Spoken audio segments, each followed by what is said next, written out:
You're listening to 13 Reasons Why, a novel by J. Asher.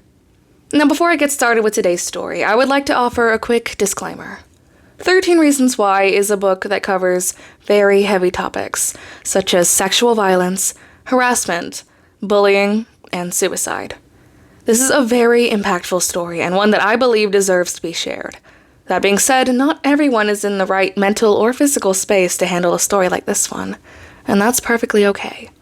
I've linked crisis resources down below for those of you who may need it. Always remember that help is available. Now, if you're still here, get ready to dive in. Sir? She repeats. How soon do you want it to get there? I rub 2 fingers, hard, over my left eyebrow. The throbbing has become intense. It doesn't matter, I say. The clerk takes the package.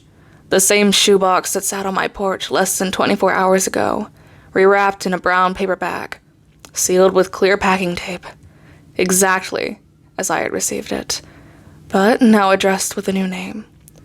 The next name on Hannah Baker's list. Baker's dozen, I mumble, and then I feel disgusted for even noticing the irony. Excuse me? I shake my head. How much is it? She places the box on a rubber pad and then punches a sequence into her keyboard. I set down my cup of gas station coffee on the counter and glance at the screen. I pull a few bills from my wallet, digging out some coins from my pocket, and place the money on the counter. I don't think your coffee's kicked in yet, she says. You're missing $1. I hand over the extra $1 and rub the sleep from my eyes. The coffee's lukewarm when I take a sip, making it harder to gulp down. But I need to wake up somehow. Or maybe not. Maybe it's best to get through the day half asleep. Maybe that's the only way to get through today. Okay, well, it should arrive at this address tomorrow, she says. Maybe the day after tomorrow. And then she drops the box into a cart behind her. I should have waited till after school. I should have given Jenny one final day of peace, though she doesn't deserve it. When she gets home tomorrow, or the next day, she'll find a package on her doorstep. Or her mom and dad or someone else will get there first. Maybe she'll find it on her bed and she'll be excited. I was excited. A package with no return address? Did they forget, or was it intentional? Maybe from a secret admirer. Do you want your receipt? The clerk says. I shake my head. A small printer clicks out one anyways, and I watch her tear it and separate it into a wastebasket. There's only one post office in town. I wonder if the same clerk helped the other people on the list. Those who got this package before me. Did they keep their receipts as some sick souvenir? Tuck it into their underwear drawers? Pin it up on corkboards? I almost ask for my receipt back. I almost say, I'm sorry, can I have it after all? As a reminder. But if I wanted a reminder, I could have made copies of the tape, or saved the map. But I never want to hear those tapes again, though her voice will never leave my head. And the houses, the streets, and the high school will always be there to remind me. It's out of my control now. The package is on its way. I leave the post office without the receipt. Deep behind my left eyebrow, my head is still pounding. Every swallow tastes sour, and the closer I get to school, the closer I come to collapsing. I want to collapse. I want to fall on the sidewalk right there and drag myself into the ivy. Because just beyond the ivy, the sidewalk curves, following the outside of the school parking lot. It cuts through the front lawn and moves into a main building, and leads through the front doors and turns into a hallway, which meanders through rows and rows of lockers. Classrooms line both sides of a hall, finally entering the always open door to first period. At the front of the room, facing all the students, will be the desk of Mr. Porter. He'll be the last to receive a package with no return address. And in the middle of the room, one desk to the left, will be the desk of Hannah Baker. Empty. Yesterday, 1 hour after school. A shoebox-sized package is propped against the front door at an angle. Our front door has a tiny slot to shove mail through, but anything thicker than a bar of soap gets left outside. A hurried scribble on the wrapping addresses the package to Clay Jensen, so I pick it up and I head inside. I take the package to the kitchen and set it on the counter. I slide open the junk drawer and pull out a pair of scissors. Then I run the scissor blade around the package and lift off its top. Inside the shoebox is a rolled-up tube of bubble wrap. I unroll it to discover 7 loose audio tapes. Each tape has a dark blue number painted in the upper right-hand corner, possibly with nail polish. Each side has its own number. 1 and 2 on the first tape, 3 and 4 on the next, and so on. The last tape has 13 on one side, but nothing on the back. Who would send me a shoebox full of audio tapes? No one even listens to tapes anymore. Do I even have anything to play them with? The garage. The stereo on the workbench. My dad bought it last year at a yard sale for almost nothing. It's old, so he doesn't care if it gets coated with sawdust or splattered with paint. And best of all, it plays cassette tapes. I drag a stool in front of the workbench and drop my backpack onto the floor, and then I sit down. I press eject on the player. The plastic door eases open, and I slide in the very first tape. Chapter 1. Cassette 1. Side A. Hello, boys and girls. Hannah Baker here. Live and in stereo. I don't believe it. No return engagements. No encore. And this time, absolutely no requests. No, I can't believe it. Hannah Baker killed herself. I hope you're ready, because I'm about to tell you the story of my life. More specifically, why my life ended. And if you're listening to these tapes, then you're one of the reasons why. What? No. I'm not saying which tape brings you into the story, but fear not. If you receive this lovely little box, your name will pop up. I promise. Now, why would a dead girl lie? Hey, that kind of sounded like a joke. Why would a dead girl lie?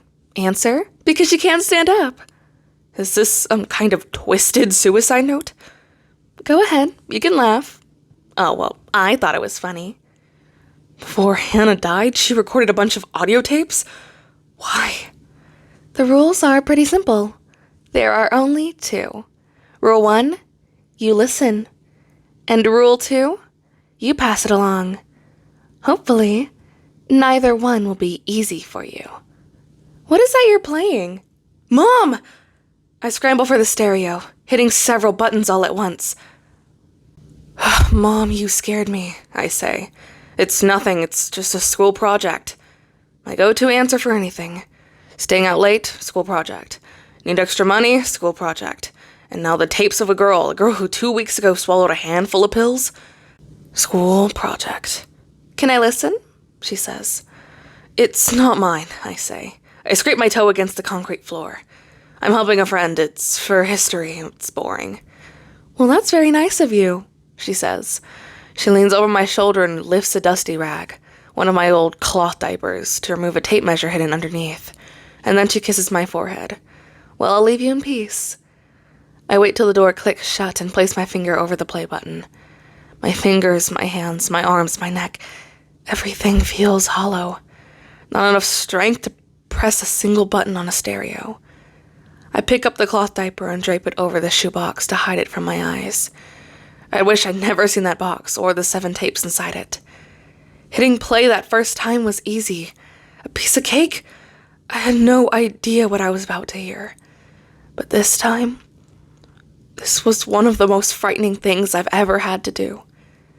I turn the volume down and press play. Rule number 1, you listen.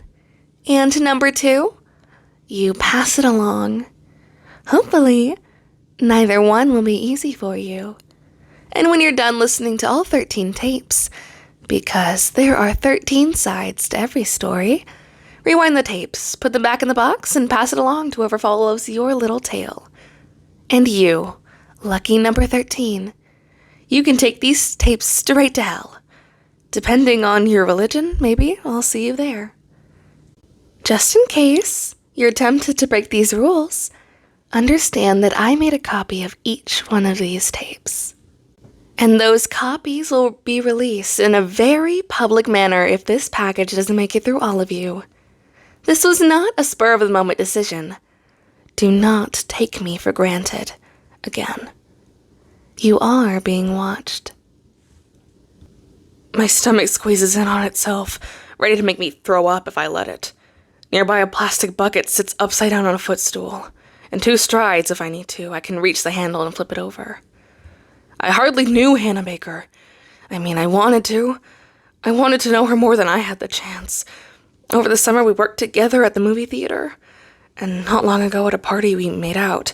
But we never had the chance to get closer. And not once did I take her for granted. Not once. These tapes shouldn't be here. Not with me. It has to be a mistake. Or a terrible joke. I pulled a trash can across the floor. Although I checked it once already. I checked the wrapping again. A return address has got to be there somewhere. Maybe I'm just overlooking it. Hannah Baker's suicide tapes are getting passed around. Someone made a copy and sent them to me as a joke. Tomorrow at school, someone will laugh when they see me, or they'll smirk and look away. And then I'll know. And then, what will I do then? I don't know. I almost forgot. If you're on my list, you should have received a map. I let the wrapping fall back into the trash. I am on the list. A few weeks ago, just before Hannah took her life, someone slipped an envelope through the vent in my locker. The outside of the envelope said, "Save this, you'll need it," in a red felt tip marker. Inside was a fold-up map of the city, about a dozen red stars marked at different areas along the town. I kept Hannah's map in the back of my backpack. I meant to show it around school to see if anybody else got one, to see if anybody knew what it meant. But over time, it slid beneath my textbooks and notebooks, and I forgot all about it. Until now. Throughout these tapes, I'll be mentioning several spots around our beloved city for you to visit. I know I can't force you to visit, but if you'd like a little bit more insight, just head to the stars. Or if you dislike, throw away the map, and I'll never know. As Hannah speaks through the dusty speakers, I feel the weight of my backpack pressing against my leg. Inside, crushed somewhere at the bottom, is her map. Or maybe I will. I'm not exactly sure about this whole being dead thing works. Who knows?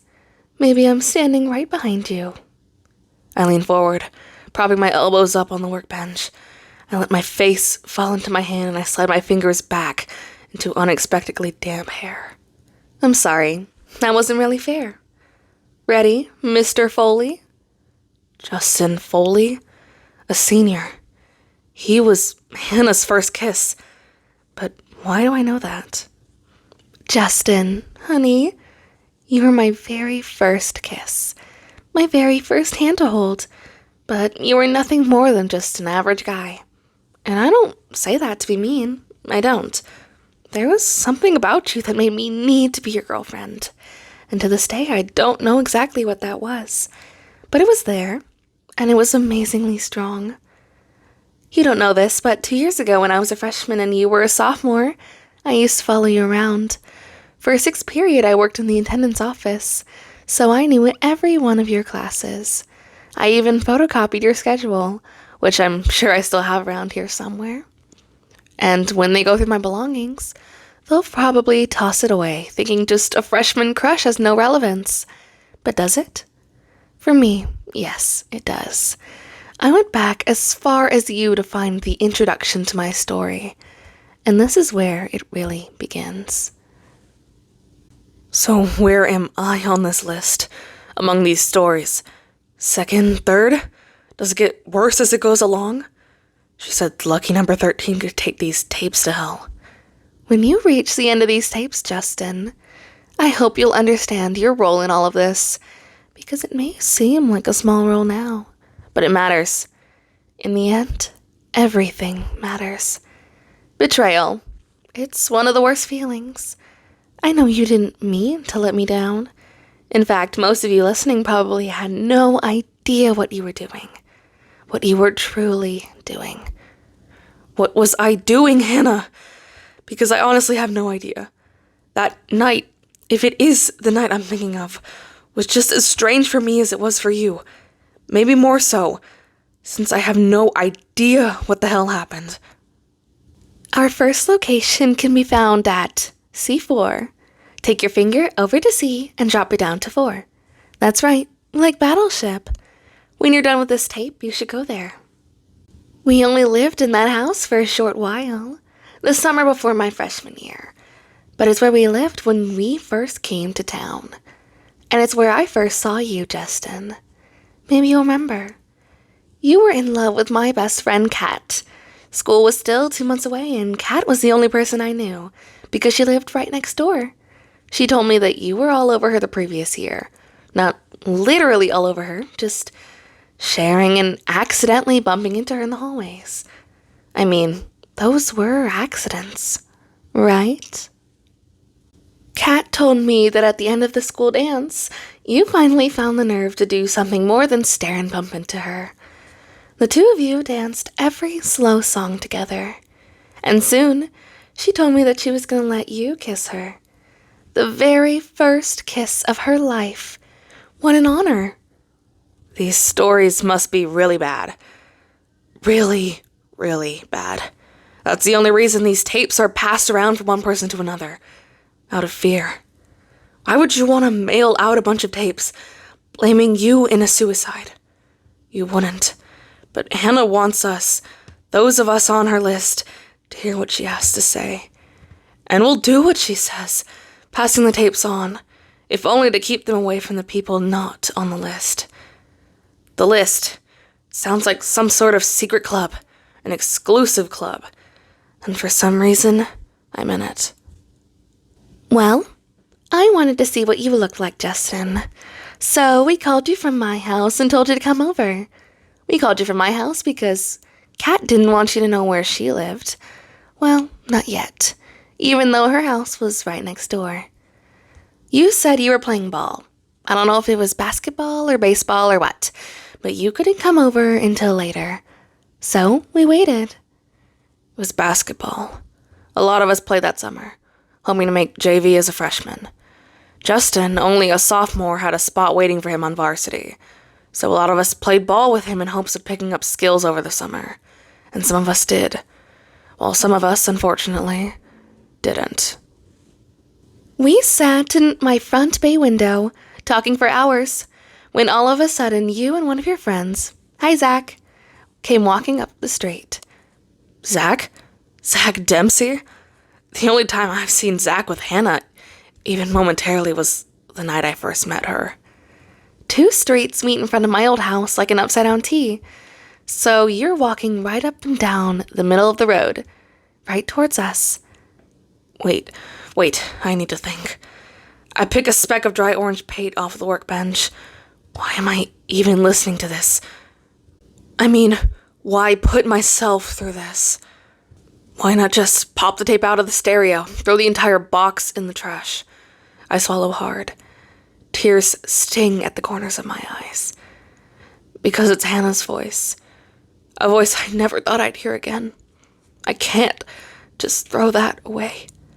And because of the rules, I look at the shoebox hidden beneath the cloth diaper. Hannah said she made a copy of each one of these tapes. But what if she didn't? Maybe if the tapes stop, and I don't pass them along, it's over. Nothing happens. But what if there's something on my tapes that could really hurt me? What if it's not a trick? Then a second set of tapes will be released, and what she said, everyone will hear them, and what's on them. The spot of paint flakes off like a scab. Who's willing to test her bluff?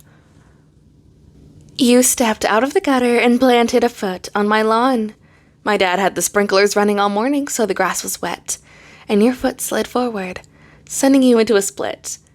Zach had been staring at the window, trying to get a better view of Kat's new friend, yours truly, and he tripped over you, landing beside you on the curb. You pushed him off of you and stood up, and then he stood up, and you both looked at each other, not sure what to do. And your decision? You ran back down the street while Kat and I laughed like crazy in the window. I remember that. Kat thought it was hilarious. She told me about it at her going-away party that summer. The party where I first saw Hannah Baker. God, I thought she was so pretty. And new to this town, that's what really got me. Around the opposite sex, especially back then, my tongue twisted into knots. Even a Boy Scout would walk away from. But around her, I could be the new and improved Clay Jensen, high school freshman. Kat moved away before the start of school, and I fell in love with the boy she left behind. And it wasn't long until that boy started showing an interest in me. Which might have had something to do with the fact that I always seemed to be around. We didn't share any classes, but classrooms for periods 1, 4, and 5 were at least close to each other. Okay, period 5 was a stretch, and sometimes I wouldn't get there until after you left, but periods 1 and 4 were at least in the same hall. After a while, I managed to say hello, and a little while later, you managed to say it back. And then one day, I walked by you without saying a word. I knew you couldn't handle that, and it led to our first multi-word conversation. Hey, you said. Aren't you gonna say hello? I smiled and took a breath and then turned around. Why should I? Because you always say hello. I asked why you thought you were such an expert on me. I said that you probably didn't know anything about me. Earlier, when I asked my mom how to get a boy's attention, she said, play hard to get. So that's what I was doing. And sure enough, it worked. You started hanging around my classes waiting for me. It seemed like weeks before you finally asked for my number. But I knew you eventually would. So I practiced saying it out loud. Real calm and confident, like I didn't really care. Like I gave it out 100 times a day. Yes, boys at my old school would ask for my number. But here, at my new school, you were the first. No, that's not true. But you were the first to actually get my number. It's not like I didn't want to give it out before. I was just cautious. New town, new school, and this time, I was going to be in control of how people saw me. After all, how often do we get a second chance? Before you, Justin, whenever anybody asked, I'd say all the right numbers until the very last one. And then I'd get scared and mess up, sort of accidentally and sort of on purpose.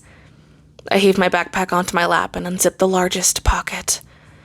I was getting way too excited watching you write it down. My number. Luckily, you were way too nervous to notice. When I finally spat out that last number, the correct number, I smiled so big. Meanwhile, your hand was shaking so badly that I thought you were going to screw it up, and I was not going to let that happen. I pull out her map and unfold it onto the workbench. I pointed at the number you were writing. That should be a 7, I said. It is a 7. I use a wooden ruler to smooth out the creases. Oh, well, as long as you know it's a 7. I do, you said, but you scratched it out anyways and made an even shakier 7. I stretched the cuff of my sleeve into my palm and almost reached over to wipe the sweat from your forehead. Something my mom would have done, but thankfully I didn't do that. You never would have asked another girl for her number again. Through the side garage door, my mom calls my name, and I lower the volume, ready to hit stop as it opens. Yes? By the time I got home, you had already called. Twice. I want to make sure you keep working, Mom says, but I need to know if you're having dinner with us. My mom asked who you were, and I said that we had a class together. You're probably just calling with a homework question. And she said that's exactly what you had told her. I look down at the first red star. C4. I know where that is, but should I go there? I couldn't believe it, Justin. You lied to my mom. So why did that make me so happy? No, I say. I'm heading to a friend's house for his project. Because our lives matched, it was a sign. That's fine, my mom says. I'll keep some in the fridge and you can heat it up later. My mom asked what class we had and I said math, which wasn't a total lie. We both had math, just not together. And not the same type. Good, Mom said. That's exactly what he told me. I accused her of not trusting her own daughter, grabbed a slip of paper with your phone number in one hand, and ran upstairs. I'll go there, to the first star. But before that, when I slide this tape over, I'll go to Tony's. Tony never upgraded his car stereo, so he still plays tapes. That way, he says, he's in control of the music.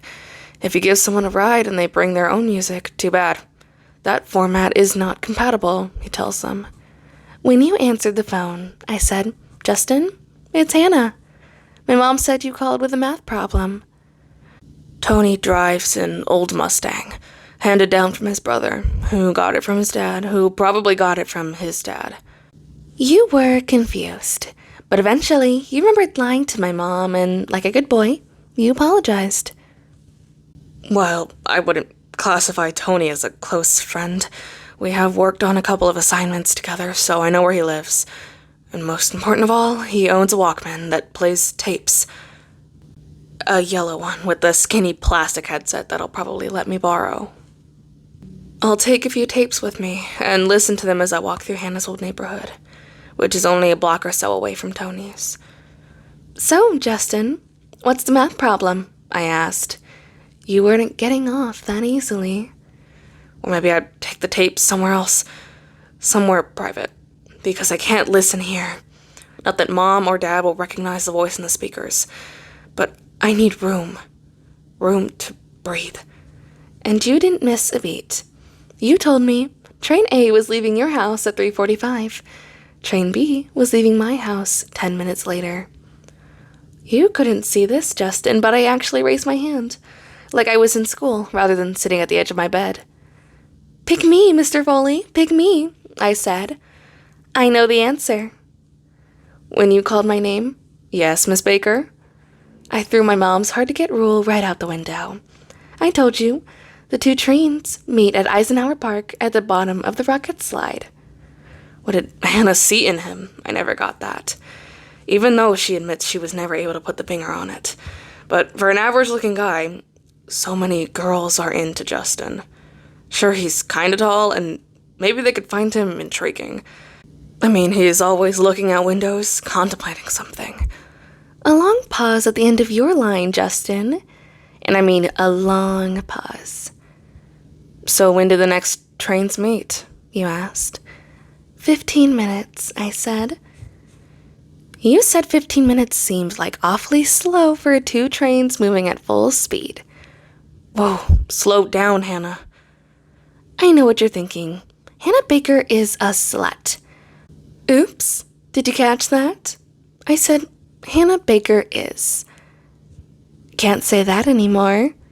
She stops talking. I drag the stool closer to the workbench. The two spindles on the tape deck hidden behind a smoky plastic window. I pull the tape from one side to the other. A gentle hiss comes through the speaker. A soft, static hum. What is she thinking? At that moment, are her eyes shut? Is she crying? Is her finger on the stop button, hoping for the strength to press it? What is she doing? I can't hear. Wrong. Her voice is angry, almost trembling. Hannah Baker is not, and never was, a slut, which begs the question, what have you heard? I simply wanted a kiss. I was a freshman girl who had never been kissed. Never. But I liked a boy, he liked me, and I was going to kiss him. That's the story. That's the whole story. Right there. What was the other story? Because I did hear something. A few nights leading up to our meeting in the park, I'd had the same dream. Exactly the same. From the beginning to the end. And for your listening pleasure, here it is. But first, a little background. My old town had a park similar to Eisenhower Park in one way. They both had that rocket ship. I'm sure it was made by the same company because they looked almost identical. A red nose points to the sky. Metal bars run down from the nose all the way down to the green fins holding the ship off from the ground. Between the nose and the fins are 3 platforms, connected by 3 ladders. On the top level is a steering wheel. On the middle level is a slide that leads down to the playground.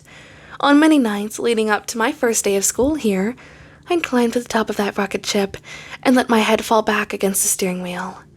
The night breeze blowing through my bars calmed me. I would just close my eyes and think of home. I climbed up there once. Only once, when I was 5.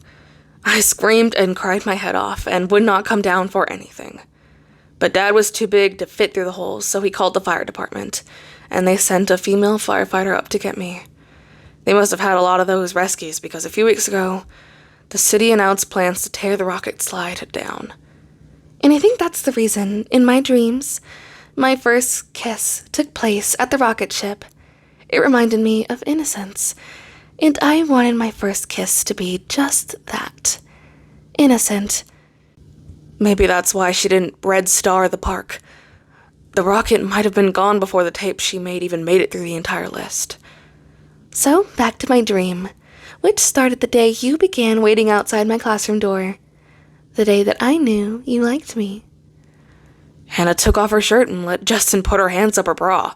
That's it. That's what I heard happened at the park that night. But wait, why would she do that in the middle of the park? The dream starts with me at the top of the rocket, holding on to the steering wheel. It's still a playground rocket, not a real one, but every time I turn the wheel to the left, the trees in the park lift up off their roots and sidestep to the left.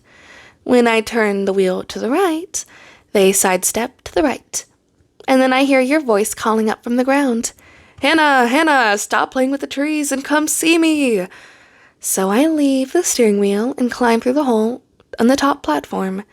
When I reach the next platform, my feet have grown so huge they won't fit through the next hole. Big feet? Seriously, I'm not into dream analysis, but maybe she was wondering if Justin had a big one. I poke my head through the bars and shout, "My feet are too big. Do you still want me to come down?" "Come down the slide," you say. "I'll catch you." So I sit on the slide and I push off, but the wind resistance on my feet makes me go so slow. By the time it takes me to reach the bottom of the slide, I've noticed that your feet are extremely small, almost non-existent. You walk to the end of the slide with your arms out, ready to catch me. And wouldn't you know it, when I jump off, my huge feet don't step on your little feet. "See? We're made for each other," you say. And when you lean in to kiss me, your lips getting closer and closer, and I wake up. Every night for a week, I woke up in the exact same about-to-be-kissed spot. But now, Justin, I would finally be meeting you at that park, at the bottom of that slide. And damn it, you were going to kiss the hell out of me, whether you liked it or not. I told you to meet me there in 15 minutes. Of course, I only said that to make sure I got there before you. By the time you walked into the park, I wanted to be inside that rocket, all the way up, just like in my dreams. And that's how it happened. Minus the dancing trees and funky feet. From my viewpoint at the top of the rocket, I saw you coming in at the far end of the park. You checked your watch every few steps and walked over to the side, looking around, but never up. So I spun the steering wheel as hard as I could to make it rattle. You took a step back and looked up, called my name, but don't worry. Even I wanted to live out my dreams. I didn't expect you to know every single line and tell me to stop playing with the trees and come down. "Be right down," I said, but you told me to stop. You climb up to where I was. So I shouted back, "No, let me take the slide." And then you repeated those magical dreamlike words. "I'll catch you." Definitely beats my first kiss. 7th grade, Andrea Williams, behind the gym after school. She came over to my table at lunch and whispered the proposition in my ear. And I had a hard-on for the rest of the day. When the kiss was over, 3 strawberry lip gloss seconds later, she turned and ran away. I peeked around the gym and watched 2 of her friends each hand her a $5 bill. I couldn't believe it. My lips were worth a $10 bet. Was that good or bad? Probably bad, I decided. But I loved strawberry lip gloss ever since. I couldn't help smiling as I climbed down the top ladder. I set myself on the slide, my heart racing. This was it. All my friends back home had their first kisses in middle school. Mine was waiting for me at the bottom of a slide, exactly as I wanted it. All I had to do was push off. And I did. I know it didn't really happen like this, but when I look back, it all happens in slow motion. The push, the slide, my hair flying behind me. You raising up your arms to catch me. Me raising mine so you could. So when you did decide to kiss me, Justin, was it during your walk to the park? Or simply happened when I slid into your arms? Okay, but you want to know what my very first thought during my very first kiss was? Here it is. Someone's been eating chili dogs. Nice one, Justin. I'm sorry, it wasn't that bad, but it was the first thing I thought. I'd take strawberry lip gloss any day. I was so anxious about what kind of kiss it would be, because my friends back home had described it so many ways. It turned out to be the beautiful kind. You didn't shove your tongue down my throat. You didn't grab my butt, but we held our lips together and kissed. And that's it. Wait, don't stop. Don't rewind.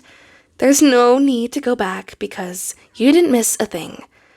Let me repeat myself. That is all that happened. Why? Did you hear something else? A shiver races up my spine. Yes, I did. We all did. Well, you're right. Something else did happen. Justin grabbed my hand. We walked over to the swings and we swung. And then he kissed me again, the very same way. And then, Hannah, what happened then? Then we left. He went one way, I went the other. Oh, sorry, you wanted something sexier, didn't you? You wanted to hear how my itchy little fingers started playing with the zipper. You wanted to hear. Well, what did you want to hear? Because I've heard so many stories. I don't know which one is the most popular.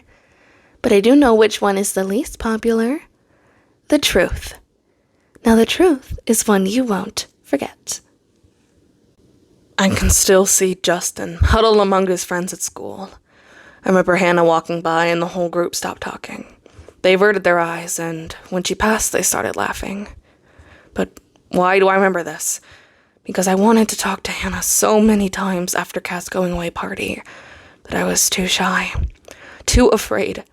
Watching Justin and his friends that day, I got the sense that there was much more to her than I knew. And then later, I heard about her getting felt up at the rocket ship slide. And she was so new to school that rumors overshadowed anything anybody else knew about her. Hannah was beyond me, I figured. Too experienced to even think about me. So, thank you, Justin. My very first kiss was wonderful. And for the month or so that we lasted, everywhere we went, the kisses were wonderful. You were wonderful. But then you started bragging. A week went by and I heard nothing. But eventually, as they always will, the rumors reached me. And everyone knows you can't disprove a rumor. I know what you're thinking. As I was telling the story, I was thinking to myself, a kiss? A rumor based on a kiss? Didn't you do this to yourself? No. A rumor based on a kiss ruined a memory that I hoped would be special. A rumor based on a kiss started a reputation that other people believed, and it reached to. And sometimes, a rumor based on a kiss had a snowball effect. A rumor based on a kiss was just the beginning. Turn over the tape for more. I reached to the stereo, ready to press stop. And Justin, honey, stick around. You're not gonna believe where your name pops up next. I held my finger over the button, listening to the soft hum of the speakers and the faint squeak of the spindles winding the tape, and waiting for her voice to return. But it doesn't. The story's over. When I get to Tony's, his Mustang is parked against the curb in front of his house. The hood is propped open, and his dad and him are leaning over the engine.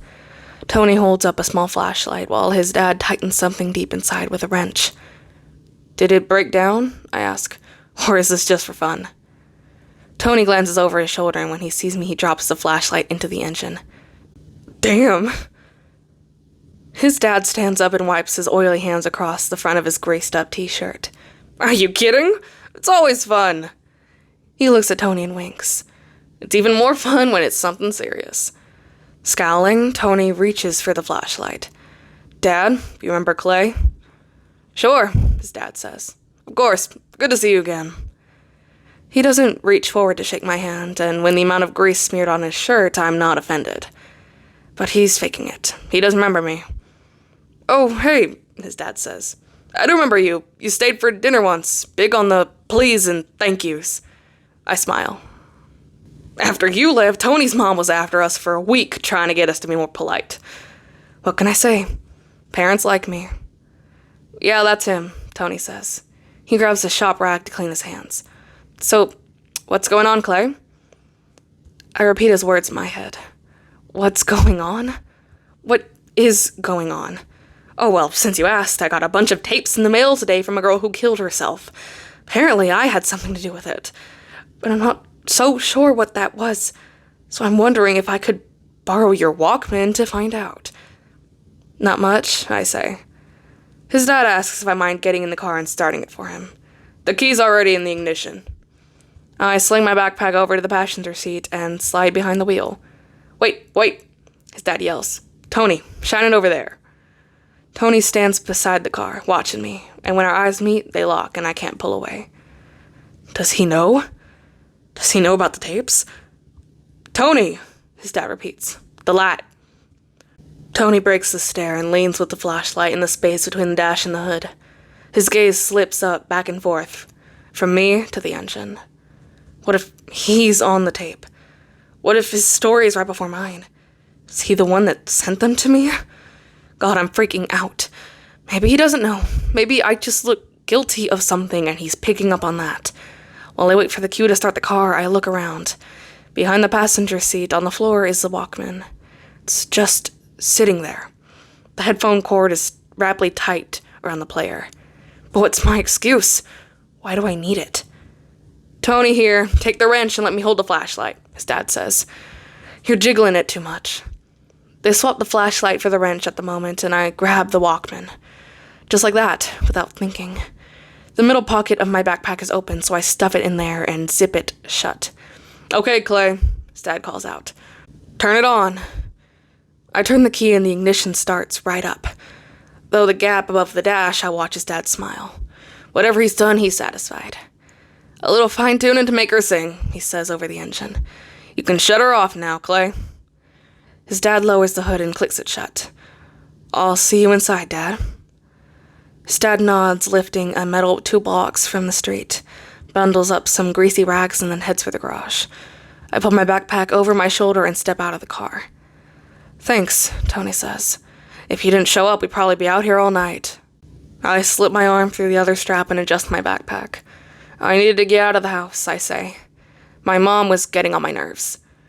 Tony looks at the garage. Tell me about it, he says.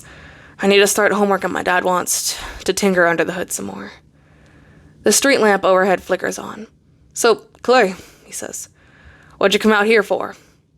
I feel the weight of the Walkman in my backpack. I was just walking by and saw you outside. Thought I'd say hi.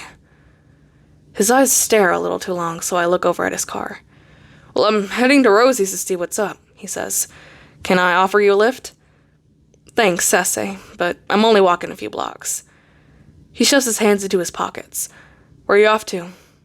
God, I hope he's not on the list.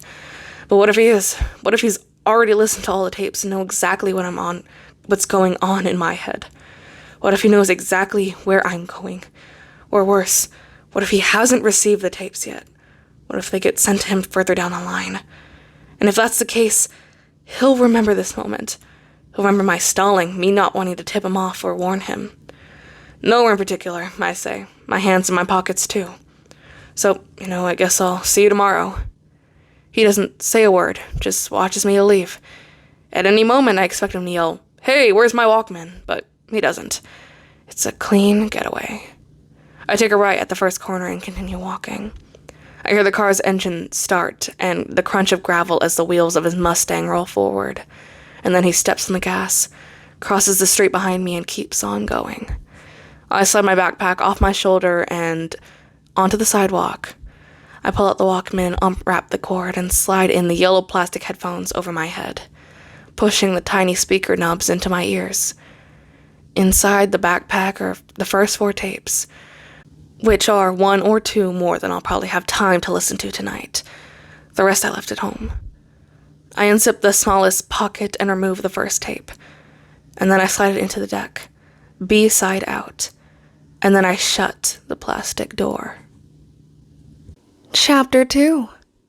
Cassette 1, Side B. Welcome back, and thanks for hanging out for part 2. I wiggle the Walkman into my jacket pocket and turn up the volume. If you're listening to this, one of 2 things just happened.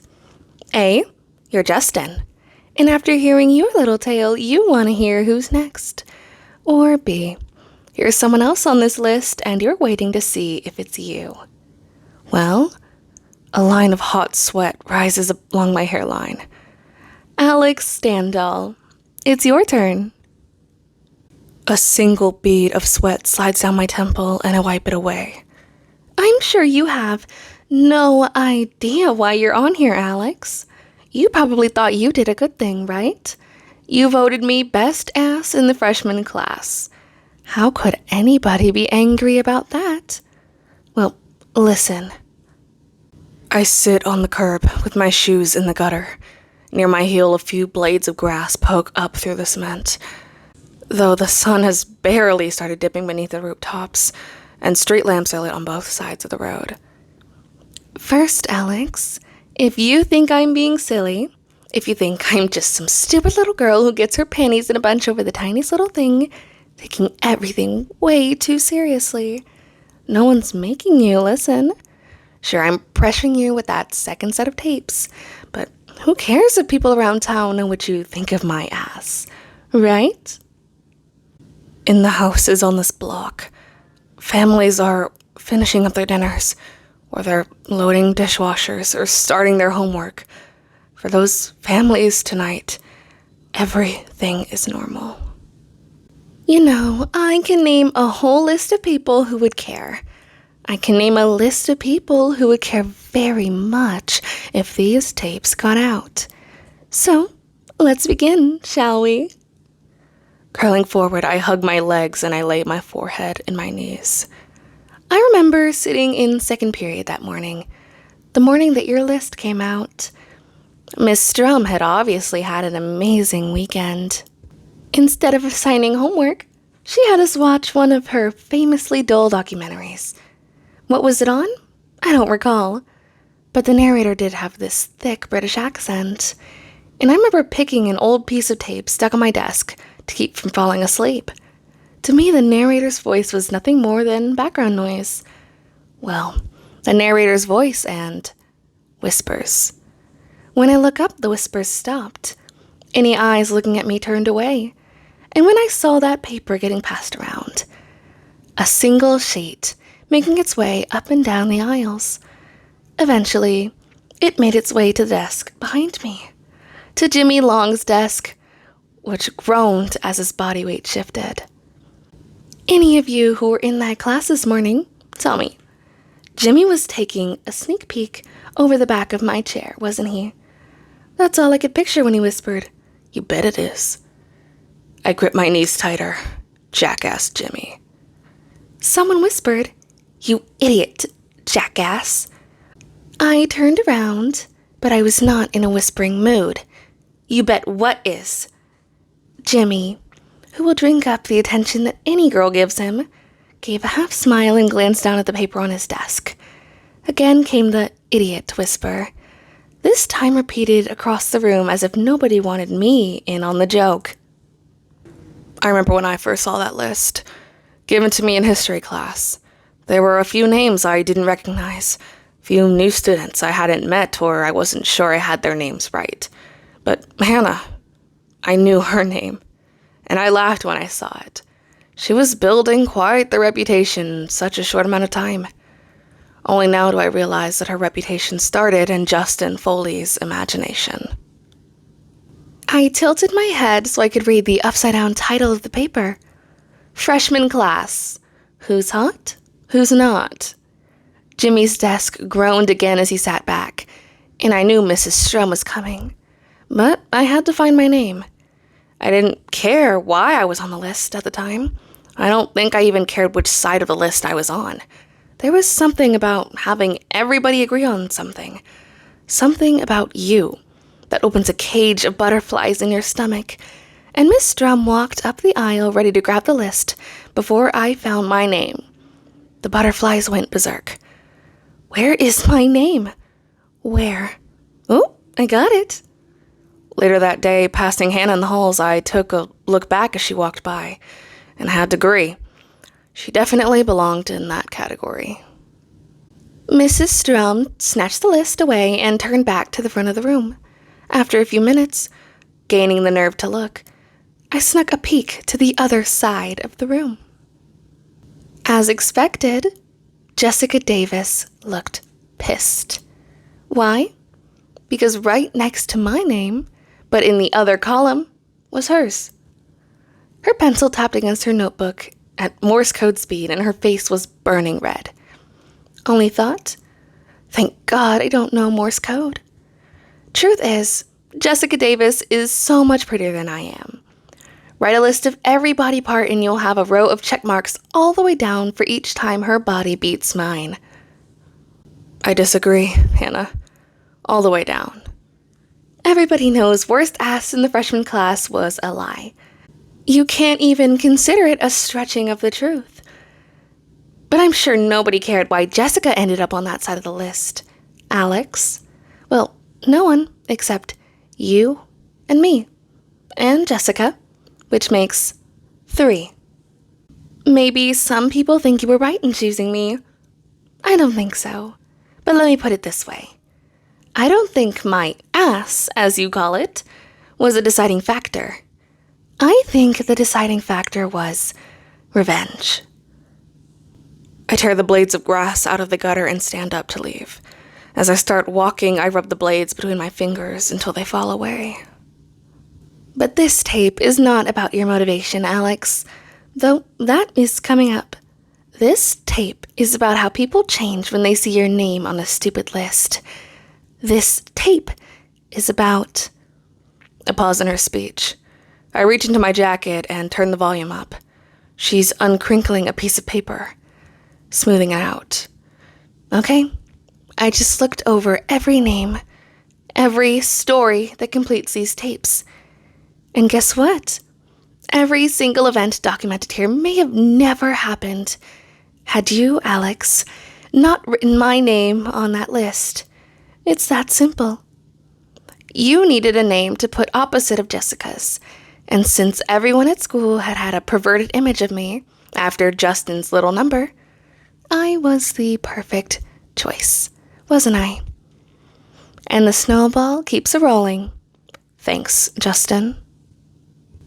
Alex's list was a joke. A bad one, true, but he had no idea that it would affect her like this. This isn't fair. And what about me? What did I do? How will Hannah say that I scarred her? Because I have no idea. And after people hear about this, what are they going to think when they see me? Some of them, at least, 2 of them already know why I'm on here. Do they see me differently now? No, they can't. Because my name doesn't belong with theirs. I shouldn't be on this list. I'm sure of it. I did nothing wrong. So, to back it up a bit, this tape isn't about why you did what you did, Alex. It's the repercussions of what you did. More specifically, it's about the repercussions to me. It's about all those things that you didn't plan. Things that you couldn't plan. God, I don't believe it. The first red star. Hannah's old house. There it is. But I don't believe it. This house was my destination only one other time. After a party. An elderly couple lives there now.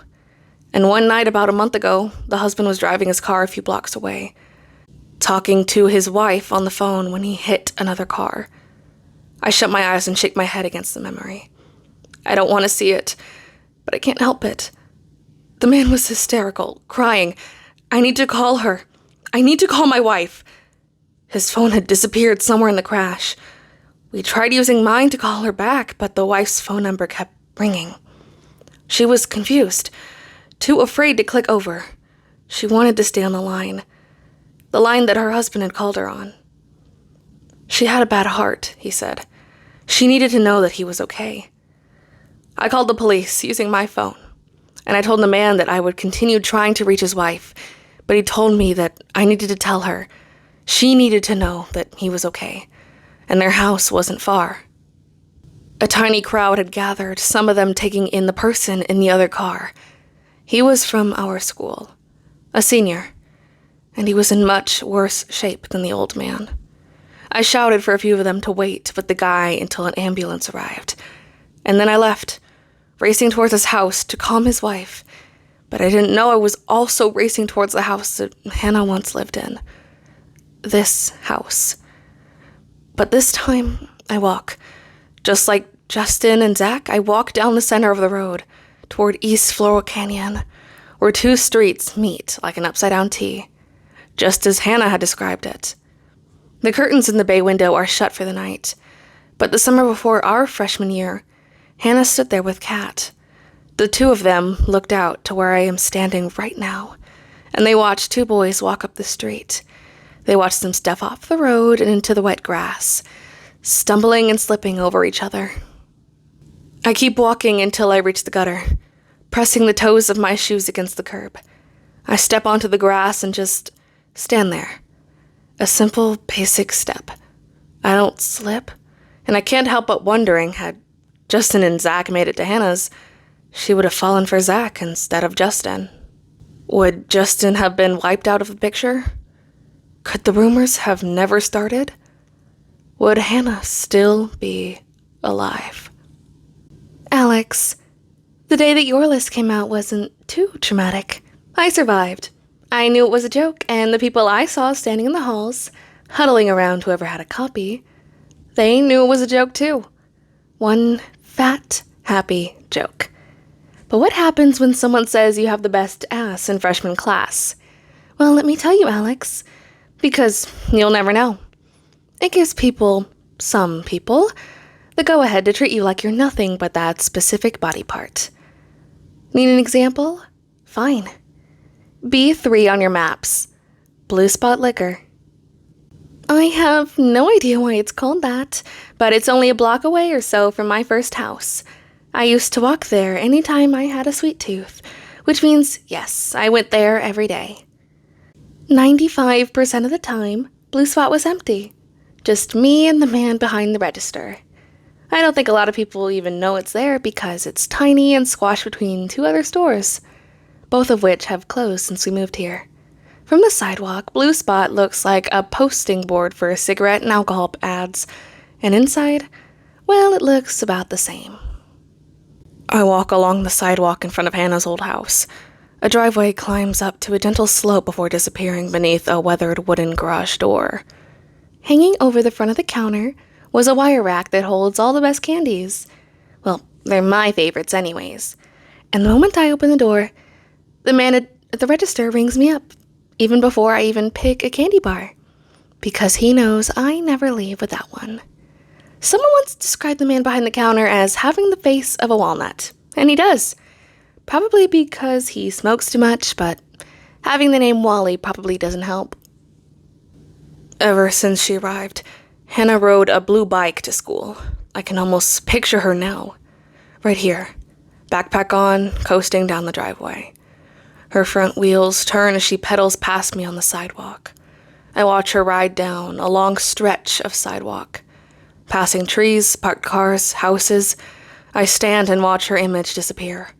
Again. And then I turn slowly and walk away.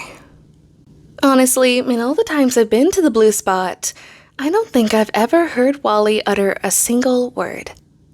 I'm trying to remember a single hello or hey or even a friendly grunt. But the only sound I ever heard was because of you, Alex? What a pal. Alex, that was right. Someone shoved into him in the halls. Someone shoved Alex into me. But who? The day as usual. The bell jingled over the door and I walked in. And I went to the register. I picked out a candy bar from the rack on the counter.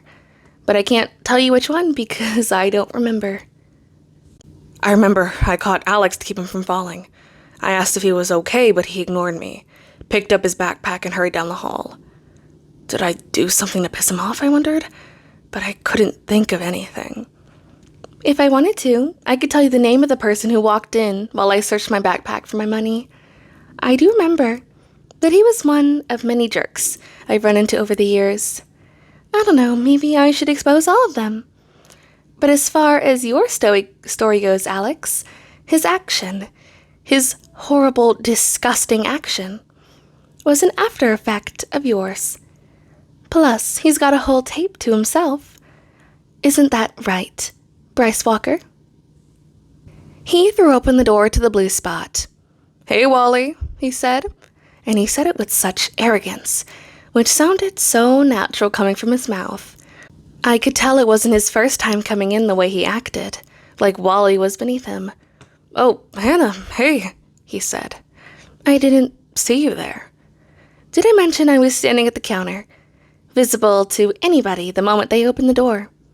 I acknowledged him with a tiny little smile and found my money, and dropped it into Wally's wrinkled hand. Wally, as far as I could tell, didn't respond to him in any way. Not an eye catch or a twitch or a smile, his usual greeting for me. I follow the sidewalk around the corner, away from residential streets, on my way to the blue spot. It's amazing how a town can change so much from one corner. The houses behind me weren't big or fancy, very middle class, but they sit back to back with the part of town that's been slowly falling apart for years. "Hey, Wally, guess what?" Bryce's breath came from just over my shoulder. My backpack was resting on the counter while I zipped it shut. Wally's eyes were focused down, just beyond the edge of the counter, near my waist, and I knew what was coming. A cupped hand smacked my ass, and then he said it. "Best ass in the freshman class right here, Wally. Standing right here in your store." Did it hurt? No, but that doesn't matter, does it? Because the question is, did he have the right to do it? And the answer, I hope, is obvious. I knocked his hand away with a single backhand swipe that every girl should master. And that's when Wally emerged from his shell. That's when Wally made a sound. His mouth stayed shut, but there was nothing more than a click of the tongue. But that little noise took me by surprise. Inside, I knew Wally was a ball of rage. And there it is, the neon sign of Blue Spot Liquor. On this block, only 2 stores remain open. Blue Spot Liquor and Restless Video across the street. The Blue Spot looks as grimy as the last time I walked by it. Even the cigarettes and alcohol ads look the same, like wallpaper in the front windows. The brass bell jingles when I open the door. The same bell that Hannah listened to whenever she came in for a candy fix. Instead of letting it swing shut behind me, I hold the edge of the door and push it slowly, watching it ring the bell again. "Can I help you?" Without looking, I already know it's not Wally. But why am I disappointed? I didn't come to see Wally. He asks again, a little louder. "Can I help you?" I can't bring myself to look toward the front counter. Not yet. I don't want to imagine her standing there. At the back of the store, behind a wall of see-through doors, are the refrigerated drinks. And even though I'm not thirsty, I go there. I open one of the doors and take out an orange soda, the first plastic bottle that I touch. And then I walk to the front of the store and pull out my wallet. The wire rack loaded with candy bars hangs on the front counter. These are the ones that Hannah liked. My left eye begins to twitch. "Is that all?" he asks. I place the soda on the counter and look down. Numbing my eye, the pain begins somewhere above my left eye, but it goes deeper, behind my eyebrow, a pinching I've never felt before. I grab a Butterfinger off the rack and place it next to my drink. I put a few dollars on the counter and slide them over to him. He slides back a couple of coins and I notice a plastic name tag stuck to the register. Does he still work here? I ask. Wally? The clerk exhales through his nose. Day shift. When I leave, the brass bell jingles. I swung my backpack over my shoulder and probably whispered, "Excuse me." But when I moved around him, I purposely avoided his eyes. I had the door in sight, ready to leave, when he grabbed my wrist and spun me around. He said my name, and when I looked into his eyes, the joking was gone. I yanked my arm, but his grip was tight. Then the jerk let go and put his hand on my shoulder. I'm only playing, Hannah. Relax. Okay, let's dissect what just happened. I thought the entire walk home from Blue Spot, which is probably why I don't remember which candy bar I bought that day. I sit on the curb outside of Blue Spot, letting the orange soda sit next to me and balancing the Butterfinger on my knee. Not that I have an appetite for anything sweet. So why did I buy it? Was it because Hannah used to buy candy from the same rack? And why does that matter? I went to the first red star and the second. I don't need to go everywhere and do everything she says. First his words, then his actions. Statement number 1. I'm only playing, Hannah. Translation. Your ass is my play toy. And you might think you have final say over what happens to your ass, but you don't. At least, not as long as I'm only playing. I tap one end of the candy bar, making it teeter-totter on my knee. Statement number 2. Just relax. Translation. Come on, Hannah. All I did was touch you with no indication that you wanted me to touch you. If it'll make you feel better, go ahead. You can touch me wherever you like. Now let's talk about his actions, shall we? Action number 1. Grabbing my ass. Interpretation. Let me back up and say that this guy has never grabbed my ass before. So why now? My pants weren't anything special. They weren't overly tight. Sure, they snug a little low, and he probably got a hip shot, but he didn't grab my hips. He grabbed my ass. I'm starting to understand. I'm starting to see what Hannah means, and that opens up a black hole in the pit of my stomach. Best lips. That was another category on the list. Alex, honey, am I saying that your list gave him permission to grab my ass? No. I'm saying it gave him an excuse. And an excuse was all this guy needed. Action number 2. He grabbed my wrist and put his hand on my shoulder. You know, I'm not even going to try to interpret this, but I'm going to tell you why it pissed me off. I've had my butt grabbed before. No big deal. But this time it was because someone wrote my name on a list. And when that guy saw me upset, did he apologize? No, he got aggressive. And then in the most condescending way, he told me to relax. Then he put his hand on my shoulder, as if touching me he thought he'd somehow comfort me. Here's a tip. If you ever touch a girl, even as a joke, and she pushes you off, leave her alone. Don't touch her anywhere. Just stop. Your touch does nothing but sicken her. There are some sick and twisted people out there, Alex, and maybe I'm one of them. But the point is, whenever you hold people up for ridicule, you have to take responsibility when other people act on it. Actually, that's not right. You didn't hold me up for ridicule, didn't you? My name was on the hot column. You wrote Jessica's name on the not column. You held Jessica up for ridicule. And that's where our snowball picks up speed. Jessica, my dear, you're next. Chapter 3.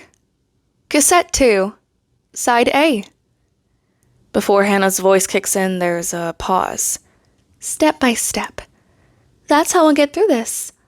One foot in front of the other. Across the street, behind the buildings, the sun continues its fall. All the street lamps are on up and down the block. I grab the Butterfinger from my knee and the soda from beside me, and I stand up. We've already finished one whole tape. Both sides. So stick with me. Things get better, or worse, depending on your point of view. There's a trash can. An old drum spray-painted blue near the front door of Blue Spot Liquor. I drop the unwrapped Butterfinger into it, unable to imagine my stomach holding down anything solid, and walk away. I know it may sound like it, but I wasn't completely alone the beginning of my freshman year. 2 other freshmen, both featured here on Hannah's Baker's Greatest Hits, were also new to the area. Alex Standall and Jessica Davis. And while we never became close friends, we did rely on each other for those first few weeks of school. I twist the top off of my orange soda. It hisses and I take a sip. With 1 week left of summer vacation, Miss Antilli called me at home to see if I'd be willing to meet her at school. A little new student orientation, she said.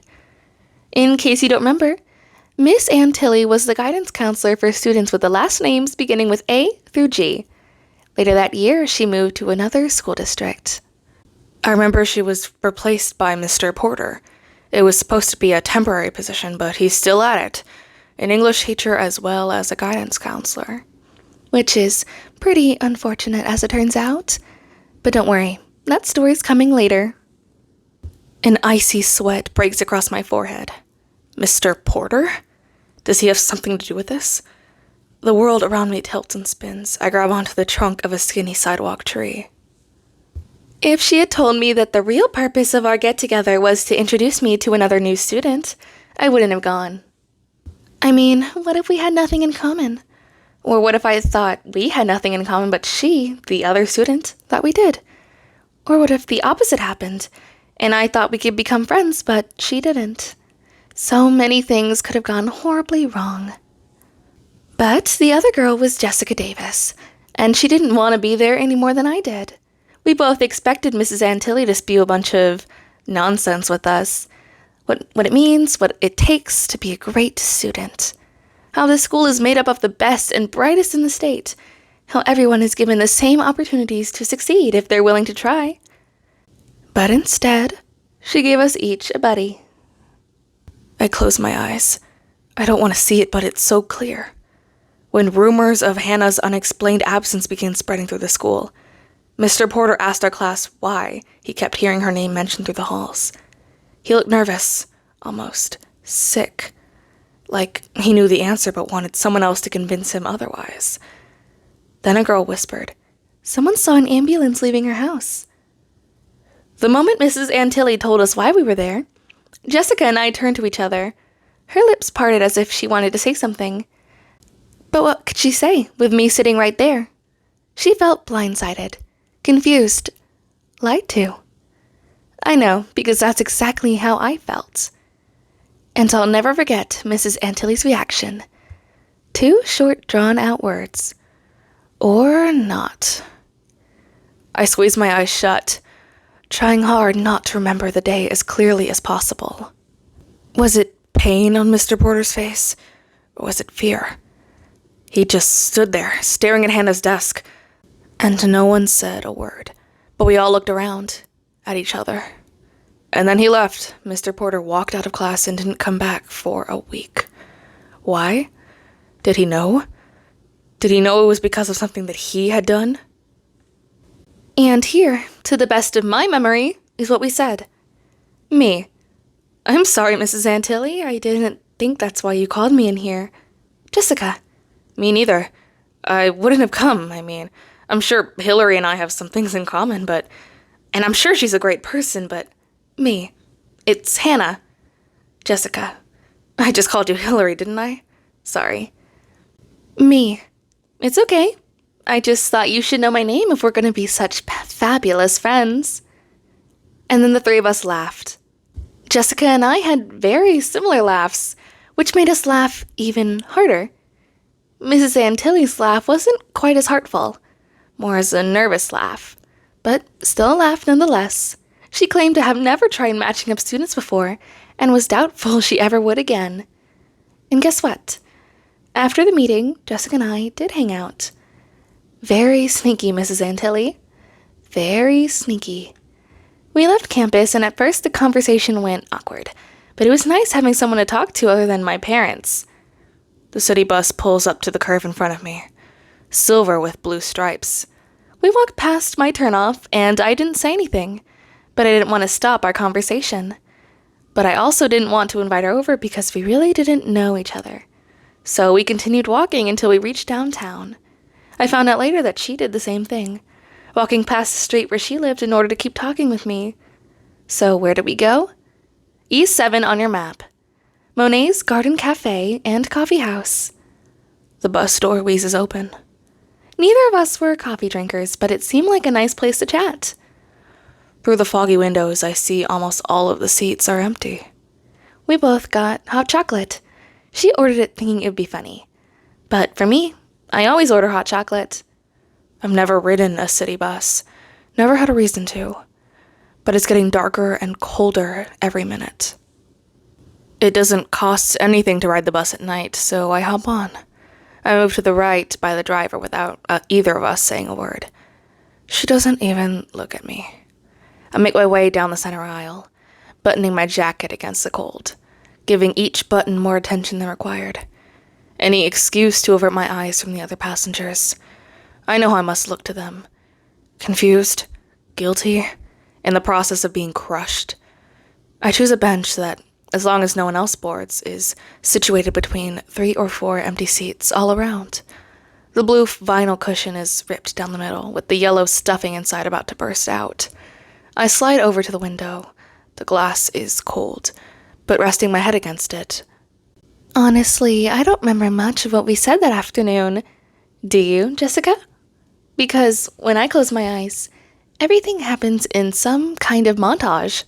Laughing, trying hard not to spill our drinks, waving our hands while we talk.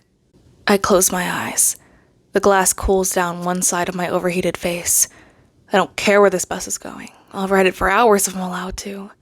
I'll just sit here and listen to the tapes. And maybe, without trying, I'll fall asleep. And then at one point, you lean across the table. I think that guy's checking you out, you whispered. I knew exactly who you were talking about because I'd been watching him as well. But he wasn't checking me out. He's checking you out, I said. In a contest of who's got the biggest balls, all of you listening should know that Jessica wins. Excuse me, she said to Alex, in case you haven't figured out the name of the mystery man. But which one of us are you checking out? I want to push stop on the Walkman and rewind their whole conversation.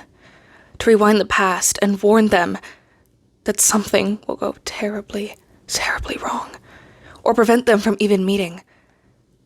But I can't. You can't rewrite the past. Alex blushed. I'm talking all the blood in his body rushing to his face kind of blush. And when he opened his mouth to deny it, Jessica cut him off. Don't lie. Which one of us were you checking out? Through the frosty glass, downtown street lamps and neon signs light up, but most of the shops are closed for the night. But the restaurants and bars remain open. At that very moment, I would have paid dearly for Jessica's friendship. She was the most outgoing, honest, and tell-it-like-it-is girl I've ever met. I silently thanked Mrs. Antilli for introducing us. Alex stuttered and Jessica leaned over, letting her fingers fall gracefully onto his table. Look, we saw you watching us, she said. We're both new to this town and we like to know who you're staring at. It's important. Alex stammered. I'm new here too. And I think Jessica and I both said something along the lines of, oh. And then it was our turn to blush. Poor Alex just wanted to be a part of our conversation. So we let him. And I think we talked for at least another hour. Probably more. Just 3 people happy on that first day of school wouldn't spend hours and hours wandering the halls alone, or eating lunch alone, or getting lost alone. That afternoon at Monet's was a relief for all 3 of us. How many nights had I fallen asleep, terrified, thinking about that first day of school? Too many. And after Monet's? None. Now I was excited. And just so you know, I never thought of Jessica or Alex as friends. Not even at the beginning when we would have loved 2 automatic friendships. And I know they felt the same way, because we talked about it. We talked about our past friends and why those people had become our friends. We talked about what we were searching for in new friends at our new school. But those first few weeks, until we each peeled away, Monet's garden was our safe haven. If one of us had a hard time fitting in or meeting people, we'd go to Monet's. Back in the garden, the far table to the right. I'm not sure who started it, but whoever had the most exhausting day would lay their hand in the center of the table and say, "Ollie, Ollie, oxen free." And the other two would lay their hands on top and lean in. And then we'd listen, sipping drinks with our free hands. Jessica and I always drank hot chocolate. Over time, Alex made his way through the entire menu. I've only been to Monet's a few times, but I think it's on the street where the bus is going down right now. Yes, we were very cheesy. And I'm sorry if this episode is making you sick. If it helps, it's almost too sweet for me. But Monet's truly filled whatever void needed filling at the time. For all of us. But don't worry, it didn't last. I slid across the bench to the aisle and then stand up in the moving bus. The first to drop out was Alex. We were friendly when we saw each other in the hallways, but it never went beyond that. At least with me, it didn't. Now down to just the two of us, Jessica and me. The whole thing changed pretty fast. The talks became chit-chat and not much more. "When's the next stop?" I ask. I feel the words leaving my throat, but they're barely whispers above Hannah's voice and the engine. The driver looks at me in the rearview mirror. And then Jessica stopped going. And though I went to Monet's a few more times, hoping one of them might wander in, eventually I stopped going too. Until... "Look, kid, the only other people in here are asleep," the driver says. I watch her lips carefully to make sure I understand. "I can stop wherever you like." See, the cool thing about Jessica's story is that so much of it happens in one spot, making life much easier for you if you're following the stars. The bus passes Monet's. "Here's good," I say. Yes, I met Jessica for the first time at Mrs. Antilles' office, but we really got to know each other at Monet's. I hold myself steady as the bus decelerates and pulls up to the curve. And then we got to know Alex at Monet's. And then, well, then this happened. The door wheezes open. At school one day, Jessica walked up to me in the halls and said, "We need to talk." She didn't say where or why, but I knew she meant Monet's. And I thought I knew why. I descend the stairs and step off from the gutter into the curb. I readjust the headphones and start walking back, half a block. And when I got there, Jessica was slumped in a chair, arms dangling at her side. She looked like she'd been waiting a long time. And maybe she had. Maybe she'd hoped I'd skip my class to join her. So, I sat down and slid my hand into the middle of the table. "Ollie, Ollie, oxen free?" She lifted one of her hands and slapped a paper down onto the table. She then pushed it across and spun it around for me to read. But I didn't need it spun around because the first time I read that paper, it was upside down on Jimmy's desk. Who's hot? Who's not? I knew which side of the list I was on, according to Alex, and my so-called opposite was sitting across from me. At our safe haven. Mine, hers, and Alex's. Who cares? I told her. It doesn't mean anything. I swallow hard. When I read that list, I passed it down the aisle without a thought. At the time, it seemed kind of funny. "Hannah," she said, "I don't care why he picked you over me." I knew exactly where this conversation was headed, and I was not going to let her take us there. And now? Do I see it now? I should have grabbed every copy I could find and throw them all away. "He did not choose me over you, Jessica," I say. "He chose me to get back at you, and you know that. He knew my name would hurt you more than anybody else's." She closed her eyes and said my name in almost a whisper. "Hannah." Do you remember that, Jessica? Because I do. When someone says your name like that, they won't even look you in the eyes. And there's nothing more you can do or say. Their mind is made up. "Hannah," you said, "I know the rumors." "Well, you can't know rumors," I said. And maybe I was being a little sensitive. Because I had hoped, silly me, that there would be no more rumors when my family moved here. That I had left all the rumors and the gossip behind me. For good. You can hear rumors, I said, but you can't know them. Again, you said my name. Hannah. Yes, I knew the rumors, and I swore to you that I hadn't seen Alex one time outside of the school. But you wouldn't believe me. And why should you believe me? Why shouldn't anybody believe a rumor that fits so nicely with an old rumor, huh? Justin, why? Jessica could have heard so many rumors about Alex and Hannah, but none of them were true. For Jessica, it was easier to think of me as bad Hannah than as Hannah she got to know at Monet's. It was easier to accept, easier to understand, and for her, the rumors needed to be true. Fine, I said. Fine, Jessica. Thank you for helping me the first few weeks of school. It meant a lot, and I'm sorry that Alex screwed that up with this stupid little list of his, but he did. I told her I knew all about their relationship. On that first day of Monet's, he had been checking one of us out, and it wasn't me. And yes, that made me jealous. And if it helped to get over it, I accepted any blame that she wanted to put on me for the two of them breaking up. But it was not true. I reach Monet's. Two guys stand outside leaning against the wall. One smokes a cigarette and the other is burrowed deep into his jacket. But all Jessica could hear was me accepting blame. So she rose up behind her chair, glaring down at me, and swung. So tell me, Jessica, what did you mean to do? Punch me or scratch me? Because it felt like a little of both. Like you couldn't really decide. And what was that you called me? Not that it matters, but just for the record, because I was too busy lifting my hand and ducking, but you got me, and I missed what you said. That tiny scar you see above my eyebrow, in the shape of Jessica's fingernail, which I had to pluck out of my face myself. I noticed that scar a few weeks ago, at the party. A tiny flaw on a pretty face, and I told her how cute it was. And only minutes later, she started freaking out. Or maybe you've never seen it. But I see it every morning when I get ready for school.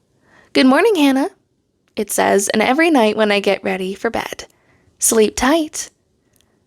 I push open the heavy wood and glass door to Monet's. Warm air rushes out to grab me, and everyone turns, upset at the person letting in the cold. I sink inside and shut the door behind me. But it's more than just a scar on my face. It's a punch in the stomach, a slap in my face. It's a knife in my back. Because you'd rather believe some made-up rumor than what you knew to be true. And Jessica, my dear, I'd really love to know if you dragged yourself to my funeral. And if you did you notice your scar? And what about you? The rest of you?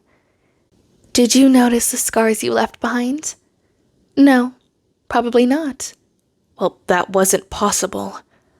Because most of them can't be seen with the naked eye. It's not possible because there was no funeral, Hannah. Chapter 4. Cassette 2, Side B. In honor of Hannah, I should order a hot chocolate. At Monet's, they serve them with tiny marshmallows floating on the top. They're the only coffee shop that I know that does that. But when the girl asks, I say coffee. Because I'm cheap. The hot chocolate costs a whole $1 more. She slides an empty mug across the counter and points to the Port Yourself bar. I pour in just enough half and half to coat the bottom of the mug. The rest I fill with Hairy Chest Blend, because it sounds highly caffeinated. And maybe I can stay up late to finish all the tapes. I think I need to finish them. And finish them tonight. But should I? In one night? Or should I just find my story and listen to it? Then just enough for the next tape to see who I'm supposed to pass it off to. What are you listening to? It's the girl from behind the counter. She's besides me now, tilting the stainless steel containers of the half and half, low fat, and soy milk. She's checking to see if they're full. A couple of black lines, a tad too, stretch up from her collar and disappear into her short cropped hair. I glance at the yellow headphones hanging from my neck. Just some tapes. Cassette tapes? She picks up the soy milk and holds it against her stomach. Interesting. Anyone I've ever heard of? I shake my head no and drop 3 cubes of sugar into my coffee. She cradles the container of soy milk in one arm and sticks her other arm out towards me. We went to school together 2 years ago. You're Clay, right? I put down the mug and slide my hand into hers. Her palm is warm and soft. We had one class together, she says, but we didn't really talk much. She looks a little familiar. Maybe her hair's different. Oh, you wouldn't recognize me, she says. I've changed a lot since high school. Thank God. I place a wooden stirrer into my coffee and mix it up. Which class did we have? Wood shop. I still don't remember her. The only thing that I got out of that class was splinters, she says. Oh, and I made this really cool piano bench. Still no piano, but hey, at least I got the bench. Do you remember what you made? I stir my coffee. A spice rack. The creamer mixes and the coffee turns a light brown with some dark grounds rising to the surface. You know, I always thought you were like the nicest guy, she says. In school, everybody thought so. Kind of quiet, but hey, that's okay. Back then, people thought I talked too much. At the counter, a customer clears his throat. We both glance at him, but he doesn't look away from the drink list. She turns back to me and we shake hands again. Well, maybe I'll see you around when there's more time to talk. And then she walks back behind the counter. That's me. Nice guy, Clay. Would she still say that if she heard these tapes? I head to the back of Monet's, towards the closed door that leads to the patio. Along the way, tables full of people stretch their legs or tilt their chairs to form an obstacle course that begs me to spill my drink. A warm drop of coffee spills onto my finger. I watch it slide across my knuckles and drip onto the floor. I rub the toe of my shoe over the spot until it disappears. And then I recall, earlier today, watching a slip of paper fall outside the shoe store. After Hannah's suicide, but before this shoebox of tapes arrived, I found myself walking by Hannah's mom and dad's shoe store many times. It was that store that brought her to town in the first place. After 30 years of business, the owner of the store was looking to sell and retire, and Hannah's parents were looking to move. You know, I'm not sure why, but I walked by there so many times. Maybe I was searching for a connection with her, some connection outside of school, and it's the only one I can think of. Looking for answers to questions I didn't even know how to ask, about her life, about everything. The day after her suicide was the first time I found myself at that store. Standing outside the front door, the lights were out.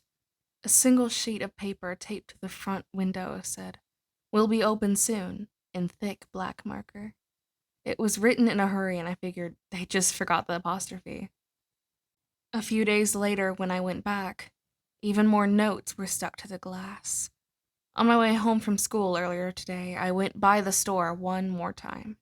As I read the dates on the notes in each piece of paper, the oldest note fell and became unstuck, fluttering to the ground, resting beside my shoe. I picked it up and searched for the door in the most recent note. I lifted a corner of that note and stuck the older one beneath it. They'll be back soon, I thought. They must have taken her home for the burial, back to her old town. Unlike age or cancer, no one anticipates a suicide. They simply left without a chance to get things in order. I opened the patio door at Monet's, careful not to spill any more of my coffee. Around the garden, to keep the atmosphere relaxed, the lights are kept low. Every table, including Hannah's in the far right corner, is occupied. 3 guys in baseball caps sit there, hunched over textbooks and notebooks, none of them talking. I go back inside and sit at a small table near a window that overlooks the garden. But Hannah's table is hidden by a brick column, choked with ivy. I take a deep breath. As the stories go by, one by one, I find myself relieved when my name isn't mentioned, followed by fear of what she hasn't said or what she's going to say when my turn comes. Because my turn is coming. I know that. And I just want it to be over with. What did I do to you, Hannah? While I wait for her first few words, I stare out the window. It's darker outside than in here. When I pull my gaze back and focus my eyes, I can see my own reflection in the glass, and then I look away. I glance down at the Walkman on the table. There's still no sound, but the play button is pressed. Maybe the tape didn't lock in place? So I hit stop, and then play again. Nothing. I roll my thumb over the volume dial. The static in the headphones get louder, so I turn it back down. And I wait. Shh.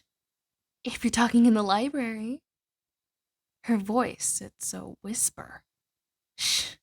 In a movie theater or a church? I listen closer. Sometimes there's no one around to tell you to be quiet. To be very, very quiet. Sometimes you need to be quiet because you're all alone. Kind of like me. Right now. Shh. For example, you better be quiet. Extremely quiet. If you're going to be a peeping Tom. Because what if they heard?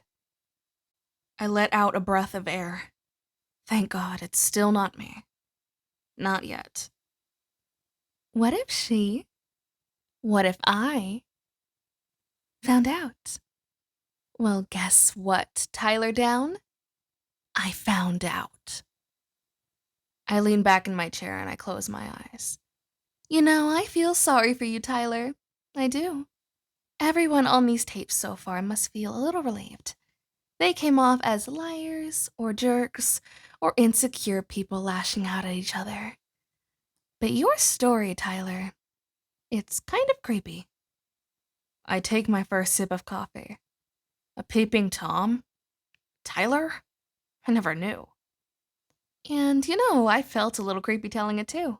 Why? Because I'm trying to get closer to you, Tyler. I'm trying to understand the excitement of staring through someone's bedroom window, watching someone who doesn't know they're being watched, trying to catch them in the act of... Oh, well, what were you trying to catch me in the act of, Tyler? Were you disappointed? Or pleasantly surprised? Okay, show of hands. Who knows where I'm standing right now? I sit down my coffee and lean forward and try to imagine her recording this. Where is she? Who knows exactly which house I'm in front of right now? Then I get it and shake my head, feeling so embarrassed for him. Now, if you said, right outside Tyler's window, you're correct.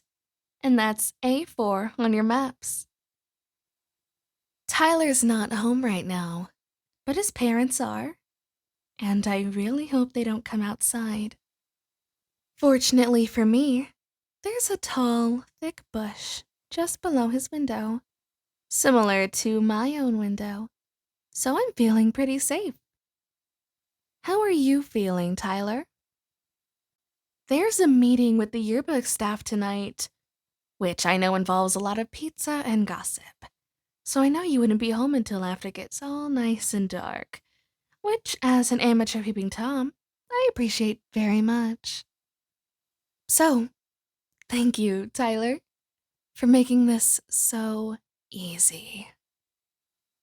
Now, let's take a peek inside before you get home, shall we? The hallway light is on so I can see pretty well. And I see exactly what I expected. There's a bunch of camera equipment lying around. You've got quite the collection here, Tyler. A lens for every occasion. I know. I can almost hear you right now. Those are for the yearbook, Hannah. I'm the student life photographer. And I'm sure that's why your parents were fine with spending all that cash. But is that the only way you use this stuff? Candid shots of the student body? Yes. Candid shots of the student body. Before coming out here, I took the initiative to look up candid in the dictionary. It's one of those words with many definitions, but here's one that's most appropriate. relating to photography of subjects acting naturally or spontaneously without being posed. So, tell me, Tyler, those nights that you stood outside my window, was I spontaneous enough for you? Did you catch me in my all natural, unposed? Wait, did you hear that? I sit up and lean, my elbows on the table. A car coming up the road. I cup my hands over both ears. Is that you, Tyler? You know, it sure is getting close. And there are the headlights. I can hear it, just under Hannah's voice, the engine. My heart definitely thinks it's you. My God, it is pounding. The car turning up the driveway. Behind her voice, the tires roll across the pavement. The engine idles. It's you, Tyler. It's you. You haven't stopped the engine yet, so I'm just gonna keep talking. And yes, this is quite exciting. I can definitely see the appeal. It must have been terrifying for him to hear this, and to know that he's not the only one. Okay, listeners. Ready? Car door. And... Shh. A long pause. Her breathing is soft, controlled. A car door slams. Keys, footsteps, another door unlocks. Okay, Tyler. Here's the play-by-play. You're inside the house with the door shut. You're either checking in with Mom and Dad, saying everything went great and this is going to be the best yearbook ever, or they didn't buy in a pizza and you're heading straight for the kitchen. As we wait, I'm going to go back and tell everyone how this all began. And if I'm wrong with the timeline, Tyler, find the other people on these tapes and let them know exactly when you started peeping before I caught you. I'm sure that'll be a fun conversation, won't it? You would do that, right? All of you? You'll fill in the gaps. Because every story I'm telling leaves so many unanswered questions. Unanswered? I would have answered any questions. But, Hannah, you never asked any. For example, how long were you stalking me, Tyler? How did you know that my parents were out of town that week? Instead of asking questions, that night at the party you started yelling at me. Okay, confession time. The rule around my house when my parents are away is that I'm not allowed to date. Their feeling, though they won't bring themselves to say it, is that I might enjoy a date a little too much and ask the boy to come inside. In previous stories, I've told you that all the rumors you've heard about me weren't true. And they're not. But look, I never claimed to be some goody two-shoes. I did go out when my parents weren't home, but that was only because I could stay out as long as I wanted. And as you know, Tyler, on the night this all began, the boy I went out with walked me all the way to the front door. He stood there while I pulled out my keys to unlock the door. Then he left. Oh, Tyler's bedroom light is still off. So either he's having a detailed conversation with his parents, or he's still hungry. Fine. Have it your way, Tyler. I'll just keep talking about you. Were you hoping that I'd invite the guy in? Or would that have made you jealous? Well, either way, I went inside, alone. I washed my face, brushed my teeth, and the moment I stepped into my room, click. Come on, we all know the sound that a camera makes when it snaps a picture. Even some of the digitals do it for nostalgia's sake. And I always keep my window open, about an inch or two, to let in some fresh air, which is how I knew someone was standing outside. But I denied it. It was way too creepy to admit to myself on the very first night of my parents' vacation. I was only freaking myself out, I said. Just getting used to being alone. Still, I wasn't dumb enough to change in front of the window. So I just sat down on my bed. Click. Oh my God, Tyler, you're such an idiot. You know, in middle school, some people thought you were mentally challenged, but you weren't. You were just stupid. Or maybe it wasn't a click, I told myself. Maybe it was a creak. My bed had a wooden frame that creaks a little. That was it. It had to be a creak. I pulled up the blankets over my body and undressed beneath them. Then I pulled on my pajamas, doing everything as slowly as possible, afraid whoever was outside might snap another picture. After all, I wasn't totally sure what a peeping Tom got off on. But wait, another picture would prove that he was there, right? And then I could call the police, and, well, but the truth is, I didn't know what to hope for. My parents weren't home. I was alone. I figured ignoring him was my best option. Even though he was outside, I was too afraid of what might happen if he saw me reaching for my phone. Stupid? Absolutely. But did it make sense? Yes? Well, at the time. You should have just called the cops, Hannah. It might have stopped the snowball you keep referencing to pick up speed. The one that ran over all of us. So why was it so easy for Tyler to sneak into my room to begin with? Is that all you're asking? Do I always sleep with my shades wide open? Good question, victim blamers. But it wasn't that easy. The window blinds were kept at an angle exactly how I liked them.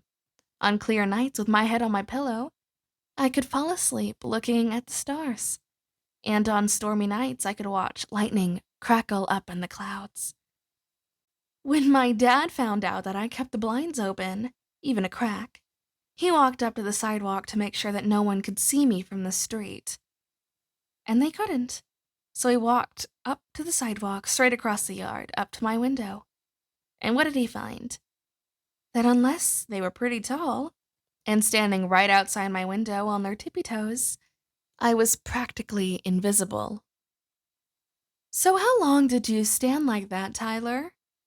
Must have been pretty uncomfortable. Although, if you went through all the trouble just to get a peek at me, I hope you at least got something out of it. He did, but not what he wanted. Instead, he got this. Had I known that he was Tyler at the time, had I snuck under the blinds and looked up to see his face, I would have run outside, embarrassed the hell out of him. In fact, that brings up the most interesting part. Wait, here you come. We'll have to save that story for a little later. Now, let me describe Tyler's window for the rest of you. The shades are all the way down, yet I can see in. They're made of bamboo, or fake bamboo, and between each stick are varying amounts of space. If I stand on my tiptoes, like Tyler, I can reach a fairly open gap and see in. Okay, he's turning on the light, and he shuts the door. He's sitting on the bed. He's yanking off his shoes, now his socks. Maybe I should warn him, give him a chance to hide, to undress under the covers. Maybe I should tap on the window or pound or kick the wall. Maybe I should give him the same paranoia that he gave me. After all, that's why I'm here, right? Revenge? No. Revenge would have been fun. Revenge in a twisted way would have given me some sense of satisfaction, but this, standing outside Tyler's window, satisfies nothing. My mind is made up. So why? Why am I here? Well, what have I said? I'm not just here for me. And if you pass these tapes on, no one but those of you on the list will ever hear what I'm saying. So, why am I here?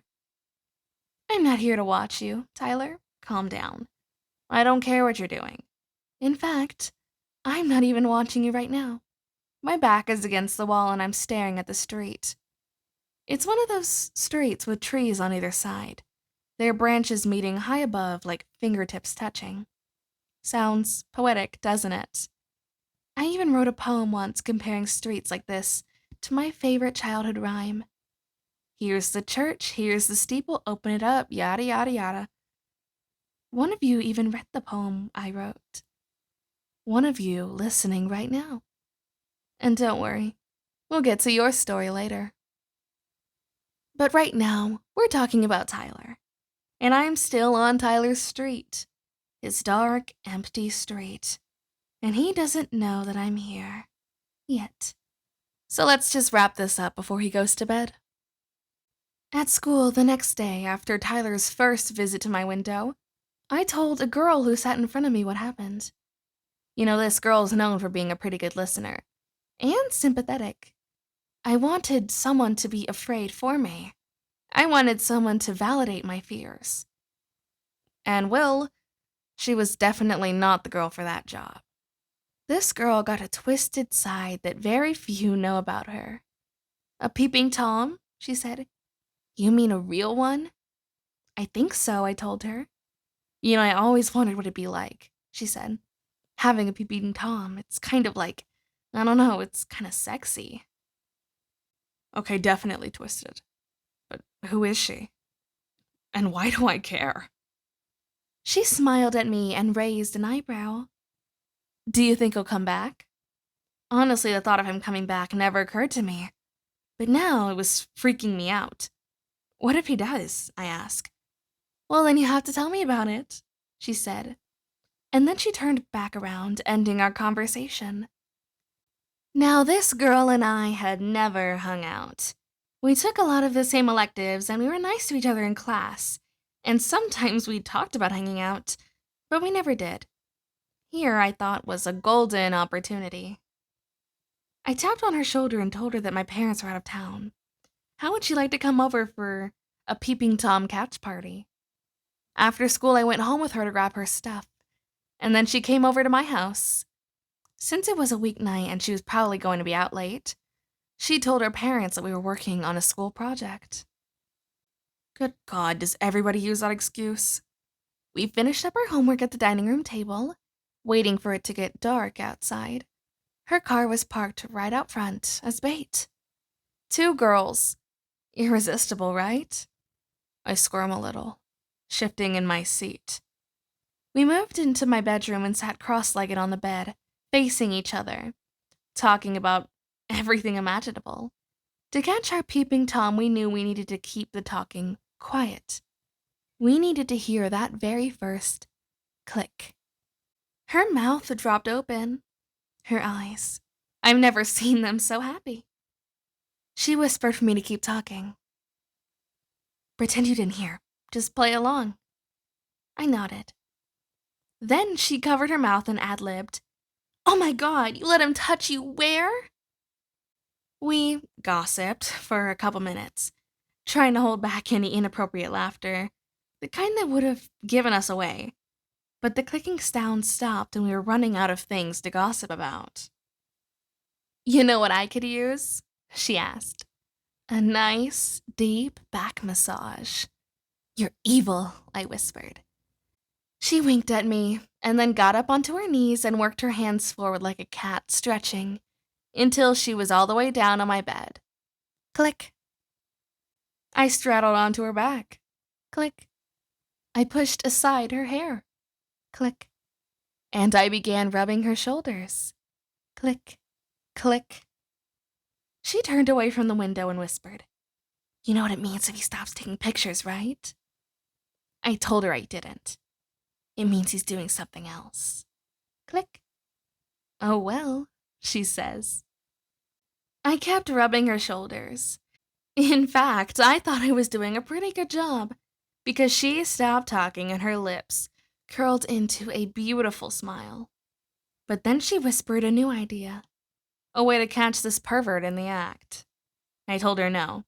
One of us should just leave the room, say we need to use the bathroom, and call the cops. We could end it right there. But that didn't happen. No way, she says. I'm not leaving until I find out if I know him. What if he goes to our school? What if he does? I asked. She told me to follow her lead, and then she rolled out from under my legs. According to her plan, when she said 3, I was to charge the window.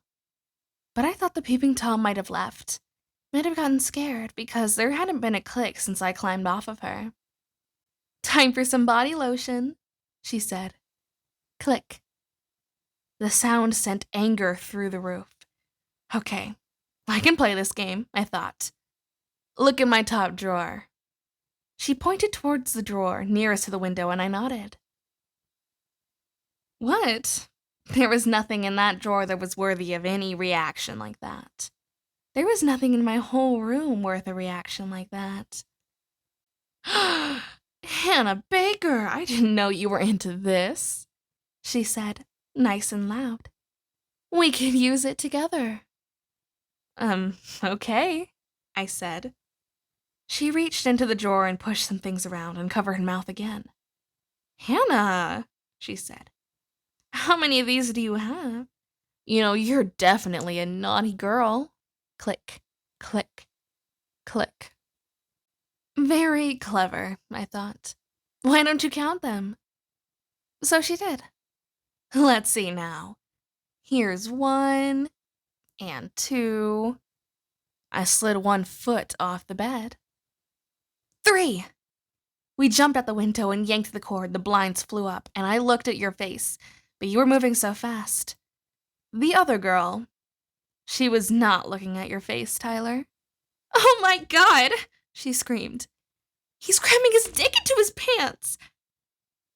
Tyler, wherever you are, I'm sorry. You deserve this, but I am sorry. So who were you? I saw your height and your hair, but I couldn't see your face very clearly. Still, you gave yourself up, Tyler. The next day at school, I asked so many people the exact same question. Where were you last night? They said they were home, or a friend's house, or the movies, or none of your business.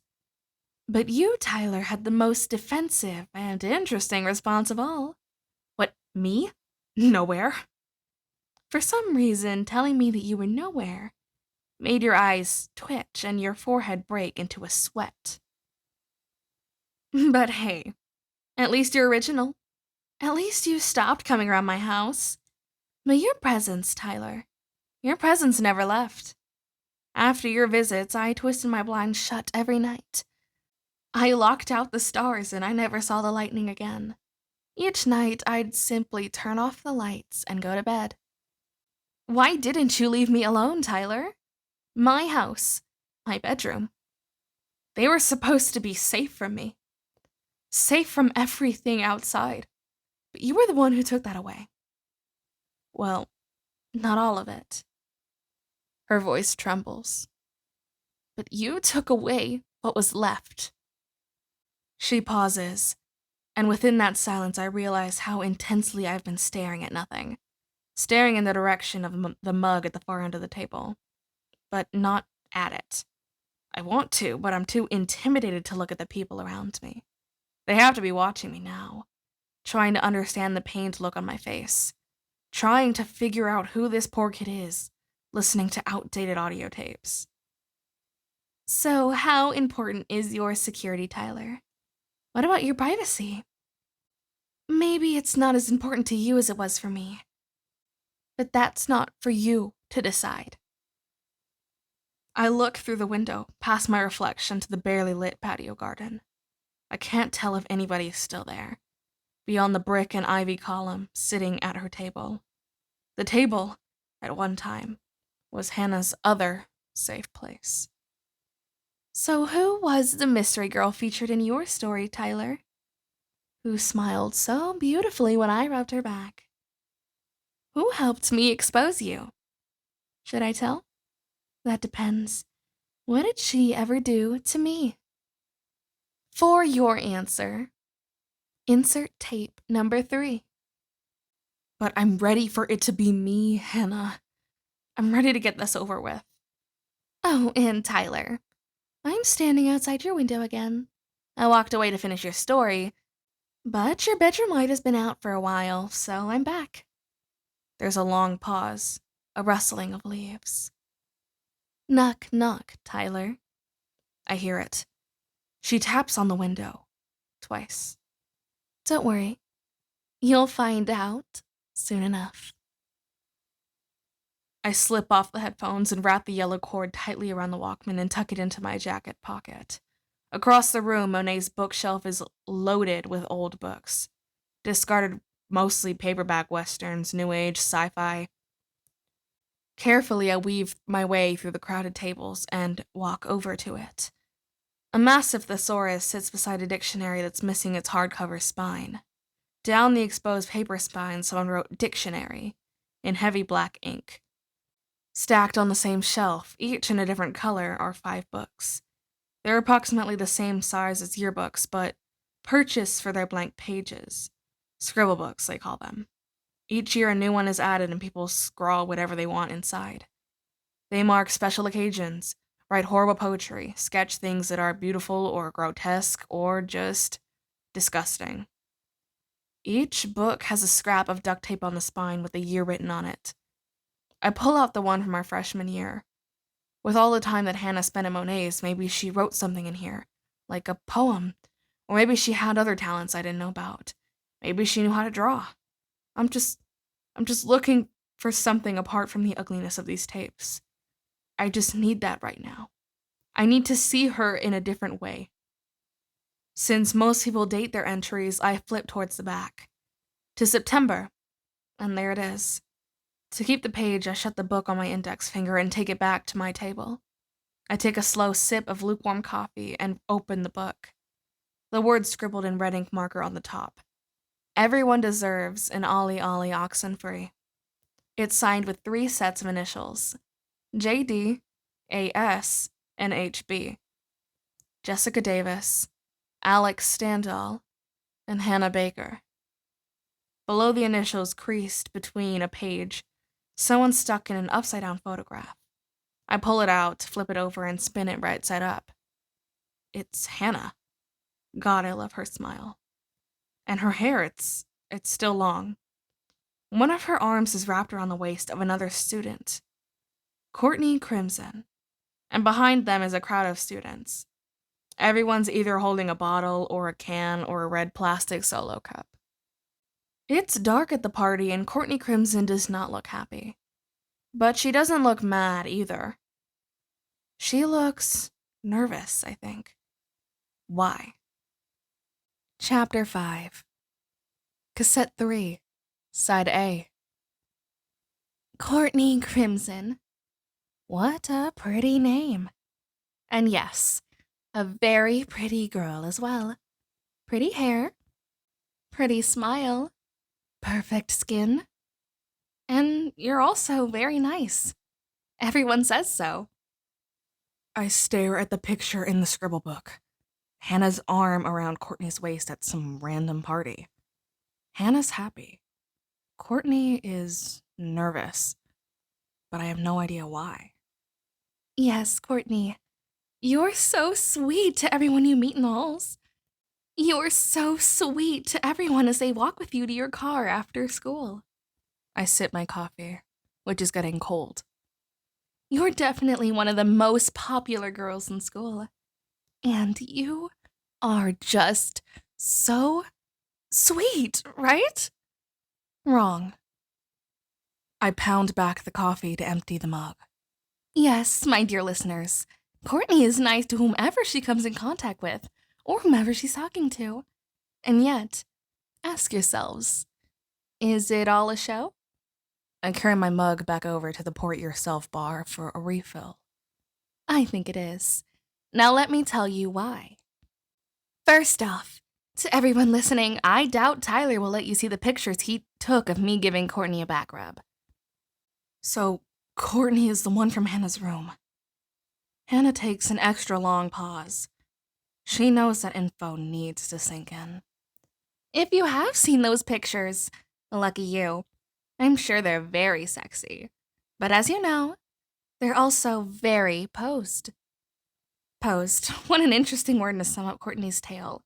Because when you're posed, you know that someone is watching. You put on your very best smile. You let your sweetest personality shine. And in high school, people are always watching. So there's always a reason to pose. Now, I don't think you did this intentionally, Courtney. And that's why I put you on these tapes. To let you know what you do affects others. More specifically, it affected me. Courtney Crimson. The name sounds almost too perfect. And as I said, you look perfect too. The only thing left? is to be perfect. I grab my coffee and return back to my table. So that's where I give you credit. You could have taken the bitch route and still had all the friends and boyfriends you could handle. But instead, you took the sweet route. So everyone would like you, and not a soul would hate you. Let me be very clear. I don't hate you, Courtney. In fact, I don't even dislike you. But for a while, I thought you and I were becoming friends. But, as it turns out, you were just grooming me to be another tally mark under people who think Courtney Crimson is a really neat girl. Another guaranteed vote for most liked in the senior yearbook. And once you did it to me, and I realized it, I watched you go off and do it to others. Now here, Courtney, is your contribution to the anthology of my life. Did you like that? The anthology of my life? I just made it up. I pull out my backpack onto my lap and unzip the largest pocket. The day after Tyler took those candid shots of our student bodies began like any other. The bell to first period rung and Courtney, as usual, ran in a couple seconds late. Not that it mattered because Miss Dillard wasn't there yet. Also not unusual. I remove Hannah's map and unfold it out onto the small table. When you were done talking to the person in front of you, I tapped you on the shoulder. The moment you looked into my eyes, we both began laughing. We spoke a bunch of 2-3-word sentences, but I don't remember who said what because whatever you said were my thoughts as well. So weird. I know. What the hell? Can you imagine? So funny. And when Mrs. Dillard finally came in, you turned around to face the front of the room. And when class was over, you left. I searched the map for the red star at Tyler's house.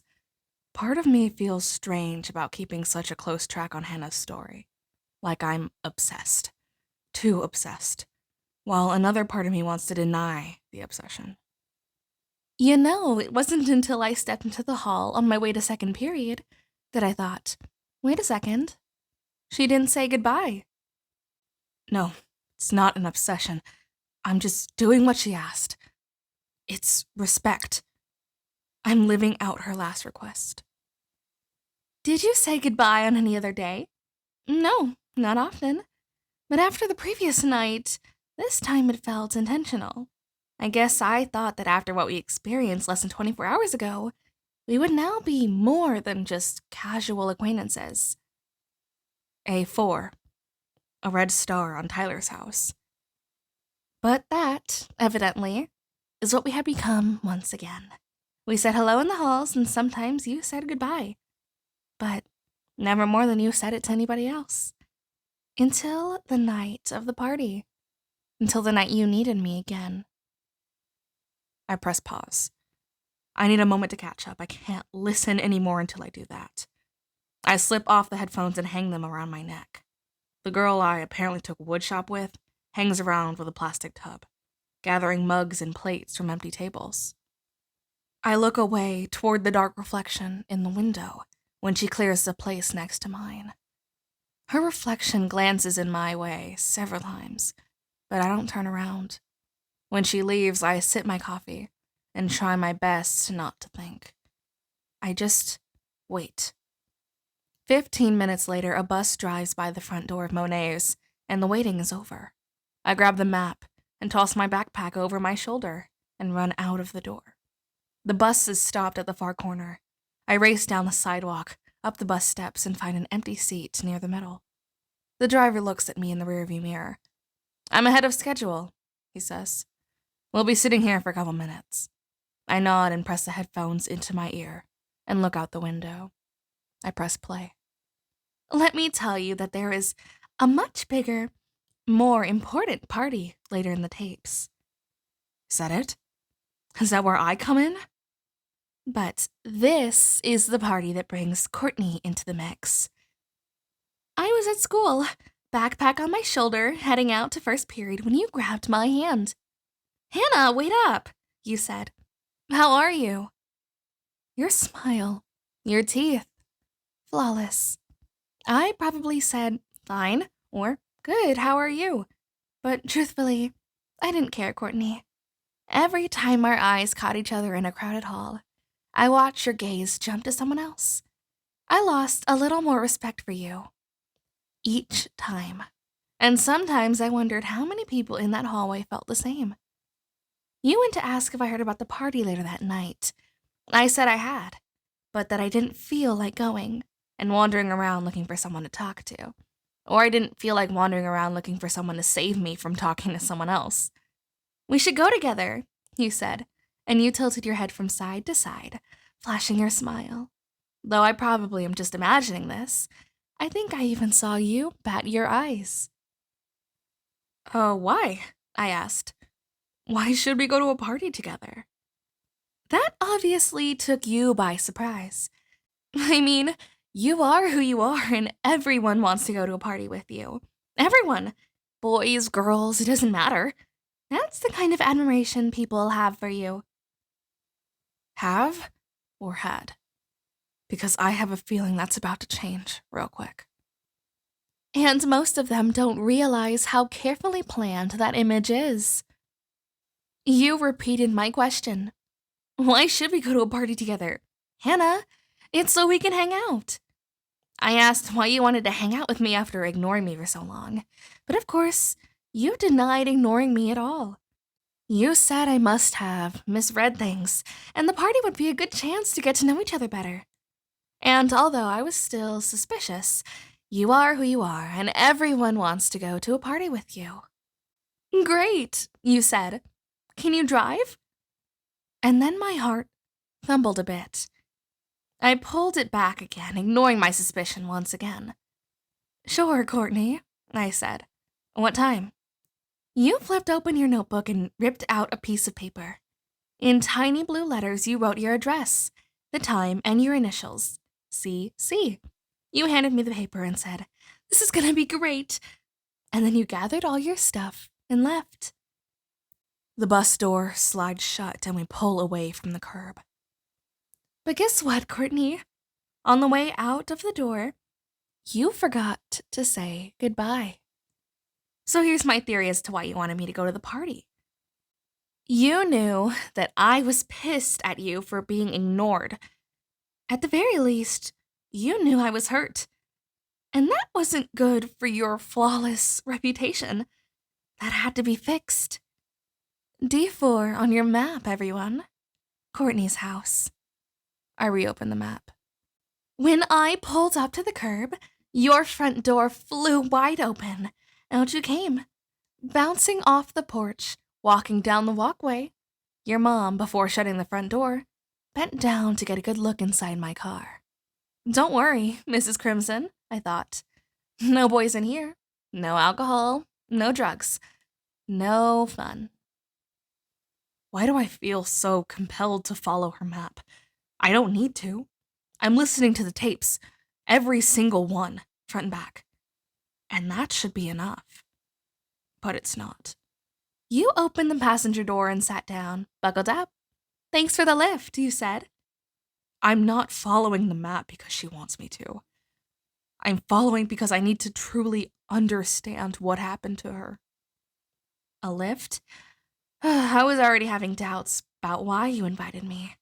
And that was not the hello I wanted to hear. D4. It's only a handful of blocks away from Tyler's house. I wanted to be wrong about you, Courtney. I did. I just wanted you to see it as me picking you up so we could go to a party together.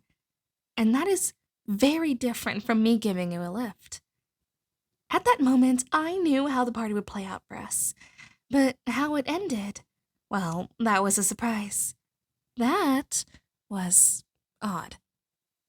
Bolted to the back of each seat, behind a square sheet of plexiglass, is a map of the city bus routes. From where I caught this one, the bus will drive by Courtney's house, turn left a block before Tyler's, and then stop. We parked 2.5 blocks away, which was actually the closest spot we could get.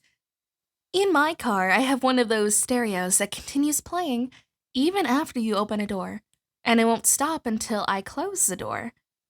But when I close the door, it didn't stop. The music, it just sounded distant. "Oh my god," you said. "I think that music's coming from the party." Did I mention that we were 2.5 blocks away? That's how loud it was. That party was absolutely begging for a police visit. Which is why I don't go to many parties. I'm so close to being valedictorian. One mistake could mess it all up for me. We took our place in the stream of students heading up to the party, like joining a bunch of salmon heading upstream to mate. When we got there, 2 football players, never seen at a party without their jerseys, stood opposite sides of the gate, collecting beer money. So I reached into my pocket for some cash. Over the loud music, you shouted to me, "Don't worry about it!" And then we got to the gate, and one of the guys said, $2 a cup. And then he realized who he was talking to. "Oh, hey, Courtney, here you go." And he handed you a plastic red cup. $2? That's it? They must charge girls differently. You nodded your head in my direction. The guy smiled and then handed me a cup. But when I grabbed it, he didn't let go. He told me his replacement was coming any minute and that we should hang out. I smiled at him, but you grabbed me by the arm and pulled me through the gate. "Don't," you said. "Trust me." I asked why, but you were scanning the crowd and didn't hear me. And then you said that we should split up. And do you want to know what my first thought when you said that, Courtney? Gee, that sure didn't take long. And you said that there were a few people you needed to see and that we should meet up later. I lied and said there were some people I needed to see too. And then you told me not to leave without you. You're my ride, remember? How could I forget, Courtney? The bus turns onto Courtney's street, with for sale signs posted in about a third of the yards. When we pass Courtney's house, I half expect to see a red star spray painted on the front door. But the porch is buried in darkness. No porch light, no lights on in any window. But you smiled at me. And finally, you said the magic word. Goodbye. And goodbye was exactly what you meant. Miss your stop, Clay? An icy chill shoots up my spine. A voice. A girl's voice, but not from the headphones. I press pause on the tape. Someone called my name, but from where? Across the aisle, a dark belt of windows acts like a mirror. I see the reflection of a girl sitting right behind me. Maybe my age? But do I know her? I turn my body around and look over the backrest. Sky Miller. My 8th grade crush. She smiles, maybe more of a smirk, because she knows that she just startled the hell out of me. Sky's always been pretty, but she acts like the thought has never crossed her mind, especially the past couple of years. She dresses in dull, loose clothing every day, almost burying herself within them. Tonight, it's a bulky gray sweatshirt and matching pants. I pull the headphones out of my ear. Hey, Sky. Miss your house? She asks. More words than she's spoken to me in a long time. More words than I've heard her speak to anybody in a long time. You know he'll stop if you ask him to. I shake my head. No, not my house. The bus takes a left at the next intersection and pulls up to the curb. The door slides open and the driver yells back. Anyone? I look to the front of the bus, into the rearview mirror, and catch the driver's eye. And then I turn back to Sky. Where are you going? I ask. The smirk returns. Her eyes stay focused on mine. She's trying so hard to make me feel uncomfortable. And it's working. Oh, I'm not going anywhere, she finally says. Why does she do this? What happened between 8th grade and now? Why does she insist on being an outcast? What changed? No one knows. One day, at least, it seemed that fast, she just stopped wanting to be a part of anything. But this is my stop and I should get off. It's halfway between 2 red stars. Tyler's house and Courtney's. Or Instead, should I stay and talk with Sky? To be more exact, I could stay and try to talk to her. An almost guaranteed one-way conversation. "See you tomorrow," she says. And that's it. The conversation is over. Part of me, I admit, is relieved. See you later, I say. I lift my backpack over my shoulder and walk to the front of the bus. I thank the driver and return to the cold air outside. The door shuts behind me and the bus pulls away. Sky's window passes with her head resting against the glass and her eyes shut. I pull my backpack onto both shoulders and tighten the straps. Alone once again. I start walking to Tyler's house. Okay, but how do I know which one it is? This is the block, I know that. And this is the side of the block, but Hannah gave no address. If his bedroom lights are on, maybe I'll see the bamboo shutters. With each house I walk by, trying not to stare too long, I look for the shutters. Maybe I'll get lucky. Maybe there's some kind of sign posted in his yard. "Peeping Tom, come inside." I stifle a laugh at my own lame joke. With Hannah's words ready at a push of a button, it feels wrong to smile like this, but it also feels nice.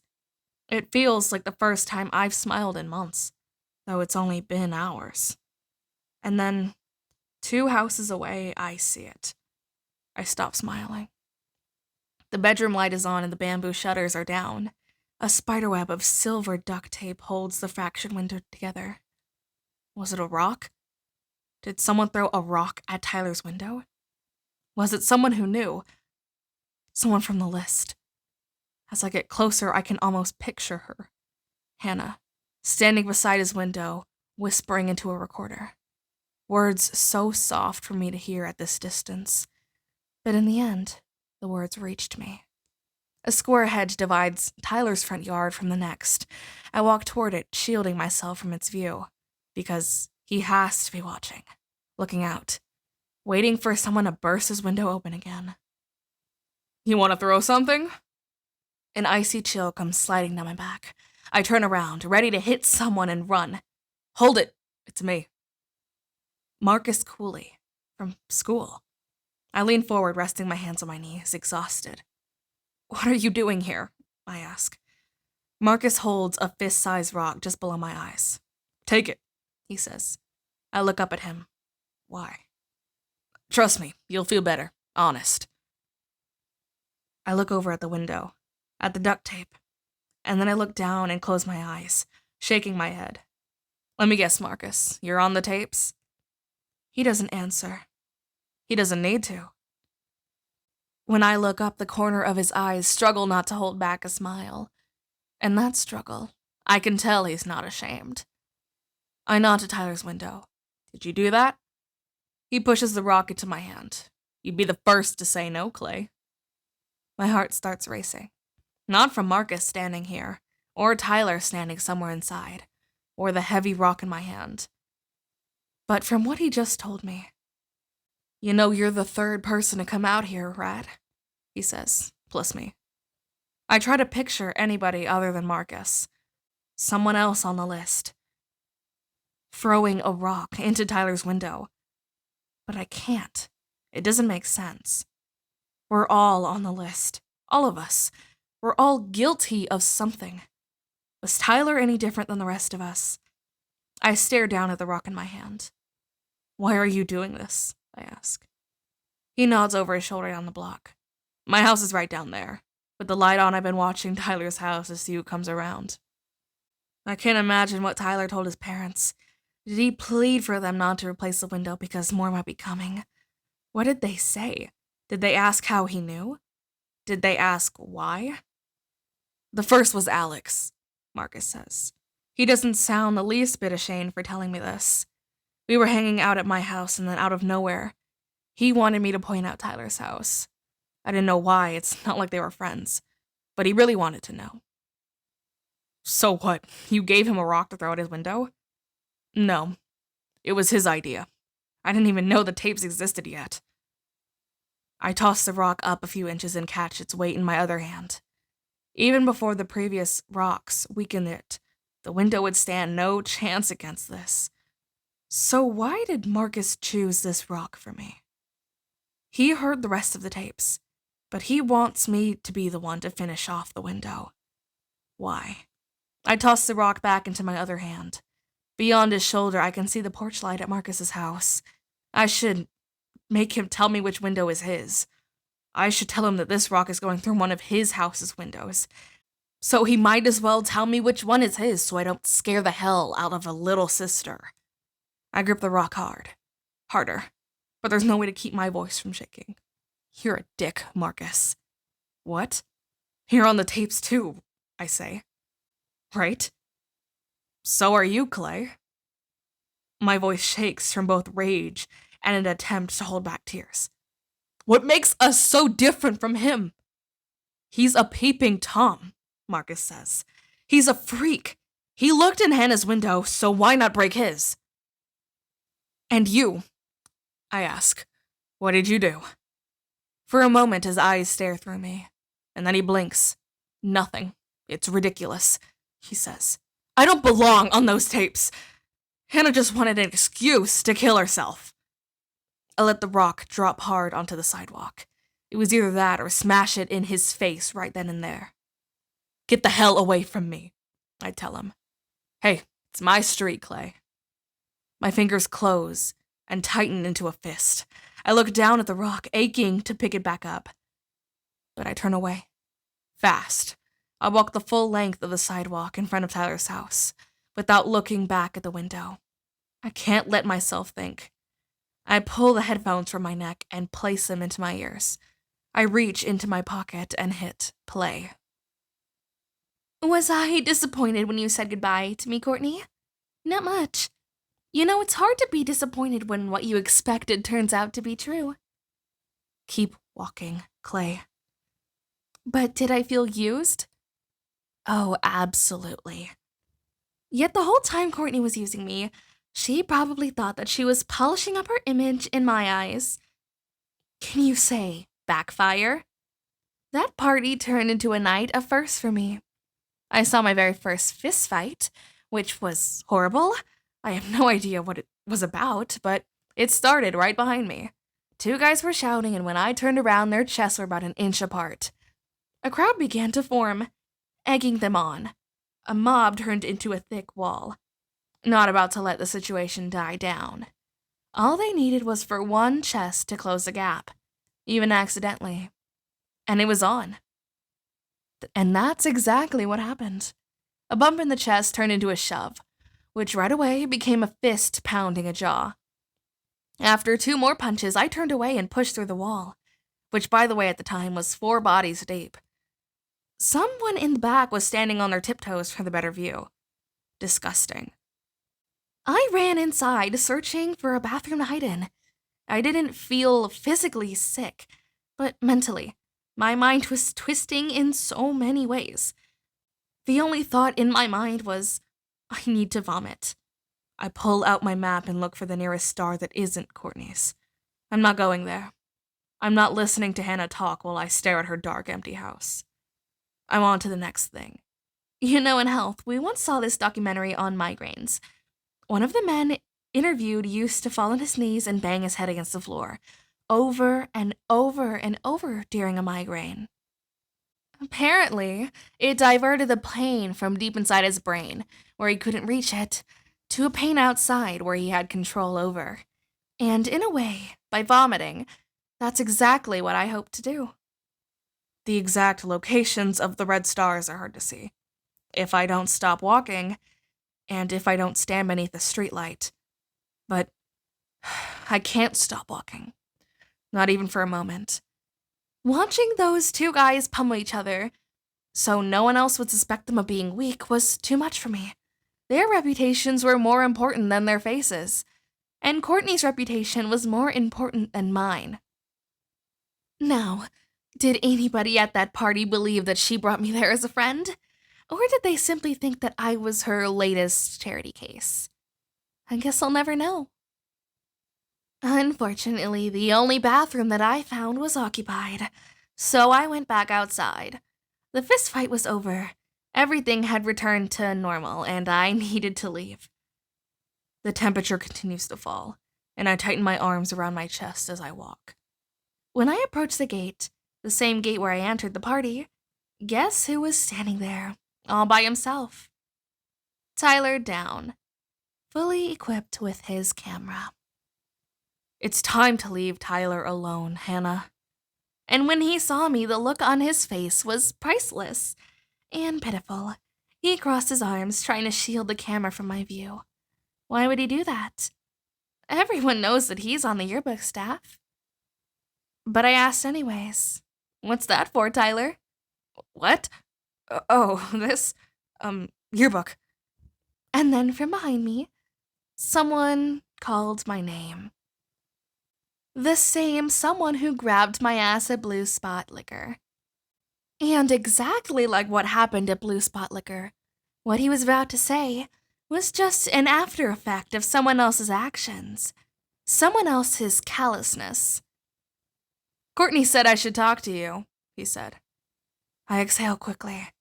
After this, your reputation is ruined, Courtney. I looked behind him.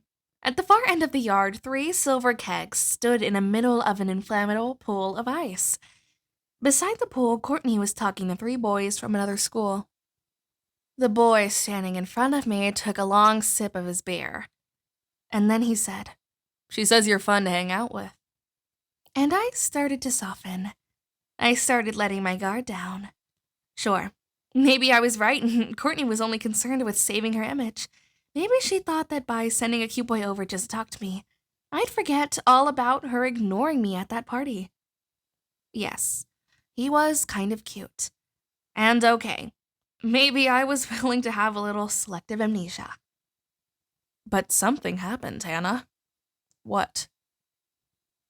After we spoke for a while, this guy said that he had a confession to make. Courtney didn't actually send him over to talk to me, but he did overhear her talking about me, and that's why he came to find me. I asked him what Courtney said, and he just smiled, looking down at the grass. I was through with these games. I demanded to know what she said about me. That you're fun to hang out with. He repeated. I started rebuilding my guard, brick by brick. Fun. How? He shrugged. How? Ready for this, everyone? Our sweet little Miss Crimson told this guy, and whoever else was standing within earshot, that I had a few surprises buried in my dresser drawer. My breath stops, like I've been sucker punched in the stomach. She made that up. Courtney completely made that up. And out of the corner of my eye, I watched Tyler Down start walking away. By now, the tears were welling up. Did she say what was in there? I asked. Again, he smiled. My face felt hot. My hands started shaking. I asked him why he believed her. Do you just believe everything everybody says about me? He told me to calm down, but that didn't matter. Yes, I told him. It does matter. I left him to have a little conversation over by the keg pool, but on my way there, I had a better idea. I ran up to Tyler and stood in front of him. You want a picture? I said. Follow me. And then I grabbed his arm and led him across the yard. The picture. The one from the scribble book. Tyler protested the whole way, thinking I wanted him to take a picture of the keg pool. They'll never print it, he said. You know, underage drinking?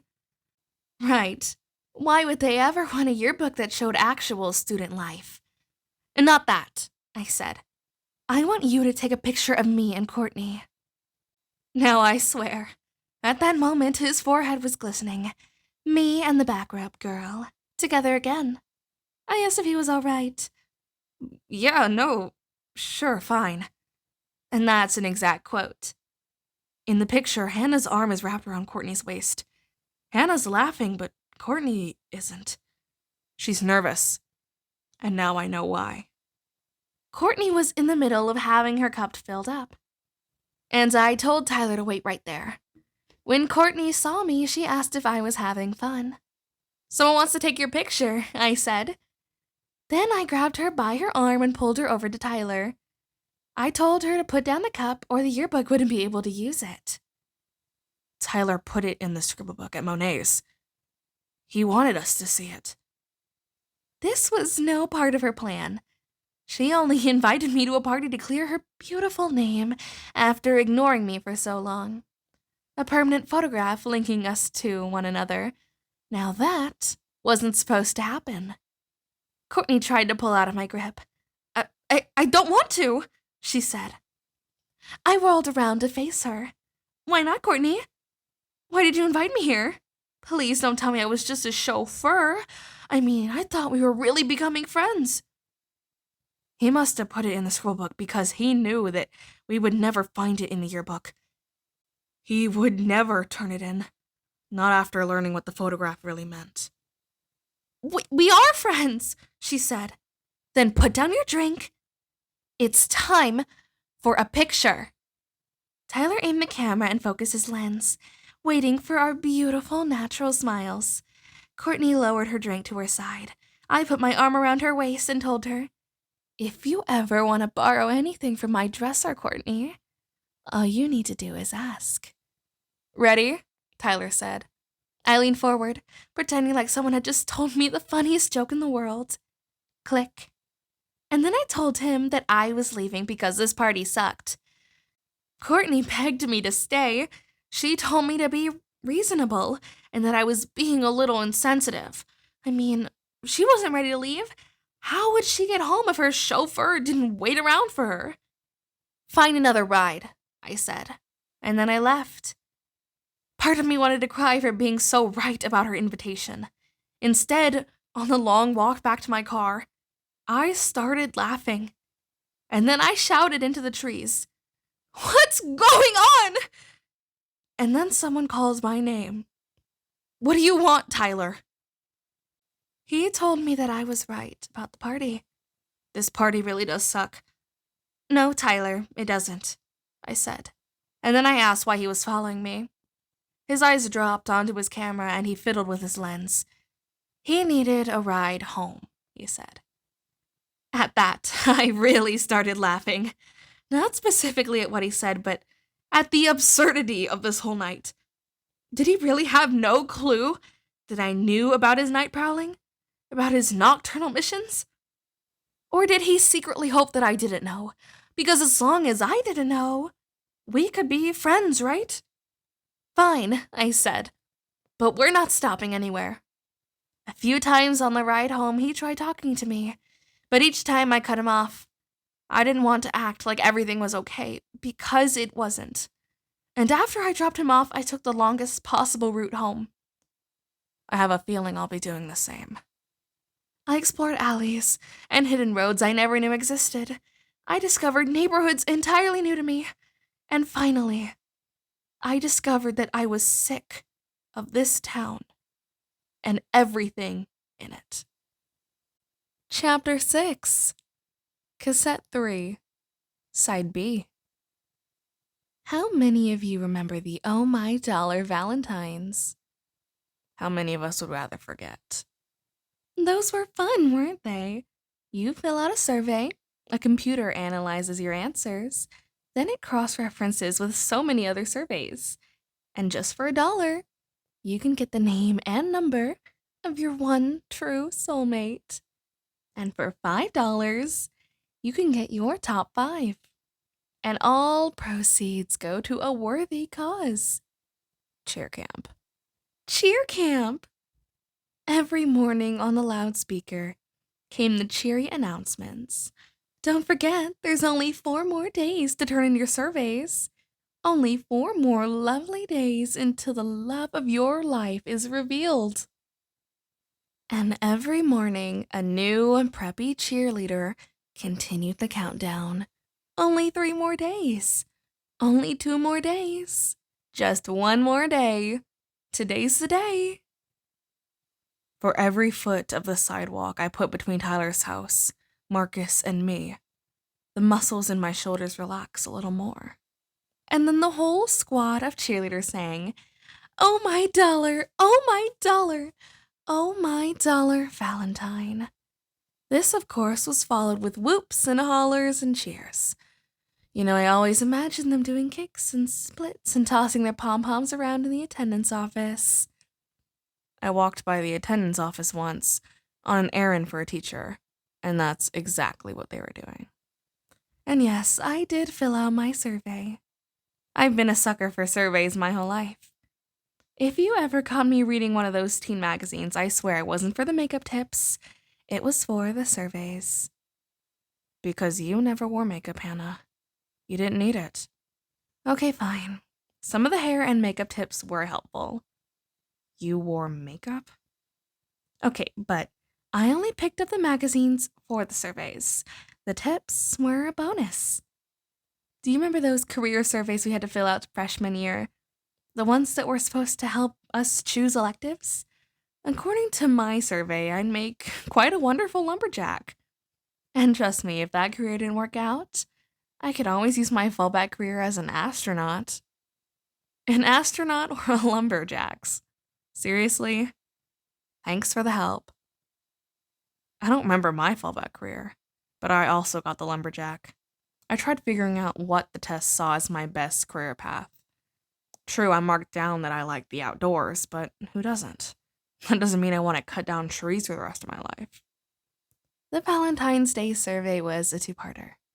First, you described yourself. Hair color, eye color, height, body type, favorite type of music, favorite type of movie. And then you put a check besides your top 3 things to do on the weekend. Which is funny because whoever designed the list forgot to mention drinking and sex, which would have been the most accurate responses for our student body. In all, there were about 20 questions, and I know, based on who appeared on my list, that not everyone answered honestly. In the middle of the sidewalk, beneath a street lamp, is a dark green metal bench. At one time, maybe this was a bus stop, but now it's just a bench to relax on, for old people or anybody too tired to walk. Kind of like me. For part 2 of the survey, it was your turn to describe what you were looking for in a soulmate. Their height, their body type, if they're athletic or not, shy or outgoing. I sit on the cold metal and lean forward, dropping my head into my hands. Only a handful of blocks from home, and I don't know where to go. As I filled mine out, I found myself describing a certain someone at our school. You'd think that if all my answer described one person, that person would have at least appeared in my top 5.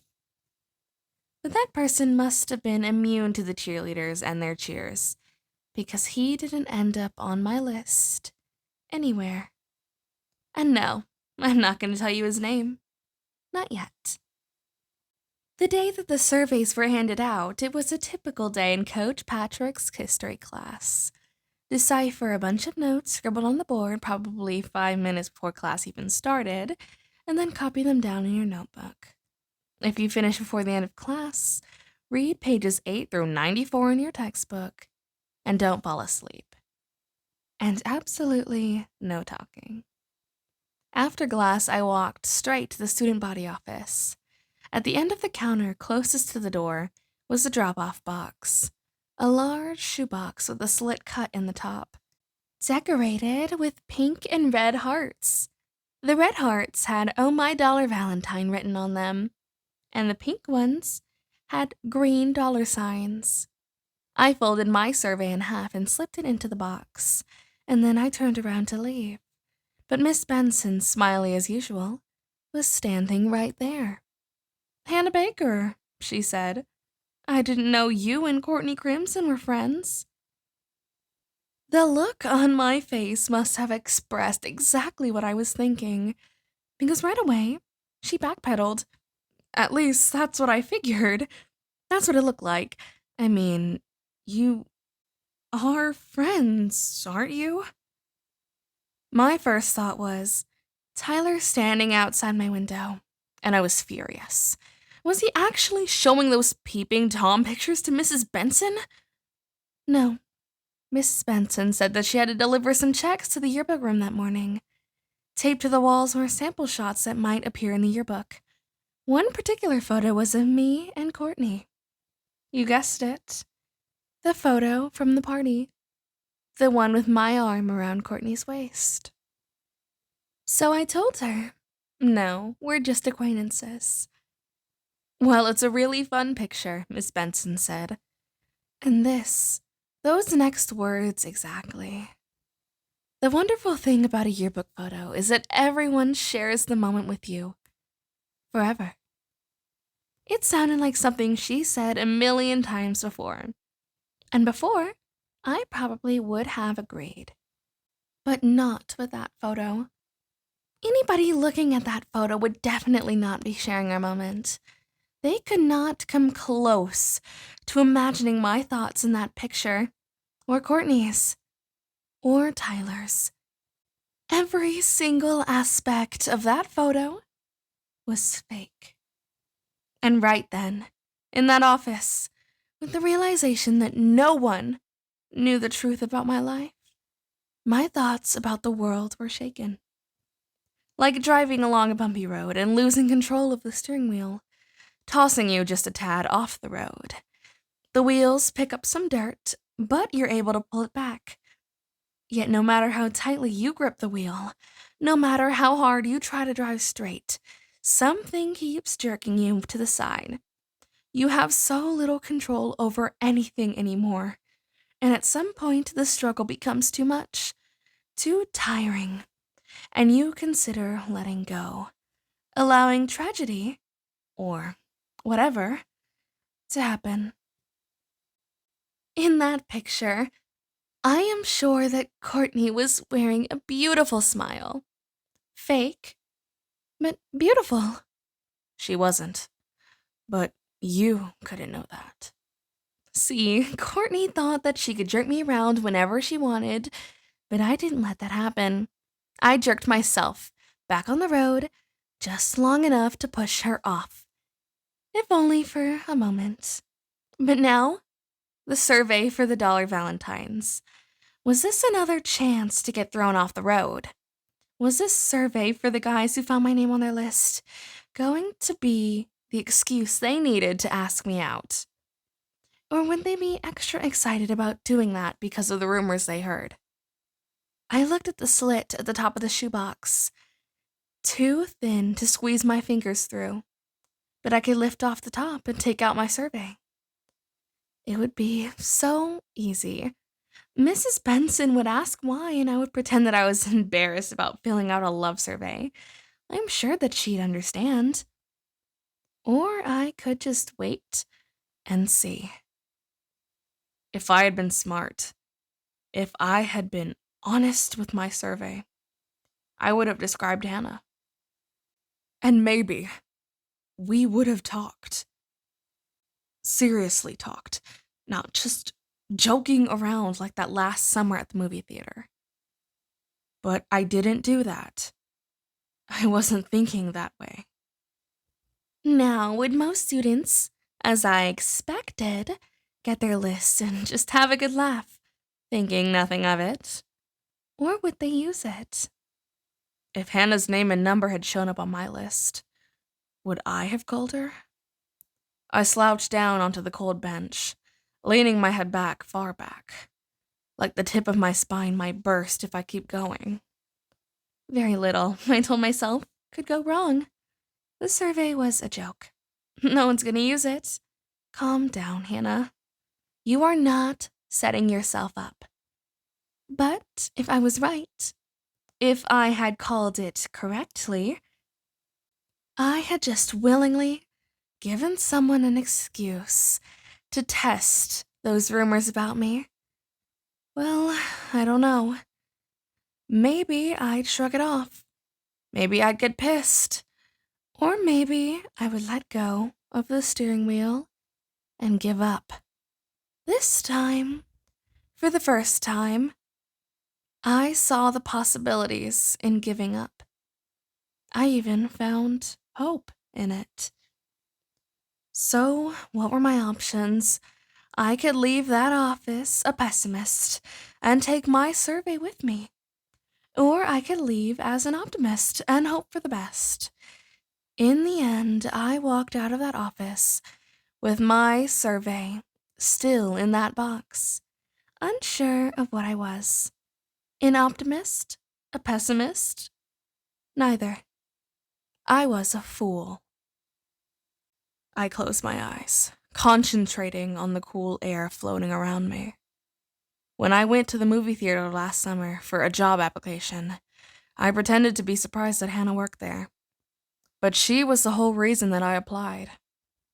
On my first day at work, they placed me at the concession stand with Hannah. She showed me how to pump butter into the popcorn. She said that if someone I had a crush on came in, I shouldn't put butter at the bottom half of the tub. That way, halfway through the movie, they'd come back out asking for more, and there wouldn't be so many people around and we could talk. But I never did that, because it was Hannah that I was interested in, and the thought that she did that to other guys made me jealous. You know, I hadn't decided yet if I wanted to find out who my survey matched me up with. With any luck, I'd be matched up with a fellow lumberjack. But when I walked by that office and found no one standing in line, I thought, what the hell? I went up to the counter and started saying my name, but the cheerleader at the computer cut me off. Thanks for supporting the cheerleaders, Hannah. She tilted her head to one side and smiled. That sounds dumb, right? Sorry, but I'm supposed to say it to everyone. It was probably the same cheerleader who gave me my survey results. She typed my name into the computer, hit enter, and then asked how many names I wanted. 1 or 5. I placed a $5 bill onto the counter. She hit the number 5 key, and a printer on my side spit out my list. She told me that they put the printer on our side so that the cheerleaders wouldn't be tempted to peek at our names, so people wouldn't feel embarrassed by who they got. I told her that was a good idea and started looking over my list. So, the cheerleader said, who'd you get? She was joking, of course. Well, half joking. I placed my list on the counter for her to see. Not bad, she said. Oh, I like this one. I agreed that it wasn't a bad list, but not wonderful either. She lifted her shoulders and called my list a shrugger. Then she let me in on a little secret. It wasn't the most scientific of surveys. We both agreed that 2 names on the list matched me pretty well. Another name, one that I was pleased with, brought an entirely different reaction out of her. No, she said. Her expression, her posture, lost all its cheeriness. Trust me, no. Is he on one of the tapes, Hannah? Is that who this tape is about? Because I don't think this tape is about the cheerleader. But he's cute, I said. On the outside, she told me. I didn't push the subject, but I should have. In a couple more tapes, you'll know why.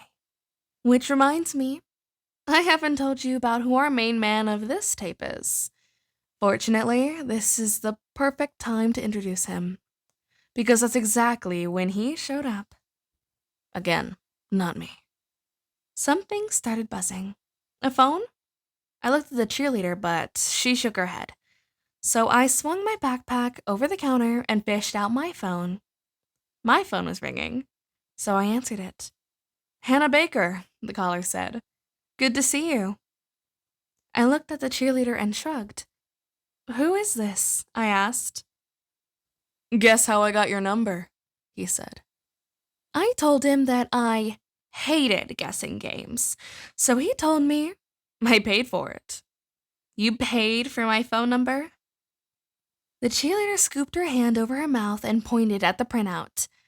The Oh My Dollar Valentines. No way, I thought. Someone was actually calling me because my name was on their list? Kind of exciting, yes, but kind of weird at the same time. The cheerleader touched the names we both thought were good matches, but I shook my head no. I knew those voices well enough, and it wasn't either of them. But it also wasn't the one that she warned me about. I read the other 2 names on my list out loud. "It looks like you made my list," the caller said. "But I didn't make yours." "You actually did make her list. A different list. One I'm sure you don't like being on." I asked him where on his list that my name popped up. Again, he told me to guess, and then quickly added that he was joking.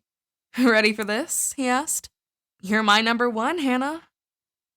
I mouthed his answer. Number 1! And the cheerleader hopped up and down. "This is so cool," she whispered. This caller then asked what I was doing for Valentine's Day. "Depends," I told him. "Who are you?" But he didn't answer, because he didn't need to. Because at the moment I saw him, standing right outside the office window. Marcus Cooley. "Hello, Marcus." I grit my teeth. Marcus. I should have hit him with a rock when I had the chance. Marcus, as you know, is one of the biggest goof-offs at school. Not a slacker goof-off, but a good goof-off. He's actually pretty funny. An endless number of painfully dull classes that have been rescued at the perfect time with a Cooley pun. So naturally, I didn't take his words at face value. Even though he only stood a few feet away, separated by a window, I kept talking to him through the phone. "You're lying," I said. "I'm not on your list."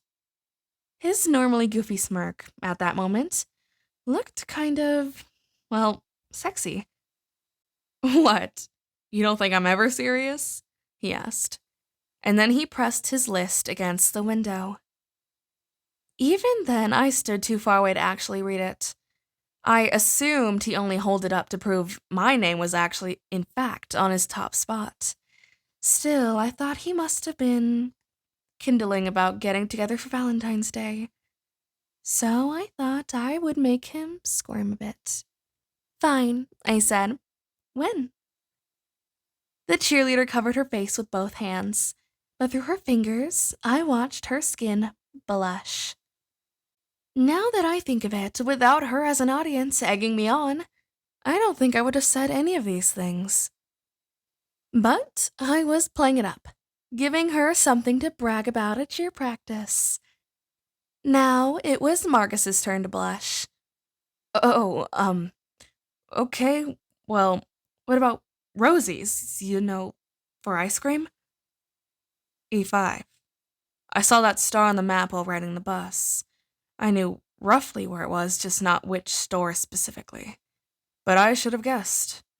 The best ice cream and the greasiest burgers and fries around. Rosie's Diner. My words came out sarcastic. Ice cream? But I didn't mean it that way. An ice cream date just sounded so cute. So I agreed to meet him there after school. And with that, we hung up. The cheerleader slapped her hands on the counter. "You absolutely have got to let me brag about this." I made her promise not to tell anyone until the next day, just in case. "Fine," she said. But she made me promise to spill every detail afterward. Some of you may know the cheerleader I've been talking about, but I am not saying her name. She was very sweet and excited for me. She did nothing wrong. Honestly. No sarcasm there. Don't strain yourself trying to read into my words. Before I thought I knew who the cheerleader was. But now, remembering the day that we all found out about Hannah, I'm sure of it. Jenny Kurtz. We had biology together. By then, I had already heard. But this is when she'd found out. Scalpel in hand, an earthworm sliced down the middle and pinned open before her. She put down the scalpel and fell into a long, stunned silence. And then she got up, without stopping by the teacher's desk to ask for a pass, and walked out the room. I kept looking for her for the rest of the day, puzzled by her reaction. Like most people, I had no clue of her random connection to Hannah Baker. Did I tell the cheerleader about what happened at Rosie's? No. Instead, I avoided her for as long as I could. And you're about to find out why. Of course, I couldn't avoid her forever, which is why, in a little while, she will make another appearance on these tapes. But this time, with a name. The cold air isn't the only reason I am shivering. With every side of every single tape, an old memory gets turned upside down. A reputation twists into someone I don't even recognize. I felt like crying when I watched Jenny walk out of biology. Ever since I saw a reaction like that, with Mr. Porter, it threw me back to the moment when I found out about Hannah myself. When I did cry. When instead, I should have been angry at them. So, if you want the full Hannah experience, go to Rosie's for yourself. God, I hate not knowing what to believe anymore. I hate not knowing what's real. E7 on your map. Sit down at one of the stools in the corner. In a minute, I'll tell you what to do after seating yourself. But first, a little background on me and Rosie's. You know, I had never gone there before that day. I know it seems crazy. Everyone's been to Rosie's. It's the cool, quirky place to hang out. But as far as I knew, no one ever went there alone. And the only time someone invited me, for some reason or another, I was busy. Family visiting from out of town. Too much homework. There was always something. To me, Rosie's had an aura about it. A mystery. In the stories I had heard, it seemed like there was always something happening there. Alex Standall, his first week in town, had a fist fight outside Rosie's front door. He told me and Jessica about it during our first Monet's Garden Cafe period. When I heard about that fight, it came off as advice not to mess with the new kid. Alex knew how to throw, as well as how to take a punch. And a girl, whose name I will not repeat, had her first under-the-bra experience at Rosie's while making out between pinball machines. Courtney Crimson. Everyone knew about that. It's not like Courtney ever tried to hide it.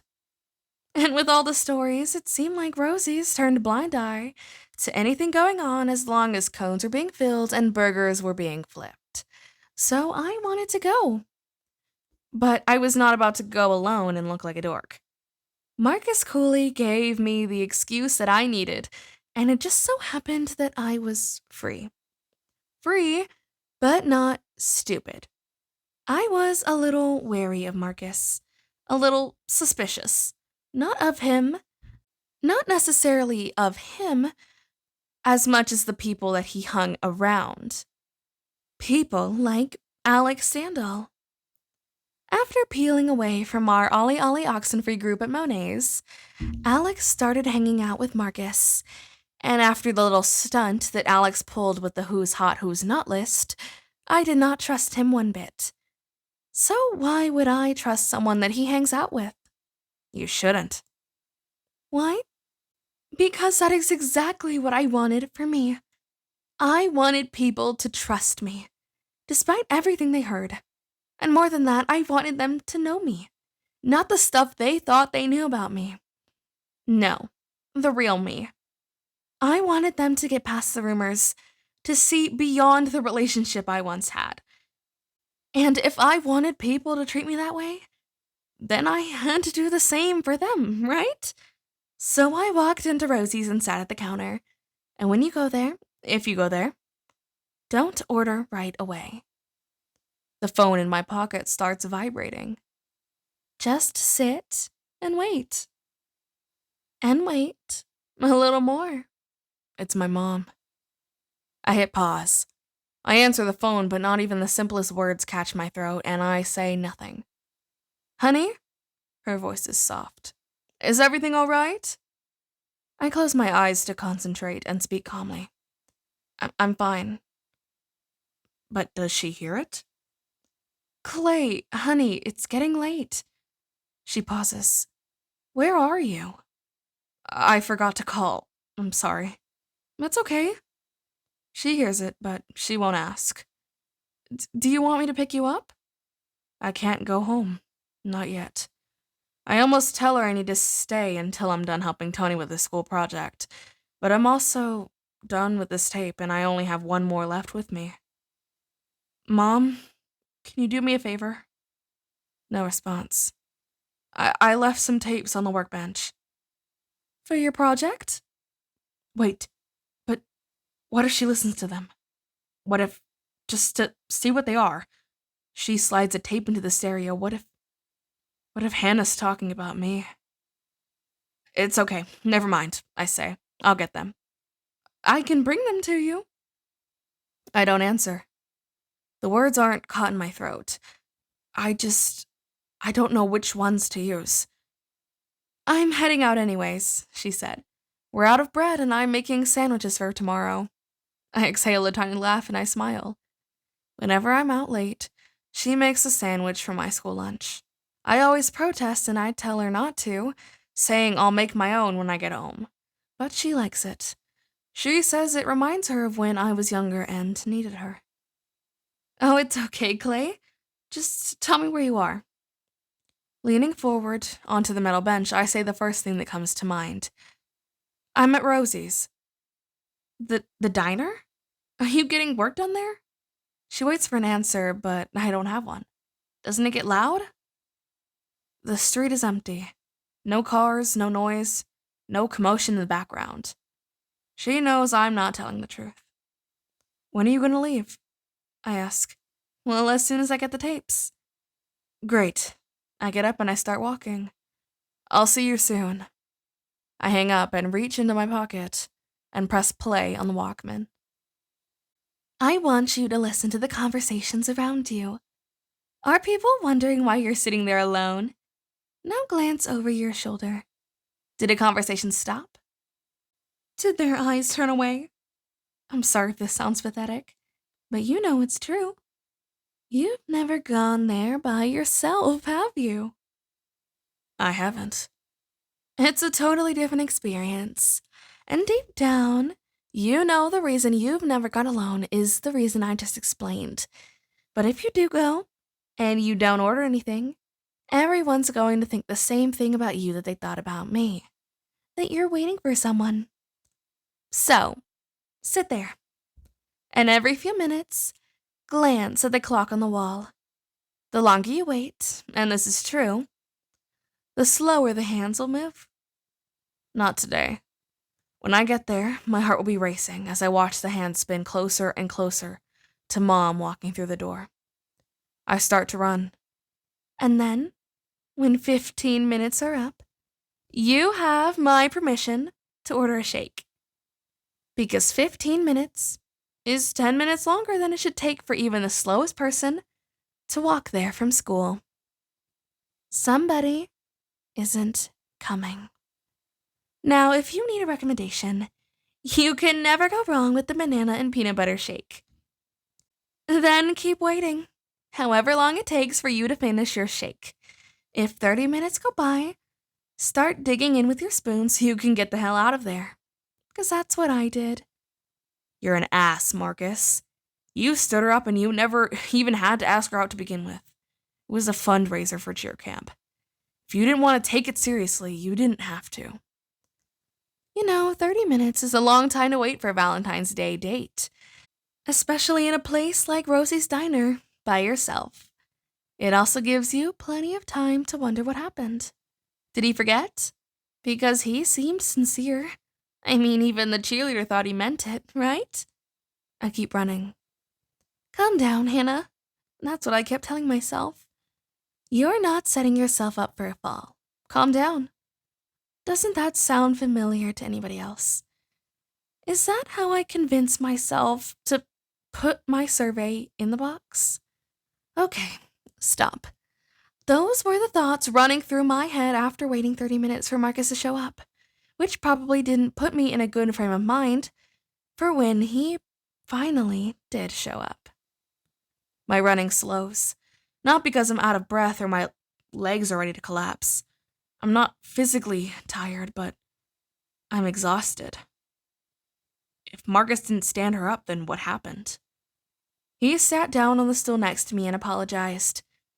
I told him how I'd almost given up and left. He looked at my empty milkshake glass and apologized. But in his mind, he wasn't late. He wasn't sure I would even be there. And okay, I'm not going to hold that against him. Apparently, he thought we were joking about the date. Or at least, he assumed that I wasn't being serious. But halfway home, he stopped to think about it and headed to Rosie's just in case. And that's why you're on this tape, Marcus. You turned around just in case. Just in case I, Hannah Baker, Miss Reputation, was waiting for you. And sadly, I was. At the time, I thought it might be fun. At the time, I was stupid. There's Rosie's, across the street, at the far end of the parking lot. See, when Marcus came to Rosie's, he wasn't alone. No, Marcus came into Rosie's with a plan. And part of that plan was to move away from the counter and into a booth near the back, near the pinball machines, with me on the inside. Me sandwiched between him and a wall. The parking lot is nearly empty. Only a few cars directly in front of Rosie's, but none of them are Mom's, so I stop. And if you're sitting at Rosie's right now, stay at the counter. It's more comfortable up there. Believe me. I stand on the curb, breathing deep, exhaling hard. A red hand flashes at the intersection across the street. I don't know how much of this plan was thought out. Maybe he just arrived with an endgame, a goal. And like I said, Marcus is funny. So there we were, sitting in a booth with our backs to the rest of the diner, laughing. And at one point, Marcus had me laughing so hard that my stomach hurt and I leaned over, touching my forehead to his shoulder, begging him to stop. The hand keeps flashing, urging me to make up my mind, telling me to hurry. I still have time to run across the street, jump the curb and race through the parking lot to Rosie's. But I don't. And that's when his hand touched my knee. That's when I knew. The hand stops flashing, a solid bright red hand. And I turn around. I can't go in there. Not yet. I stopped laughing. I nearly stopped breathing. But I kept my forehead against your shoulder, Marcus. There was your hand on my knee. And from out of nowhere, the same way that I was grabbed at the liquor store. "What are you doing?" I whispered. "Do you want me to move it?" you asked. I didn't answer. I pressed my hand against my stomach. It's too much to handle. I'll go to Rosie's in a minute, and hopefully I'll get there before Mom. But first, the theater where Hannah and I worked for one summer. The place where she was safe. The Crestmont. And I didn't move away from you either. It was like you and your shoulder weren't even connected anymore. Your shoulder was just a prop to rest my head. And I couldn't look away as your fingertips caressed my knee and started moving up. "Why are you doing that?" I asked. It's only a block away, and maybe it's not a red star on her map, but it should have been. It was a red star to me. Your shoulder rotated and I lifted my head, but now your arm was behind my back, pulling me close, and your other hand was touching my leg, my upper thigh. I looked over at the back of the booth to the other booths at the counter, trying to catch someone's eye, and a few people glanced over, but they all turned away. Below the table, my fingertips were fighting to pry your fingers off, to loosen your grip, to push you away. And I didn't want to yell. It wasn't to that level yet. But my eyes were begging for help. I shoved my hands into my pockets, balled into fists. I want to slam them into a wall or punch them through a store window. I've never hit anything or anyone before, and already just tonight I've wanted to hit Marcus with that rock. But everyone turned away. No one asked if there was a problem. Why? Were they being polite? Was that it, Zach? Were you just being polite? Zach? Again? With Justin on the first tape falling into Hannah's lawn, then interrupting Hannah and Kat's going away party. I hate this. I don't want to find out how everyone fits together anymore. Stop it, I said. And I know you heard me, because me looking over the backrest, my mouth was just inches away from your ear. Stop it! The Crestmont, around the corner and less than a half a block away. There it is, one of the few landmarks in town. The last Art Deco theater in the state. Don't worry, you said. And maybe you knew your time was short because your hand immediately slid up my thigh. All the way up. So I rammed both of my hands into your side, throwing you onto the floor. Now, when someone falls out of a booth, it's kind of funny. It just is. So you'd think that people would have started laughing, unless, of course, they knew it wasn't an accident. So they knew that something was going on in that booth. They just didn't feel like helping. Thanks.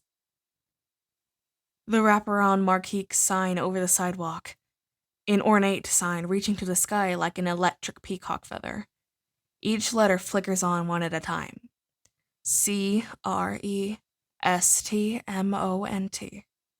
Like filling in a crossword puzzle with neon letters. Anyways, you left. You didn't storm out. You just called me a bitch and a tease, loud enough for everyone to hear, and walked out. Okay, so let's back up. To me, sitting at the counter getting ready to leave. To me, thinking Marcus wasn't showing up because he simply didn't care. And I'll tell you what I was thinking. Because now it applies even more. For the longest time, from almost day one at this school, it seemed like I was the only person who cared about me. Put all of your heart into getting their first kiss, only to have it thrown back into your face. Have the only two people you truly trust turn against you. Have one of them use you to get back at the other, and then be accused of betrayal. Are you getting it now? Am I going too fast? Well, keep up. Let someone take away any sense of privacy or security you might possess, and then have someone use that insecurity to satisfy their own twisted curiosity. She pauses, slows down a bit, and then come to realize you're making mountains out of anthills. Realize how petty you've become. Sure, it may seem like you can't get a grip in this town. It may seem like every time someone offers you a hand up, they just let go and let you slip further down. But you must stop trying to be so pessimistic, Hannah, and learn to trust those around you. So I do. One more time. Standing in front of the Crestmont, taking in the summer that we spent together. This was my chance, at this theater, to reach Hannah. It was my chance, and I let it slip away. And then, well, certain thoughts began creeping around. Will I ever get control of my life? Will I always be shoved back and pushed around by those I trust? I hate what you did, Hannah. Will my life ever go the way I want it to? You didn't have to do it, and I hate the fact that you did. The very next day, Marcus, I decided something. I decided to find out how those people at school might react if one of their students never came back. As the song goes, you're lost and gone forever, oh my darling Valentine. I lean against a poster, locked behind a plastic frame, and I close my eyes. I'm listening to someone give up. Someone I knew. Someone I liked. I'm listening, but still, I'm too late.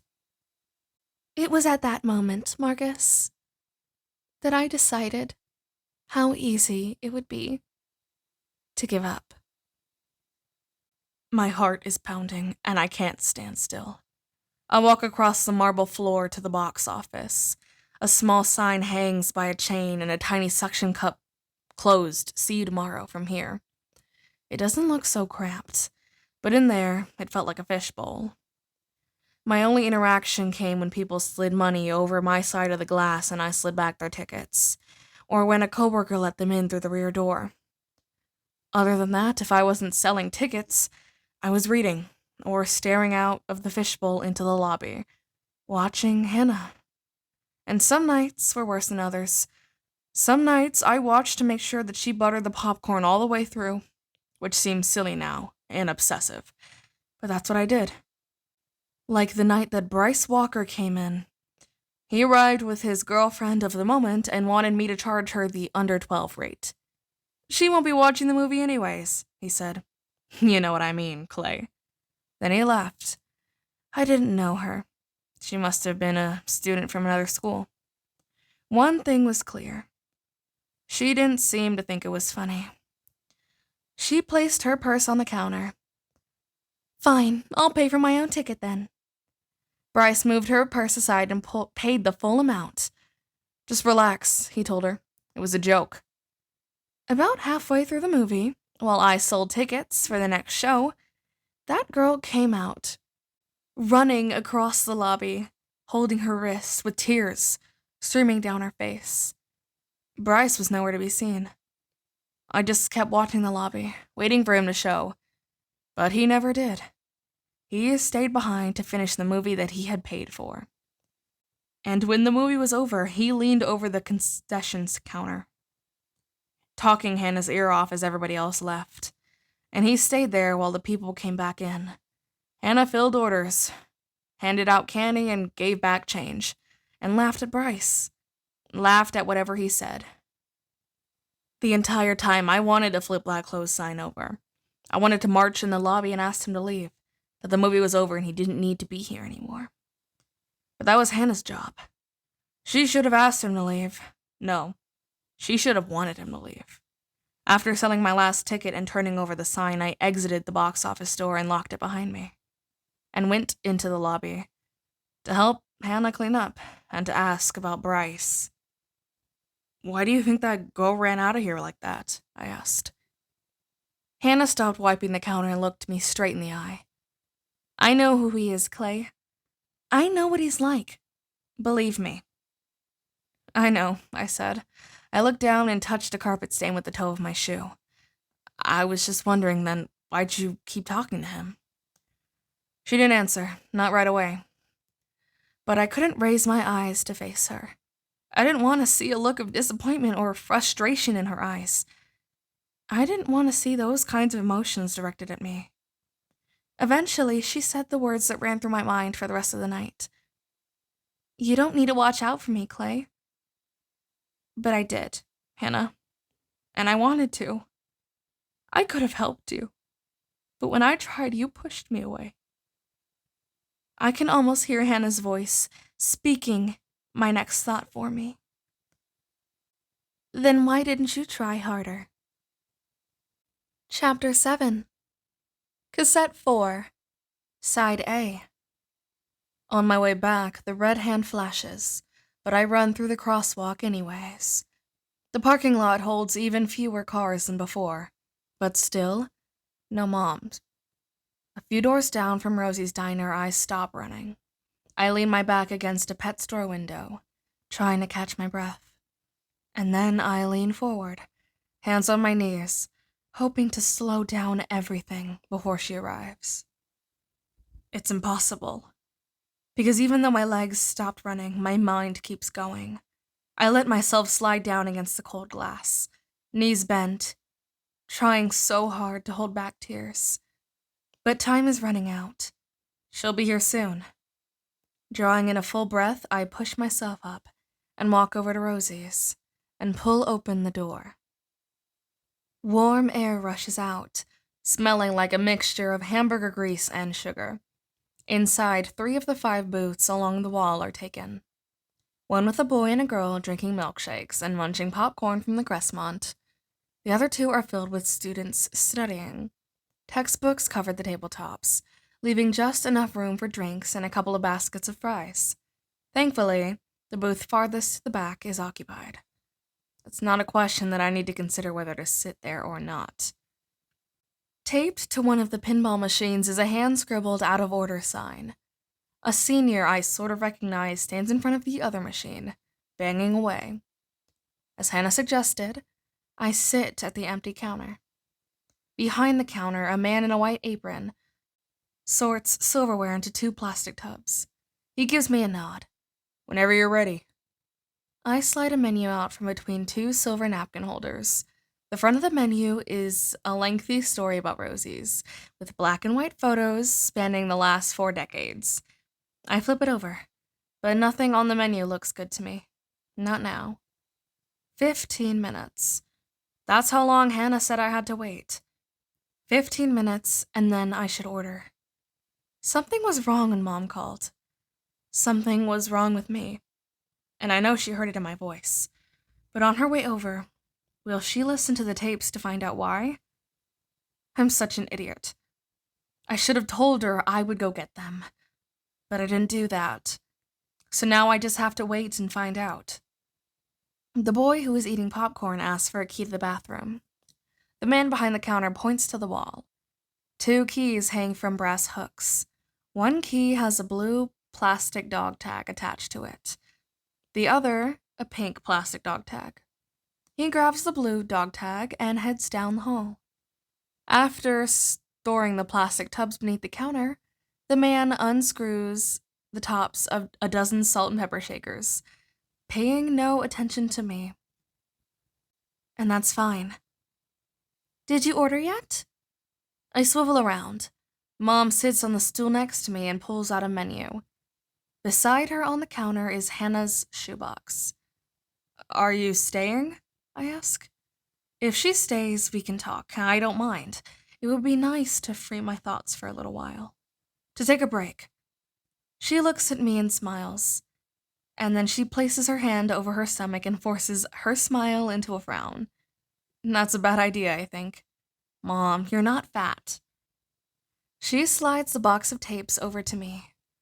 "Where's your friend? Weren't you working together?" "Right. A school project. He had to, he's in the restroom." Her eyes look past me, over my shoulder for just a second. And I might be wrong, but I think that she checked to see if both keys were hanging on the wall. Thank God they weren't. "Did you bring enough money?" she asks. "For?" "For something to eat." She places her menu and then taps a fingernail against the menu. "The chocolate malts are to die for." "You've eaten here?" I'm a little surprised. I've never seen adults in Rosie's before. Mom laughs. She places a hand on top of my head and uses her thumb to smooth out the wrinkles on my forehead. "Don't look so amazed, Clay.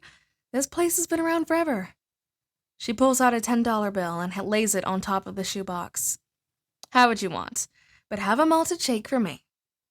And then she stands, the bathroom door squeaks open, and I turn my head and watch the guy rehang the blue dog key.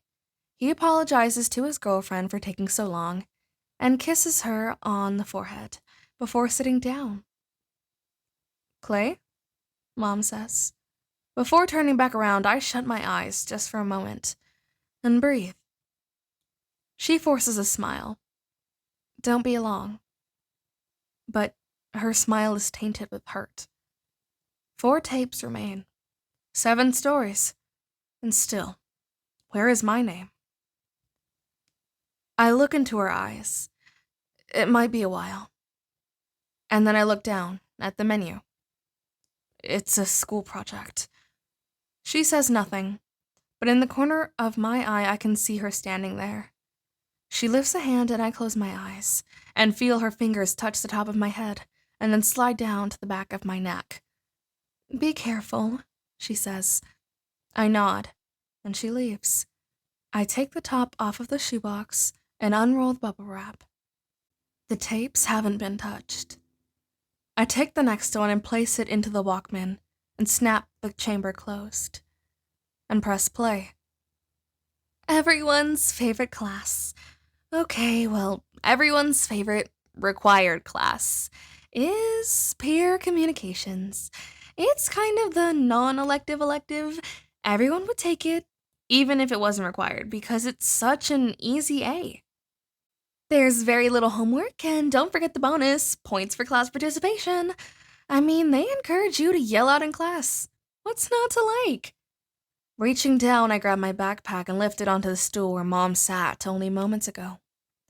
After feeling more and more like an outcast, peer communications was my safe haven at school. Whenever I walked into that room, I felt like throwing open my arms and shouting, "Ollie, Ollie, oxen free." I roll the 3 tapes that I've already heard into the bubble wrap and place them back into the shoebox. Finished. Done. For 1 period every single day, you were not allowed to touch me or snicker behind my back, no matter what the latest rumor was. Miss Bradley did not appreciate people who snickered. I unzip the largest pocket of my backpack and stow Hannah's shoebox inside of it. That was rule number 1, day 1. If anybody snickered at what anybody else said, they owed Mrs. Bradley a Snickers bar. And if it was an extremely rude snicker, you owed her a king size. On the counter, sitting beside the Walkman, and a chocolate malted shake in honor of Mom, are the next 3 tapes. And everyone paid up without argument. That's the kind of respect that people had for Mrs. Bradley. No one accused her of picking on them, because she never did. If she said that you snickered, you did, and you knew it. The next day, there would be a Snickers bar waiting for her on her desk. And if there wasn't, I don't know. There always was. I gather the next 2 tapes, blue nail polish labeling them as 9, 10, 11, and 12. I hide them inside my jacket pocket. Mrs. Bradley said that peer communication was her favorite class to teach. Or moderate, as she called it. Each day we had a brief reading assignment full of statistics and real-world examples, and then we discussed. On the last tape, the 7th tape, that has a 13 on one side but nothing on the reverse, I slide this tape into the back pocket of my jeans. Bullies, drugs, self-image, relationships, everything was fair game in peer communications, which of course made a lot of teachers upset. It was a waste of time, they said. They wanted to teach us cold, hard facts. They understood cold, hard facts. Headlights flash across Rosie's front window, and I squint while they pass. They wanted to teach us the meaning of X in relation to pi, as opposed to helping us better understand ourselves and each other. They wanted us to know when the Magna Carta was signed. Never mind what it was, as opposed to discussing birth control. We have sex ed, but to be honest, that class is a joke. Which meant that every year, during budget meetings, peer communications was on the chopping block. And each year, Miss Bradley and the other teachers brought a bunch of students to the school board meeting with examples of how they benefited from the class. Okay, I could go on like this forever, defending Mrs. Bradley, but something happened in that class, didn't it? Otherwise, why would you be listening to me talk at all? And next year, after my incident, I hope peer communication continues. I know. You thought I was going to say something else, didn't you? You thought I was going to say that the class played a part in my decision. It should be cut. But it shouldn't. No one at school knows what I'm about to tell you. And it wasn't really the class itself that played a part. To be completely honest, even if I never even took peer communications, the outcome may very well have been the same. Or not. I guess that's the point of it all. No one really knows for certain how much impact they have on the lives of other people. Sometimes we have no clue, yet we push it just the same. At the back of Mrs. Bradley's room stood a wire book rack, the kind that you can spin. The kind that holds paperback novels in the supermarket. But this rack never held any books. Instead, at the beginning of the year, each student received a paper lunch bag to decorate with crayons and stickers and stamps. And then we opened our bags and hung them to the rack with a couple of pieces of tape. Mrs. Bradley knew people had a difficult time saying nice things to each other, so she devised a way for us to anonymously say what we felt. Did you admire the way that so-and-so talked openly about his family? Drop a note in his bag and tell him. Do you understand so-and-so's concern about not passing history? Drop her a note. Tell her what you think about her as you study for the upcoming test. Did you like so-and-so's performance in the school play? Did you like so-and-so's new haircut? Hannah got a haircut. In the photo at Monet's, Hannah's hair was long. And that's how I always picture it. Even now. But that's not how it was at the very end. If you can, tell them to their face. But if you can't, drop them a note and they'll feel it just the same. And as far as I know, no one has ever left a mean or sarcastic note in anybody's bag. We all had too much respect for Mrs. Bradley to ever do that. So, Zach Dempsey, what's your excuse? Her voice stops abruptly. What? What happened? Oh, God. I look up to find Tony standing beside me, his finger on the pause button. Is this my Walkman? I don't say anything because I can't read his expression. It's not anger, even though I did steal his Walkman. Confusion, maybe? But if it is, it's more than that. It's the same look he gave me when I helped him with his car. When he was watching me instead of shining his flashlight for his dad. Is it worry? Concern? Tony, hey! I pull the headphones out of my ears and slip them over my neck. The Walkman, right. He asked me about the Walkman. It was in your car. I saw it when I was helping you earlier today. I think I asked if I could borrow it. God damn, I'm such an idiot. He rests his hand on top of the counter and sits on the stool next to me. I'm sorry, Clay, he says. He looks into my eyes. Can he tell that I'm a horrible liar? I just get so frustrated around my dad sometimes. I'm sure you asked and I just forgot. His gaze falls onto the yellow headphones around my neck, and then he follows the long cord down to the tape deck on the counter. I pray that he doesn't ask what I'm listening to. Between Tony and my mom, I'm doing a lot of lying today. And if he does ask, I'll need to do it again. Just return it when you're done, he says. He stands and places a hand on my shoulder. Keep it as long as you need. Thanks. No need to rush, he says. He grabs a menu from between the napkin holders, walks to an empty booth, and behind me, sits down. Don't worry, Zach. You never left anything mean in my bag. I know that. But what you did do was worse. From what I know, Zach is a good guy. Too shy for people to even want to gossip about. And like me, he's always had a thing for Hannah Baker. But first, let's go back a few weeks. Let's go back to Rosie's. My stomach pulls in tight, like working through a final. I sit up close. I close my eyes and concentrate on bringing myself back to normal. But I haven't felt normal in hours. Even the lids of my eyes feel warm. Like my whole body is fighting a sickness. I just sat there, in the booth where Marcus left me, staring into an empty milkshake glass. His side of the bench was probably still warm because he only left about a minute ago. And then walked up Zach. And down he sat. I opened my eyes to the row of empty stools on the side of the counter. One of these stools may be this one. Hannah sat when she arrived. By herself. But then Marcus arrived and took her to a booth. My gaze follows the counter down to the pinball machines at the far end of the diner, and then over to their booth. Empty. I pretended not to notice him, not because I had anything against him, but because my heart and my trust were in the process of collapsing, and that collapse created a vacuum in my chest, like every nerve in my body was withering, pulling away from my fingers and toes, pulling back, and disappearing.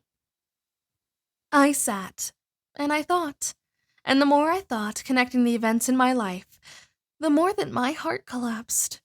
Zach was sweet. He went on letting me ignore him until it almost became comical. I knew he was there, of course. He was practically staring at me. And eventually, melodramatically, he cleared his throat. I lifted my hand onto the table and touched the base of my glass. It was the only sign that he was going to get that I was listening. He asked if I was all right, and I forced myself to nod. But my eyes wouldn't move from the glass. Through the glass at the spoon. I kept thinking, over and over and over again, is this what it feels like to go insane? I'm sorry, he said, for whatever just happened right now. I felt my head continue to nod as if it was attached to heavy springs, but I couldn't bring myself to tell him that I appreciated his words. He offered to buy me another milkshake, but I gave no response. Was I unable to talk? Or did I just not want to talk? I don't know. Part of me thought that he was hitting on me, ready to use the fact that I was now alone to ask me out. And it's not that I completely believed him, but why should I trust him? The waitress dropped off my bill and took the empty glass away. Soon, getting nothing out of me, Zach left a few bucks on the table and then returned to his friends. My eyes began tearing up, but I could not break my stare from the small wet circle where the glass had been. If I even tried to utter a single word, I would have lost it. Or had I already lost it? I can tell you this. At that table, the worst thoughts in the world came first to my head. It's there that I first started to consider. To consider. A word that I still cannot say. I know that you tried coming to my rescue, Zach, but we all know why you were on this tape. So I've got one question before we continue. When you tried rescuing someone and discovered they cannot be reached, why would you ever throw that back in their face? For the past several days, or weeks, or however long it took you to get these tapes, Zach, you probably thought that no one would find out. I lower my face into my hand. How many secrets can there be at one school? You probably got sick to your stomach when you heard what I did. But the more time went on, the better you felt that your secret had died with me. No one knew. No one would ever find out. But now we will. And my stomach gets a little sicker. So, let me ask you this, Zach. Did you think that I turned you down at Rosie's? I mean, you never got around to asking me out, so I couldn't officially turn you down, right? So what was it? Embarrassment? Let me guess, you told your friends to watch while you pulled the moves on me, and when I hardly responded? Or was it a dare? Did they dare you to ask me out? People did that. Recently, someone dared me to ask Hannah out, when both of us worked at the Crestmont. He knew I liked her, and I never found out the nerve to ask her out. He also knew that for the past few months, Hannah and I hardly spoke anymore, making it a double challenge. When I broke out of my daze, before I left, I listened in on you and your friends. They were teasing you for not getting that date you assured them was in the bag. I'll give you credit where it's due, Zach. You could have gone back to your friends and said, Hannah's a freak. Look at her. She's staring off into Neverland. Instead, you took the teasing. But you must have had a slow boil, getting more and more angry, taking it more and more personally, The longer you thought about my non-responsiveness, you chose to get back at me in the most childish of ways. You stole my paper bag of notes of encouragement. How pathetic. So what tipped me off? It's simple, really. Everyone else was getting notes. Everyone. And for the most insignificant of things, anytime someone got a haircut, they got a bunch of notes. And there were people in that class I considered friends who would have put something in my bag after I chopped off most of my hair. Come to think of it, I cut my hair the very day that Marcus Cooley and I met at Rosie's. Wow, that's weird. All those warning signs they tell us to watch out for, they're true. I went straight from Rosie's to get my hair cut. I needed a change, just like they said. So I changed my appearance.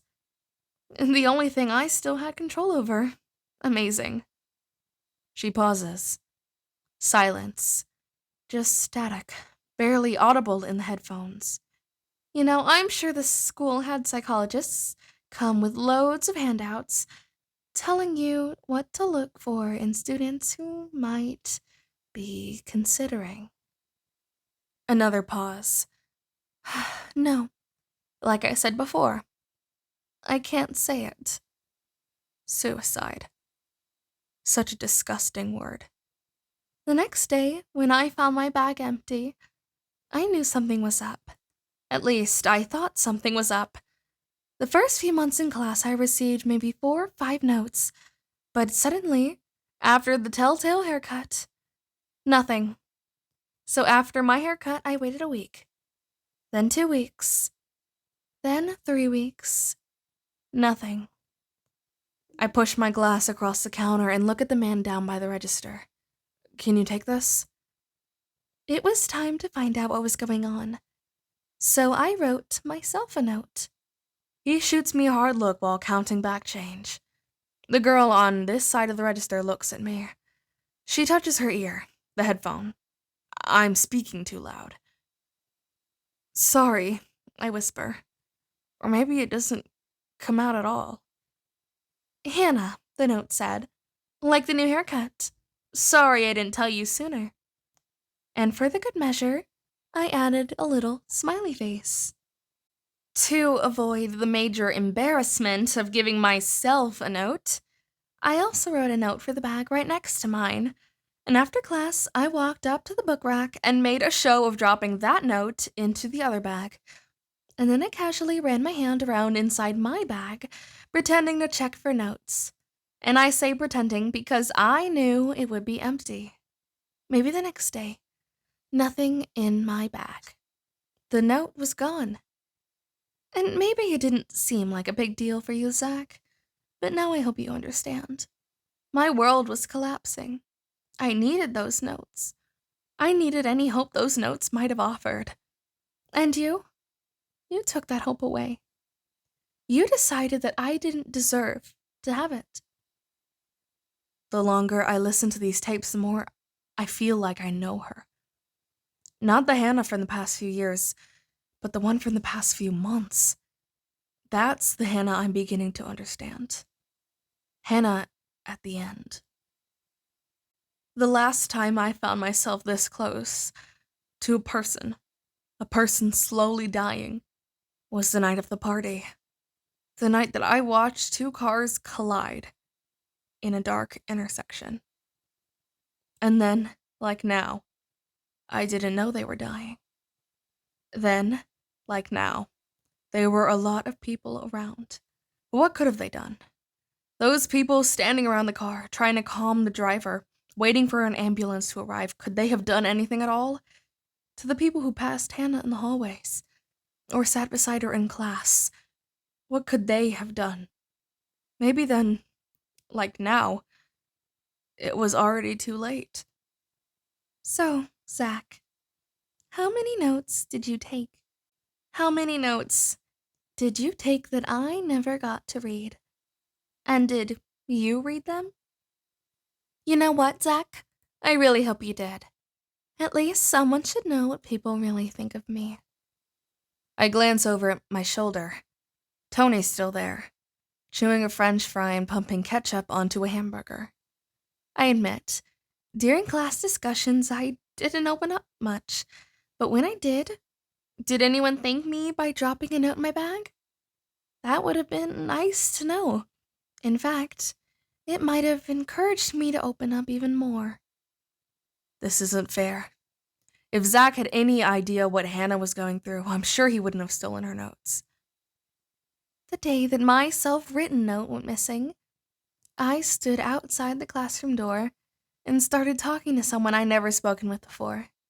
I looked over her shoulder every few seconds, watching the other students check their bags for notes.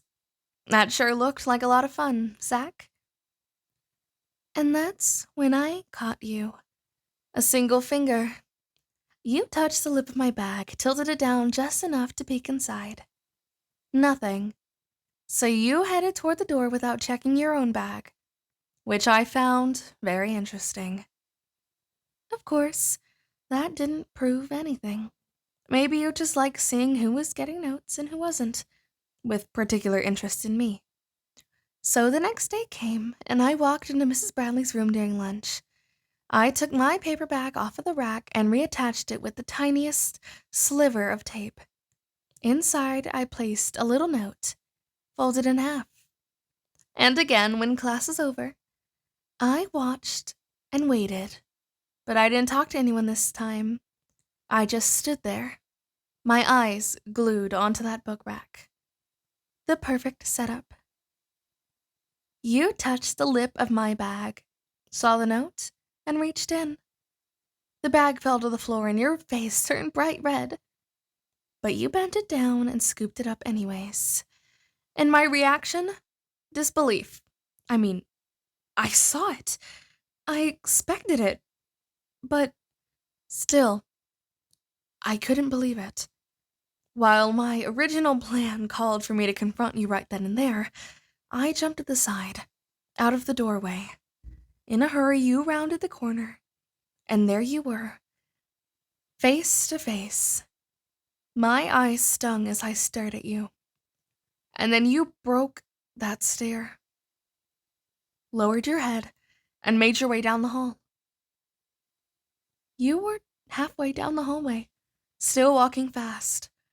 I saw your eyes scanning something. Reading something? My notes. Yes. You turned just for a moment to see if I was watching. And for that moment, I was scared. Would you confront me and tell me that you were sorry? Yell at me? The answer? None of the above. You turned and just kept walking. Getting closer and closer to the doors leading outside, closer to your escape. As I stood there in the hallway, alone, trying to understand what just happened and why, I realized the truth. I wasn't worth an explanation, not even a reaction. Not in your eyes, Zach. But for the rest of you listening, the note was addressed to Zach by name. Maybe he sees this now as a prologue to these tapes. Because in there, I admitted that I was at a point in my life where I really could have used any encouragement anyone might have left me. Encouragement. Hope. That's what he stole.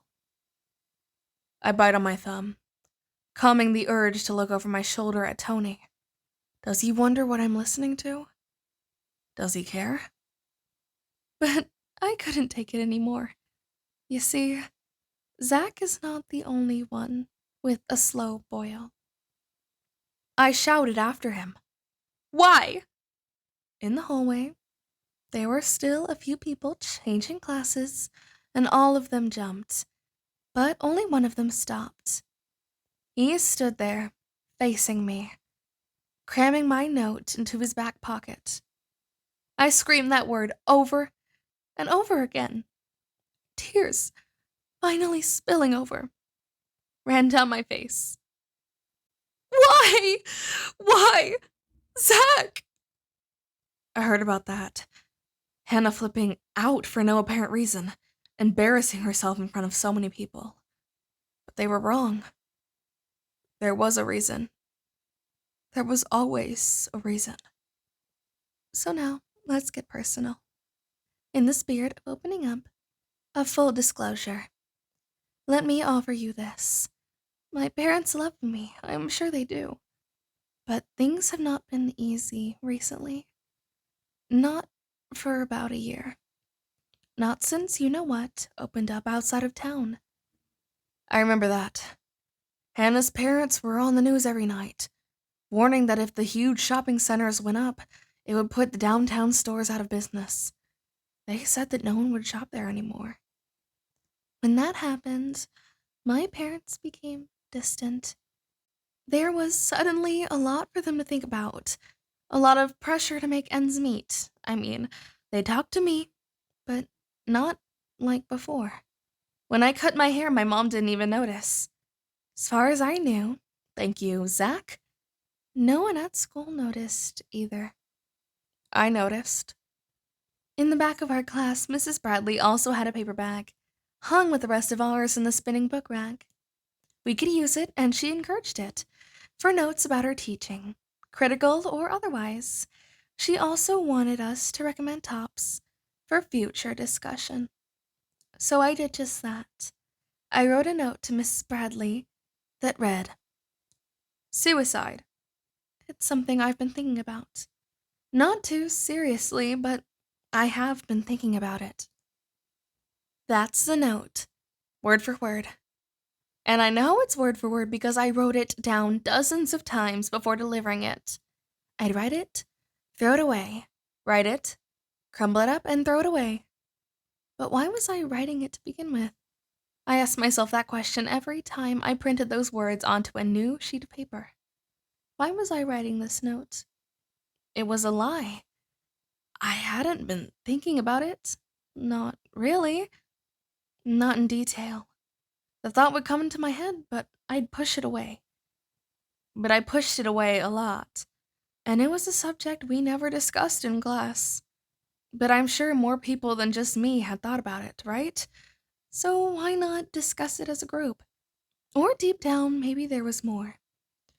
Maybe I wanted someone to figure out that I had written that note, and secretly come to my rescue.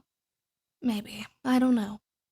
But I was careful to never give myself away. The haircut, averting your eyes in the halls. You were careful, but still there were signs. Little signs. But they were there. And then, just like that, you snapped back. Except, I did give myself away to you, Zach. You knew that I had written that note in Mrs. Bradley's bag. You had to. She took it out of her bag and read it the day after I caught you. The day after I had that meltdown in the hallway. A few days after she took the pills, Anna was herself again.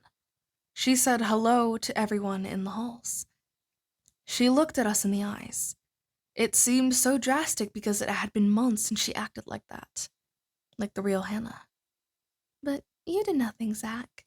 Even after Mrs. Bradley brought it up, you did nothing to reach out. It seems so drastic because it was. So what did I want from the class? Mainly, I wanted them to hear what I had to say. Their thoughts, their feelings, and boy did they tell me. One person said it was going to be hard to help without knowing which person wanted to kill themselves, or why. And yes, I refrained from saying herself. It could be a girl. Then the others started chiming in. If they're lonely, we could invite them to sit with us at lunch. If it's grades, we can tutor them. If it's their home life, maybe we can, I don't know, give them counseling or something. But everything they said, everything, was tinged with annoyance. One of the girls, her name doesn't matter here, said what everyone else was thinking. It's like whoever wrote that note just wants attention.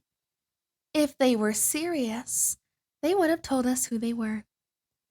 God, there was no way for Hannah to open up in that class. I couldn't believe it.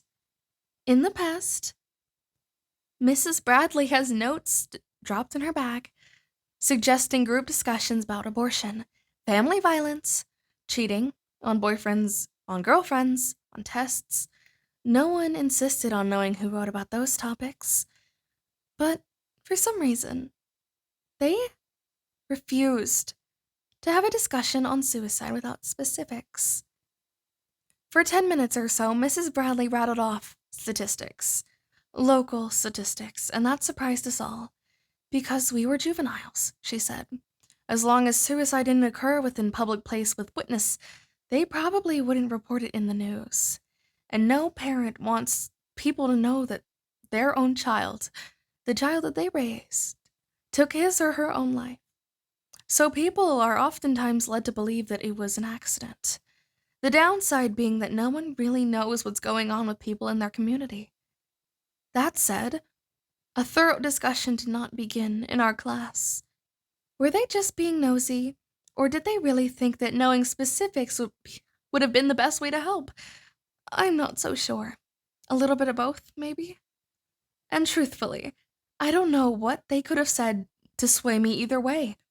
Because, look, maybe I was being selfish. Maybe I was looking for attention. Maybe I just wanted people to hear me discuss me and my problems. Or maybe I just wanted someone to point a finger at me and say, "Hannah, are you thinking about killing yourself? Please don't do that, Hannah. Please." But deep down, the truth was that the only person saying that was me. Deep down, those were my words. At the end of class, Mrs. Bradley passed out a flyer called The Warning Signs of a Suicidal Individual. Guess what was right up there in the top 5? A sudden change in appearance. I tugged on the ends of my newly chopped hair. Huh. Who knew I was so predictable? Chapter 8. Cassette 4. Side B. Would you want the ability to hear other people's thoughts? Of course you would. Everyone answers yes to that question, until they think it all the way through. For example, what if other people could hear your thoughts? What if they could hear your thoughts right now? They'd hear confusion, frustration, even some anger. They'd hear the words of a dead girl running through my brain. A girl who, for some reason, blames me for her suicide. Sometimes we have thoughts that we don't even understand. Thoughts that aren't even true, that aren't even really how we feel. But they're running through our heads anyways, because they're interesting to think about. I adjust the napkin holder in front of me until Tony's booth is reflected in the polished silver. He leans back and wipes his hands on a napkin. If you could hear other people's thoughts, you'd overhear things that are true, as well as things that are completely random. And you wouldn't know one from the other. It'd drive you insane. What's true? What's not? A million ideas. But what do they mean? I have no idea what Tony is thinking. And he has no idea about me. He has no idea that the voice in my head, the voice coming through his Walkman, belongs to Hannah Baker. And that's what I love about poetry. The more abstract, the better. The stuff where you're not sure what the poet is talking about. You may have an idea, but you can't really be sure. Not 100%. Each word, specifically chosen, could have a million different meanings. Is it a stand-in, a symbol, for another idea? Does it fit into a larger, more hidden narrative? I hated poetry until someone showed me how to appreciate it. He told me that poetry is like a puzzle. It's up to the reader to decipher the code, or the words, based on everything they know about life and their emotions. Did the poet use red to symbolize blood, anger, lust? Or is the wheelbarrow simply red because red sounded better than blue? I remember that discussion from English class. There was a big discussion on the meaning of red. I still have no idea what we decided on in the end. The same person who taught me to appreciate poetry also taught me the value in writing it, And honestly, there is no better way to explore your emotions than with poetry. Or audio tapes in your case. If you're angry, you don't have to write a poem dealing with the cause of your anger, but it needs to be an angry poem. So go ahead, write one. I know you're at least a little bit angry with me. And when you're done with your poem, decipher it as if you just found it out, printed in a textbook, and knew absolutely nothing about its author. The results can be amazing and scary, but it's always cheaper than a therapist. I did that for a while. Poetry, not a therapist. Maybe a therapist would have helped, Hannah. I bought a spiral notebook to keep all of my poems in one place. A couple days a week after school, I'd go to Monet's and write a poem or two. My first few attempts were really sad. Not much depth or subtlety, pretty straightforward. But still, some came out fairly well. At least I think they did. Then, without even trying, I memorized the very first poem in that notebook, and no matter how hard I try, I can't seem to shake it from my head, even today. So, here it is, for your appreciation or amusement. If my love were an ocean, there would be no more land. If my love were a desert, you would see only sand. If my love were a star, late at night, only light. And if my love could grow wings, I'd be soaring in flight. Go ahead. You can laugh. But you know that you'd buy it if you saw it on a greeting card. Just knowing I'd be able to go to Monet's to write poetry made the days more bearable. Something funny, shocking, or hurtful might happen, and I'd think, this is gonna make one fascinating poem. Over my shoulder, I see Tony walking out the door, which seems weird. Why didn't he stop to say goodbye? To me, I suppose, these tapes are a form of poetic therapy. Through the front window, I watch Tony get into his car. As I tell you these stories, I am discovering certain things about myself. But not only about myself, also about you. All of you. He flips on his headlights. And the closer we get to the end, the more connections I'm discovering. Deep connections. Some of which I've told you about. Linking one story to the next. Like how Alex's decision impacted Jessica's decision. Each thing impacts another. But other connections I haven't told you about. The Mustang shudders, and Tony revs the engine, and then slowly backs his car up. Maybe you've even discovered some connections that I haven't. Maybe you're one step ahead of the poet. No, Hannah, I'm barely keeping up. And when I say my final words, well, probably not my final words, but the last words on these tapes, it's gonna be one tight, well-connected, emotional ball of words. In other words, a poem. Watching Tony's car through the window is like watching a movie. The Mustang's backing slowly off out screen, but the headlights don't gradually fade away, which they should, if he kept turning back or turning away. Instead, they just stop, as if they're being turned off. Looking back, I stopped writing in my notebook when I stopped wanting to know myself anymore. Is he out there? Sitting in his car? Waiting? Why? If you hear a song that makes you cry, and you don't want to cry anymore, then just stop listening to that song. But you can't get away from yourself. You can't decide not to see yourself anymore. You can't decide to turn off all the noises in your head. I press pause. With Tony's headlights turned off, the windows in the diner are just a stretch of black glass. Every so often, at the far end of the parking lot, a car drives down the road, and a sliver of light glides from one end of the glass to another. But the only steady source of illumination through the distance appears in the upper right-hand corner, a blurry pink and blue light, the tip of the Crestmont's neon sign, peeking over the rooftops of every business around it. God, what I wouldn't give to relive that summer. When we were alone, it was so easy to talk to Hannah. It was so easy to laugh with her. But whenever people came around, I got shy. I backed off. I didn't know how to act anymore. In that tiny fishbowl box office, my only connection to my coworkers in the lobby was a red phone. No buttons to punch, just a receiver. But whenever I picked it up and Hannah answered on the other end, I got nervous. As if I wasn't calling from 30 feet away, but calling her at home. I need change, I would say. Again? She responded, but always with a smile in her voice.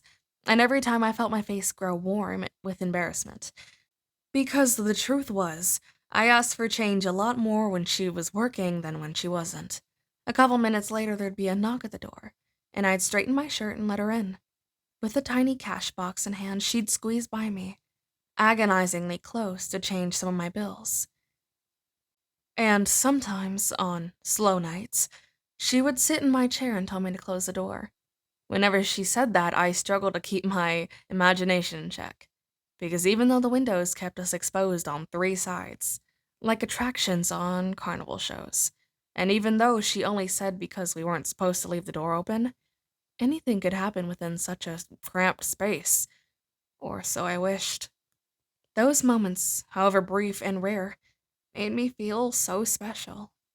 Hannah Baker chose to spend her free moments with me.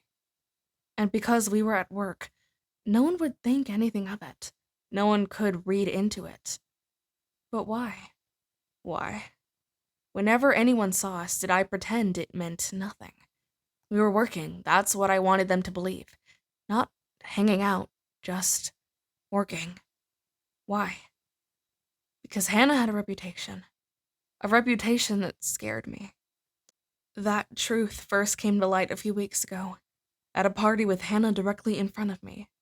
An amazing moment when everything seemed to be falling into place. Looking down into her eyes, I couldn't help but telling her I was sorry. Sorry for waiting so long to let her know how I felt. And for a brief moment, I was able to admit it. To her. To myself. But I could never admit it again. Till now. But now it's too late.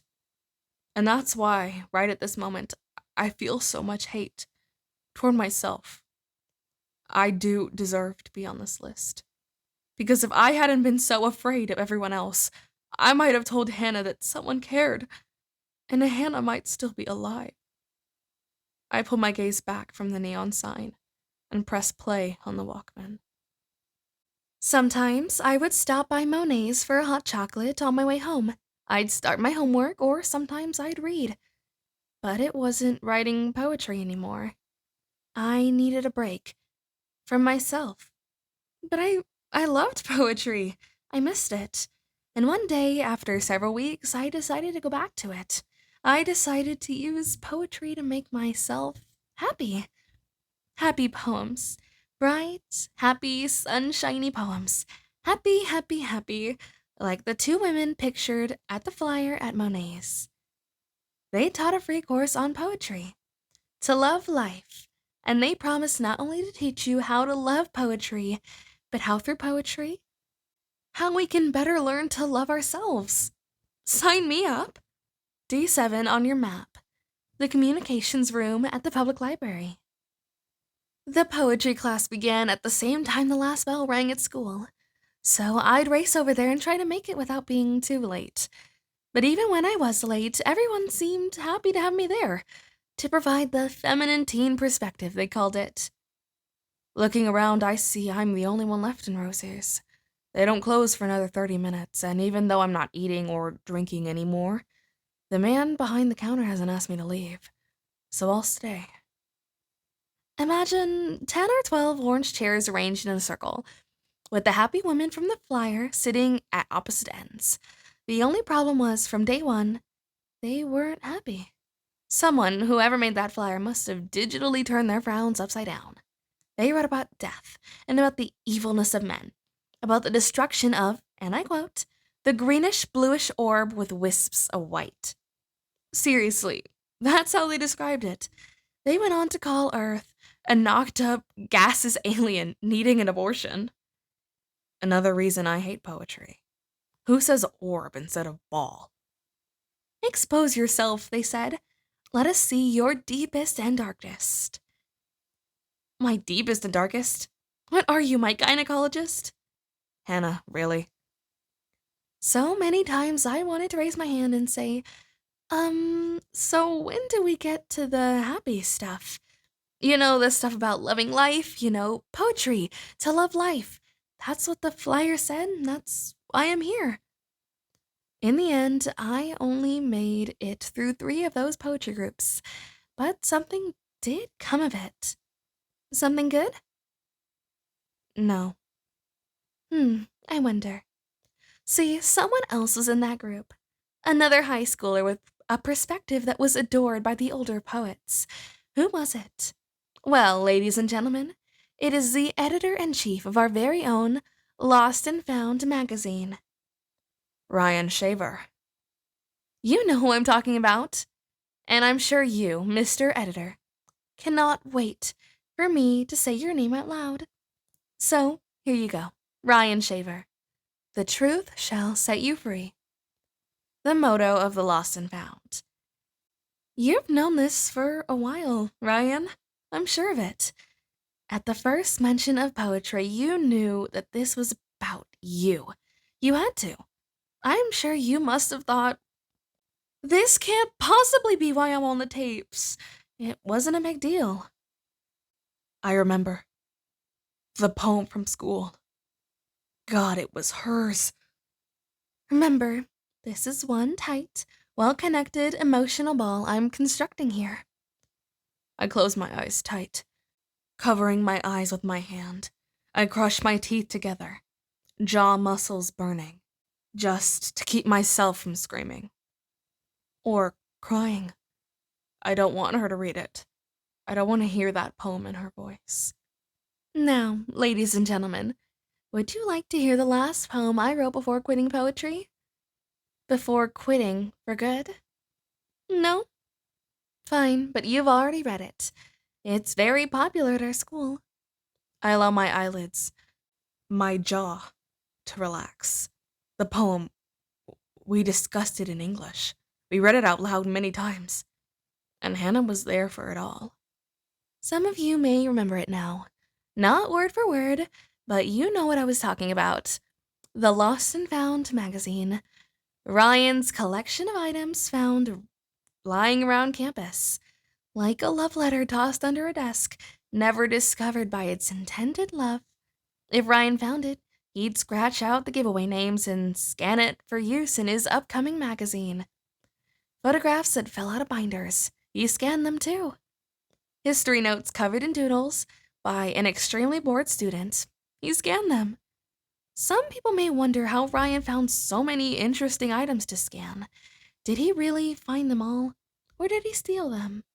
I asked him that very question after one of our poetry meetings, and he swore that everything he printed was found purely by chance. Sometimes he admitted that people did slip him items they found into his locker.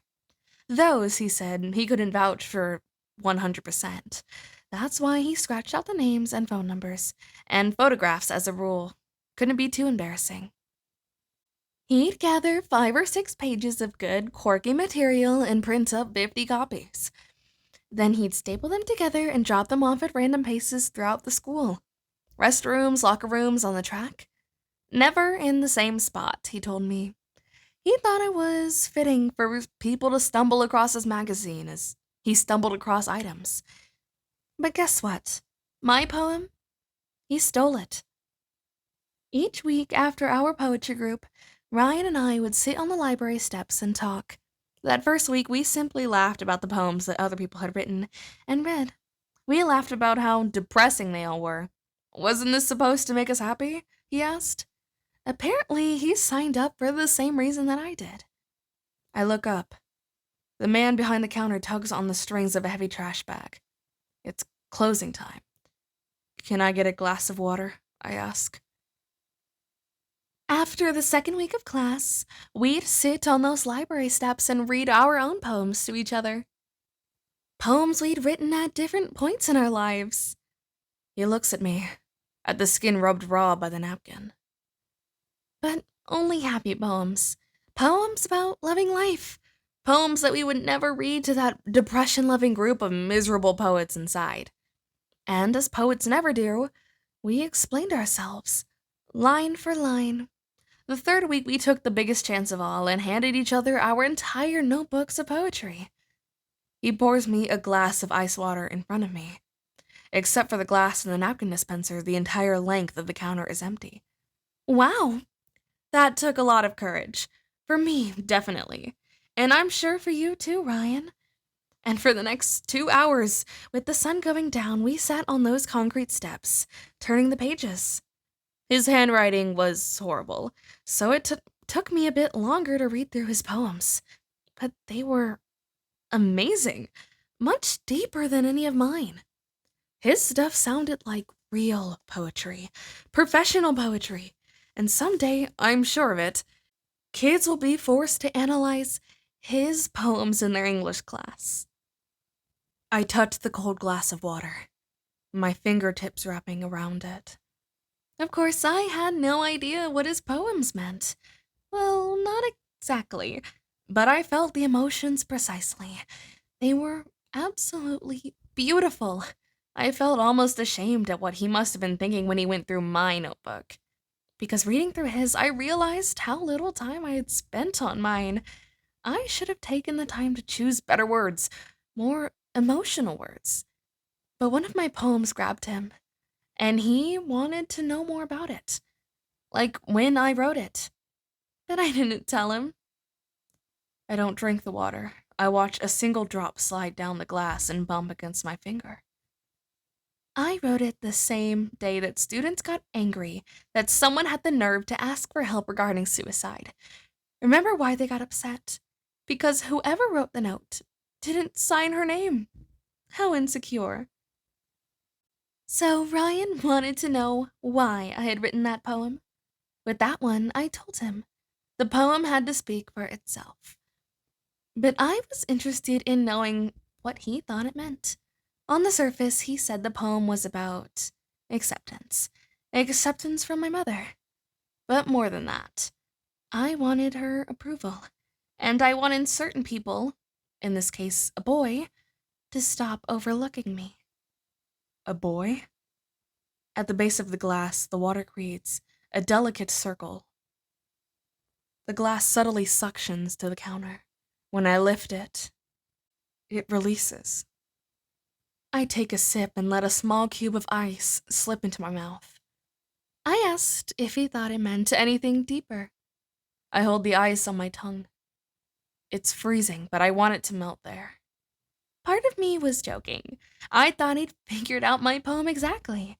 But I wanted to know what a teacher assigning this poem might want his or her students to discover, because teachers always overdo it. But you found it, Ryan. You found the hidden meaning. You found what I couldn't even find in my own poem.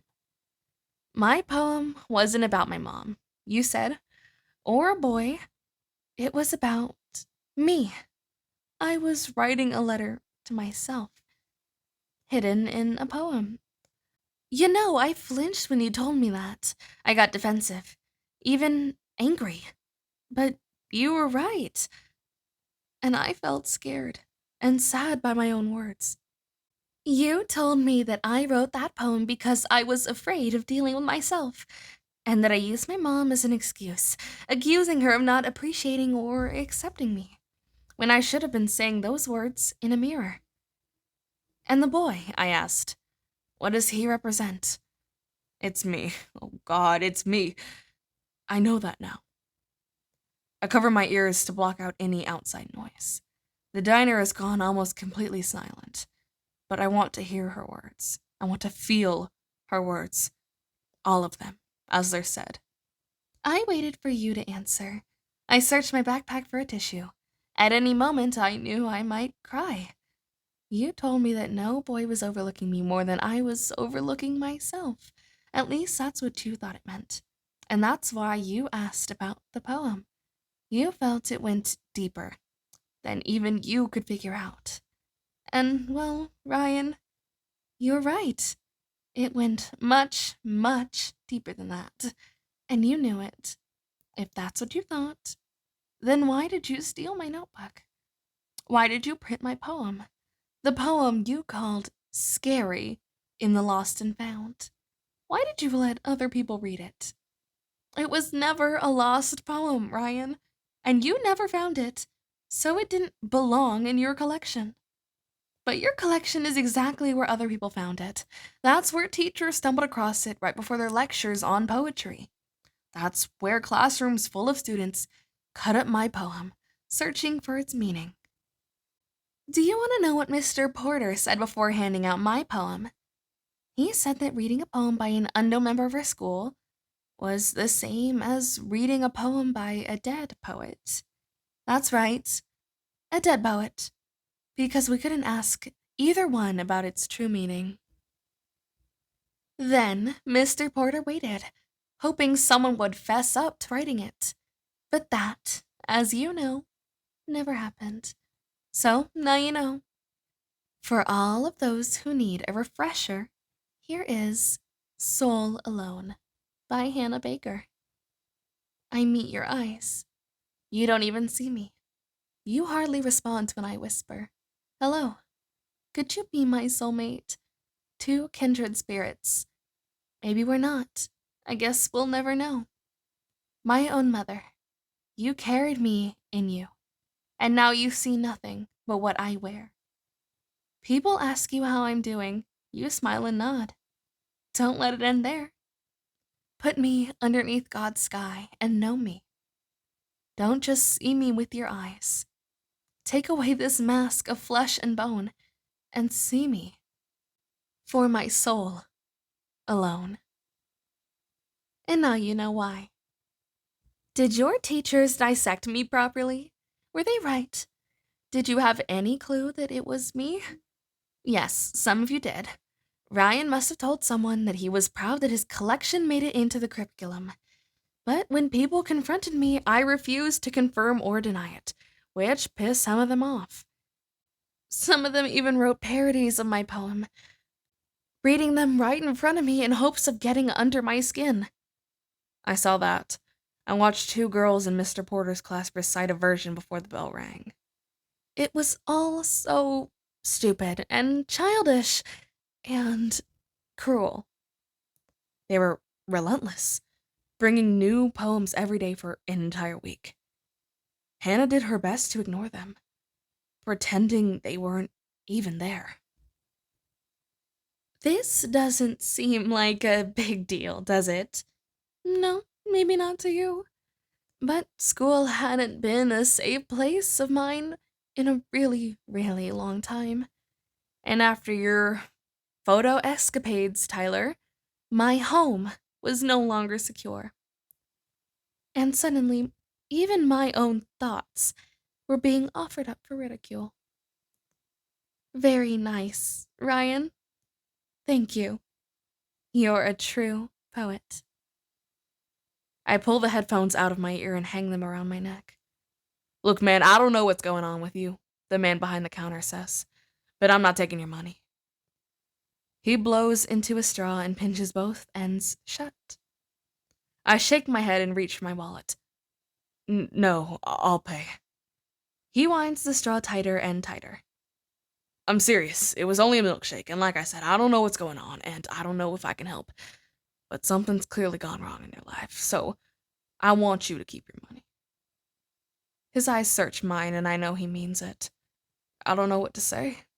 Even if the words would come, my throat is so tight it won't let them escape. So I nod and I grab my backpack and change the tape as I head for the door. Chapter 9. Cassette 5. Side A. The glass door to Rosie's closes behind me, and I hear 3 locks immediately slide into place. So now where? Home? Back to Monet's? Or maybe I'll go to the library after all. I can sit outside on those concrete steps, listen to the remainder of the tapes in the dark. Clay! It's Tony's voice. Bright headlights flash 3 times. The driver's side window is down and Tony's outstretched arm waves me over. I tug on the zipper of my jacket and walk over to his window. But I don't lean in. I don't feel like talking. Not now. Tony and I have known each other for years, working on projects and joking around after class. But all that time, we never had a deep conversation. Now, I'm afraid he wants to have one. He's been sitting here this whole time, just sitting in his car, waiting. What else could be on his mind? He won't look at me. Instead, he reaches out to adjust the side mirror with his thumb. And then he closes his eyes and lets his head fall forward. Get in, Clay. Is everything all right? After a short pause, slowly, he nods. I walk around the front of his car, open the passenger door, and sit, keeping one foot out onto the blacktop. I place my backpack with Hannah's shoebox inside of it, onto my lap. Shut the door, he says. Where are we going? It's okay, Clay, just shut the door.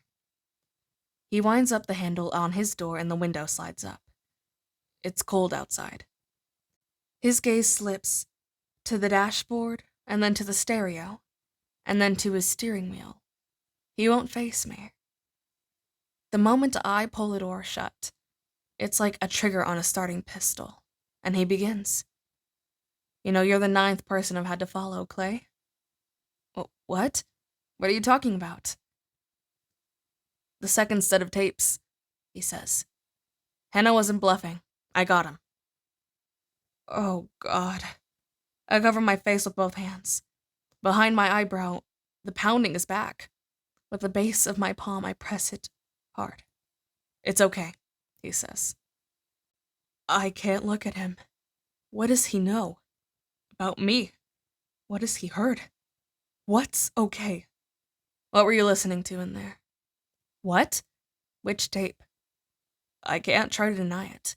I pretend I have no clue what he's talking about. Or I can get out of his car and leave. But either way, he knows. It's okay, Clay. Honest. Which tape? With my eyes still shut, I press my knuckles against my forehead. Ryan's, I say. The poem.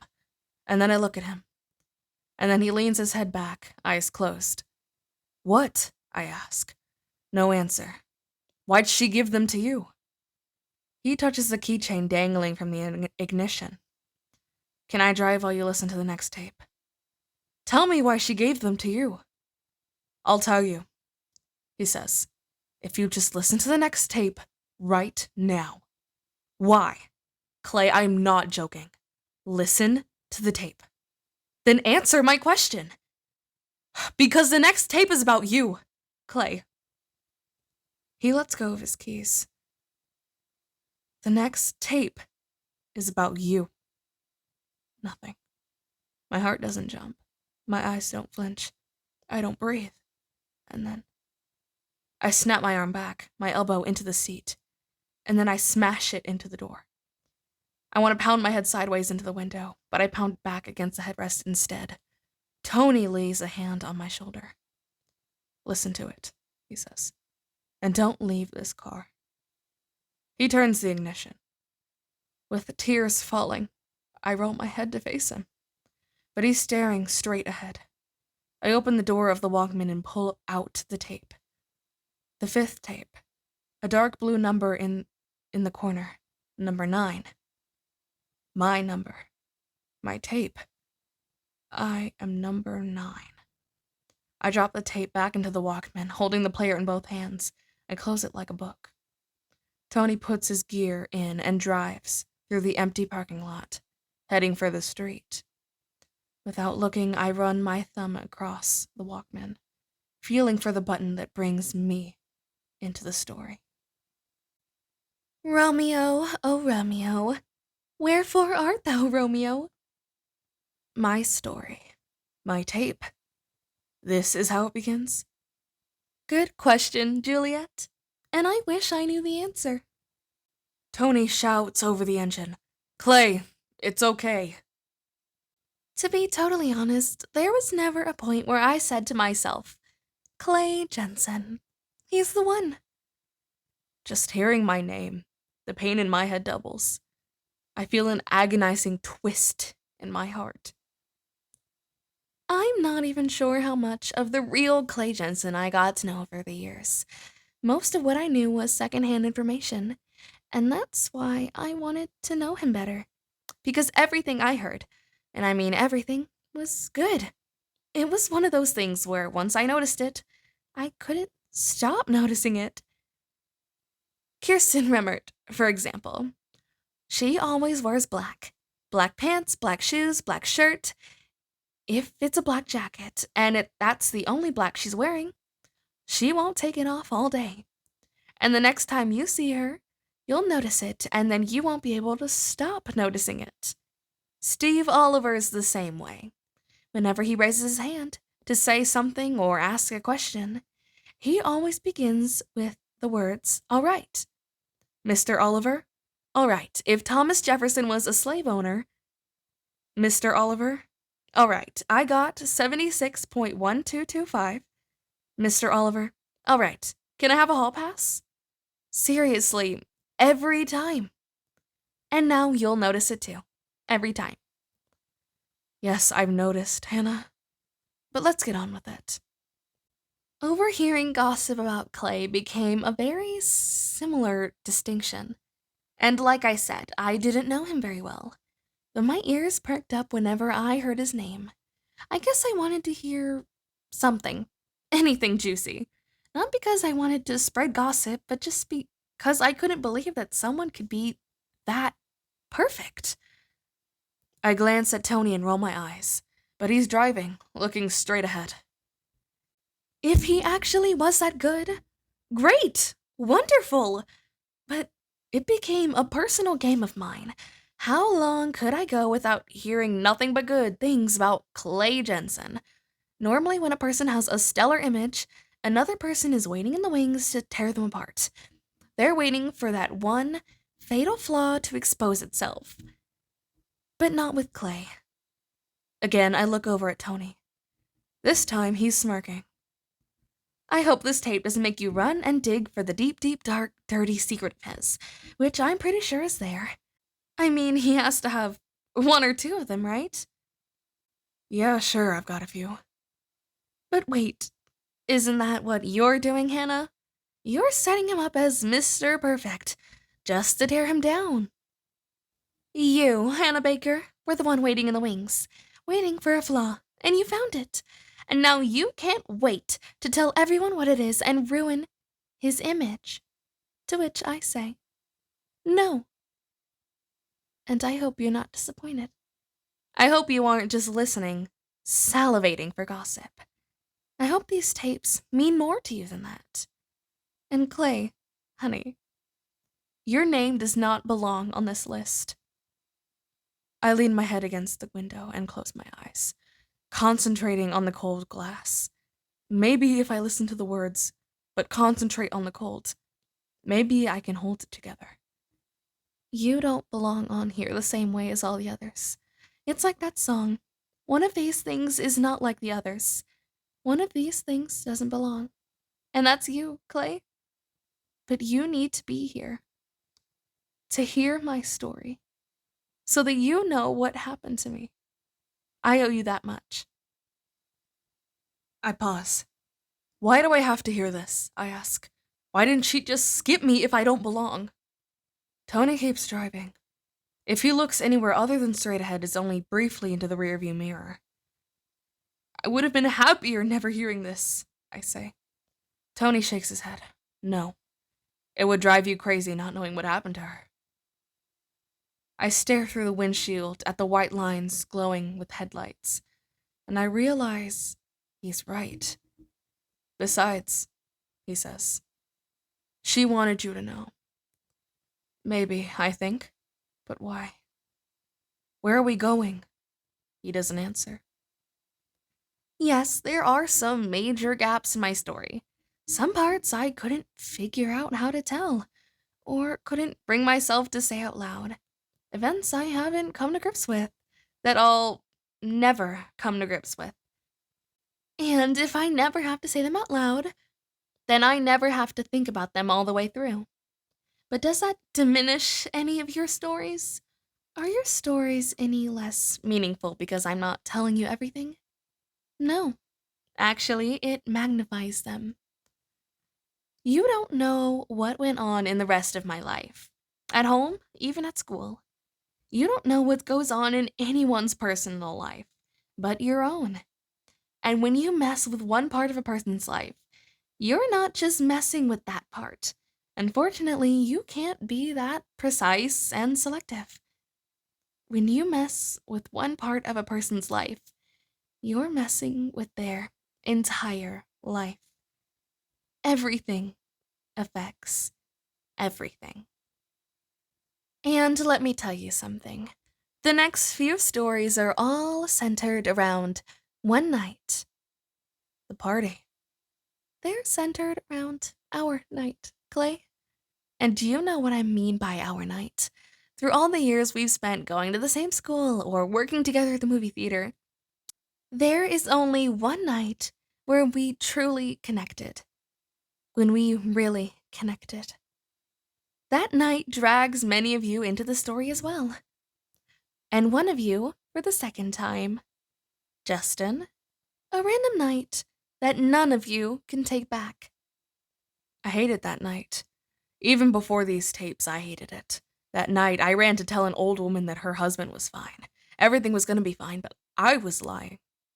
Because I was running to comfort his wife, the other driver was dying.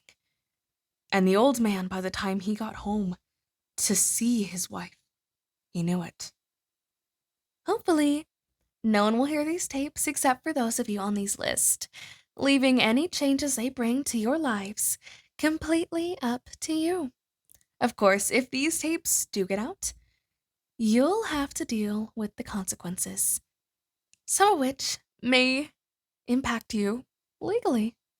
So, I sincerely hope that you're doing everything that I asked. I glance at Tony. Would he really do that? Could he? For some of you, these consequences may be very minimal, maybe shame. But for others, it's hard to say. A lost job? Jail time? So, let's just promise to keep this between us, shall we? So, Clay, I was not even supposed to be there at that party. I was invited, but I wasn't supposed to be there. My grades were slipping pretty fast. My parents asked for progress reports every week from my teachers. And when none of them came back with improvements, I was grounded. And for me, grounded meant I had 1 hour to get home from school. 1 hour being my only free time until those grades were brought up again. We're at a stoplight, and still, Tony keeps his eyes straight ahead. Does he want to avoid seeing me cry? Because he doesn't have to worry. I'm not. At least not yet. During one of my Clay Jensen gossip moments, I found out that you were going to be at that party. Clay Jensen at a party? What? Unheard of. I study on the weekends. And most of my classes were tested every Monday. It's not my fault. Not only was that my first thought, it's what the people around me were talking about too. No one could figure out why they never saw you at parties. Of course, they had all sorts of theories, but guess what? That's right. None of them were bad. Ugh, give me a break. As you know, since Tyler's not tall enough to peep through my window, sneaking out of my bedroom was not hard to do. And that night, I just had to do it. But look, don't jump to conclusions. I've snuck out of my house before that night. Only twice. Okay, 3 times. Maybe 4. 4 tops. For those of you who don't know which party I'm talking about, there is a red star on your map. A big, fat red star completely filled in. C6. 512 Cottonwood. Is that where we're going? And so now you know. Now, some of you know exactly where you fit in. But you have to wait until your name pops up to hear what I'm going to tell. To hear how much I tell. That night, I decided that walking to the party would be nice. Relaxing. We had a lot of rain that week, and I remember the clouds were still hanging low and thick. The air was warm for that time of night, too. My absolutely favorite type of weather. Pure magic. It's funny. Walking by the houses on the way to the party, it felt like life had so many possibilities, limitless possibilities. And for the first time in a long time, I felt hope. Hope, huh? Well, I guess I misread things a bit. And now, knowing what happened between Hannah and me, would I have still gone to that party? Even if nothing changed? It was simply the calm before the storm. I would, yes, even if the outcome stayed the same. I wore a black skirt and a matching hooded pullover, and on my way there, I took a 3-block detour to my old house, the one I lived in when we first moved into town. The first red star on the first side of the first tape. The porch light was on. In the garage, a car's engine was running, but the garage door was shut. Am I the only person who knows this? Does anyone else know that's where he lived? The man from the accident. The man whose car killed a student from our school. I stopped walking, and for what seemed like several minutes, I just watched from the sideline. Mesmerized. Another family in my house. I had no idea who they were or what they were like or what their lives were like. The garage door began to lift, and in the glow of the red twilights, the silhouette of a man pushed the heavy door all the way up. He got back into the car, backed out of the driveway, and drove off. Why didn't he stop? Why didn't he ask why I was standing there staring at his house? I don't know. Maybe he thought I was waiting for him to back out of the driveway before continuing on my merry way. But, whatever the reason, it felt surreal. 2 people, me and him, 1 house.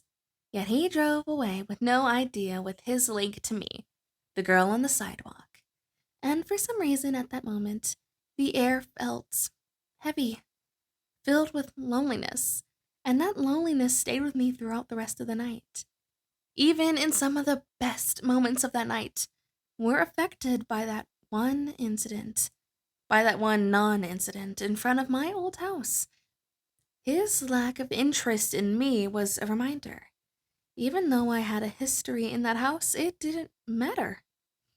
You can't go back to how things were, how you thought they were.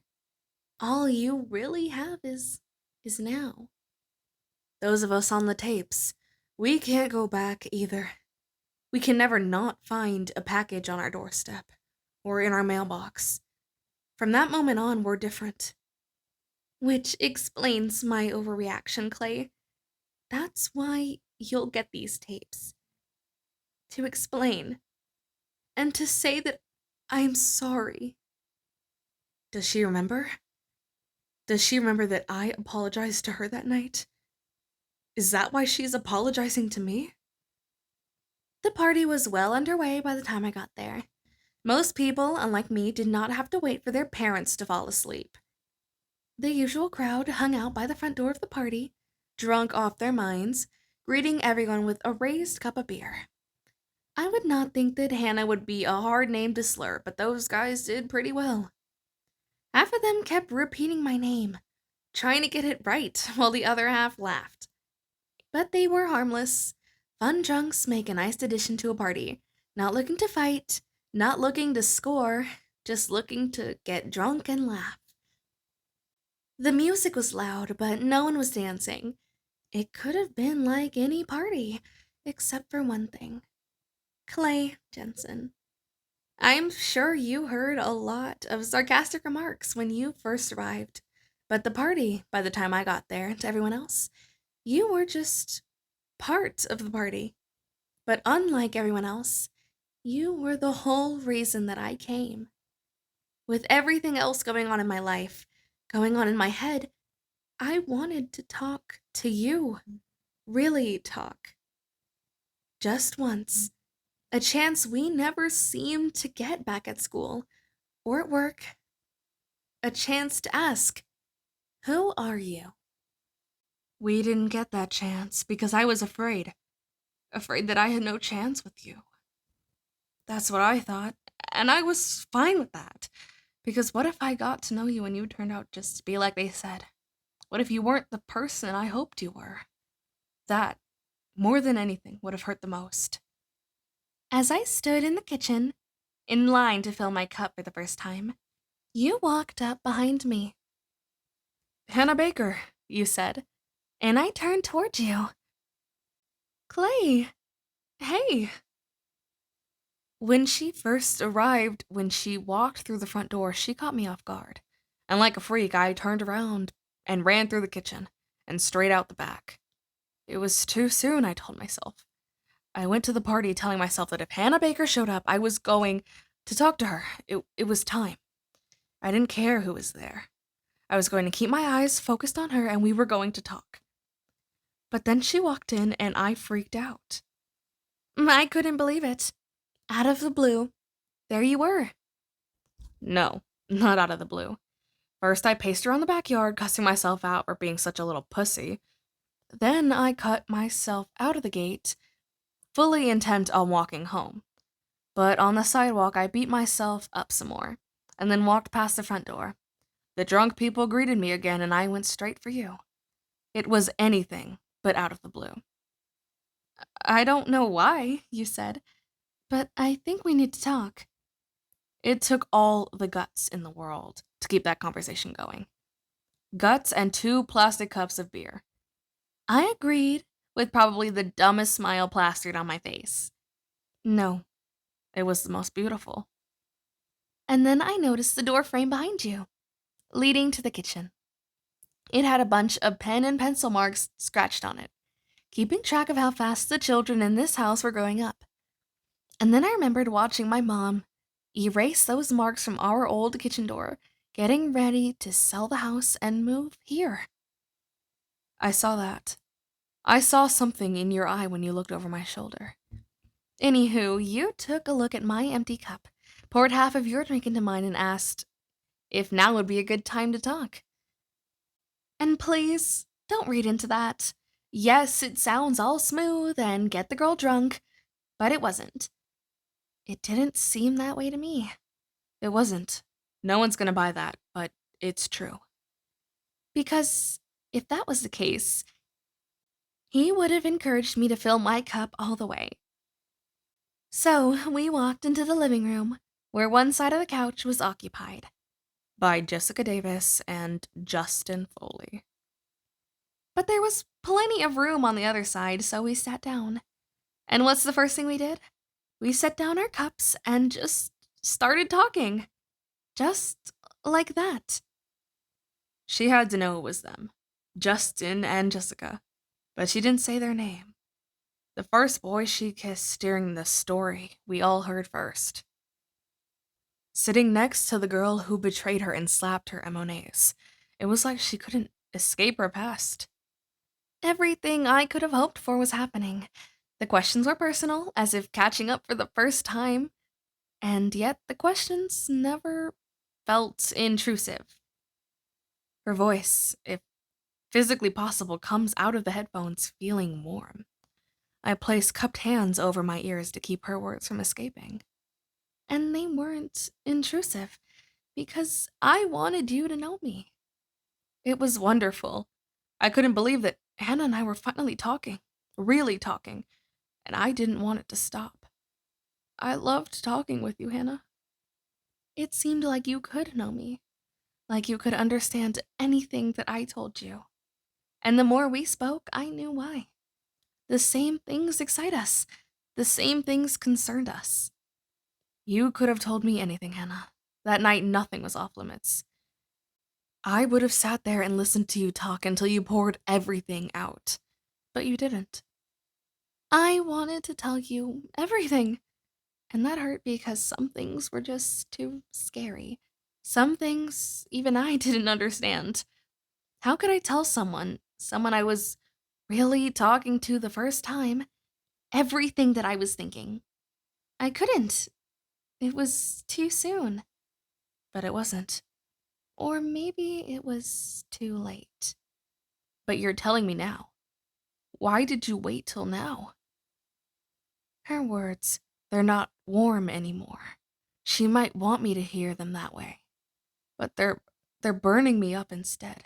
in my mind, in my heart. Clay, you kept saying that you knew things would flow easily between us. You felt that way for a long time. You said that you knew we'd get along, that we would connect. But how? You never explained that.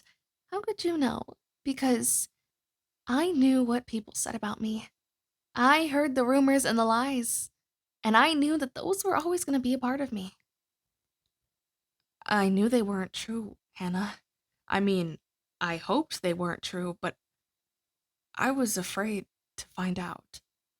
I was breaking. If only I had talked to you sooner. We could have been. We could have. I don't know. But things had gone too far by then. My mind was set. Not on ending my life. Not yet. It was set on floating through school. On never being close to anyone. That was my plan. I'd graduate, and then I'd leave. But then I went to a party to meet you. And why did I do that? To make myself suffer? Because that's what I was doing. Hating myself for waiting so long. Hating myself because I wasn't fair to you. The only thing that's not fair are these tapes, Hannah. Because I was there for you. You were talking, you could have said anything. And I would have listened. Absolutely anything.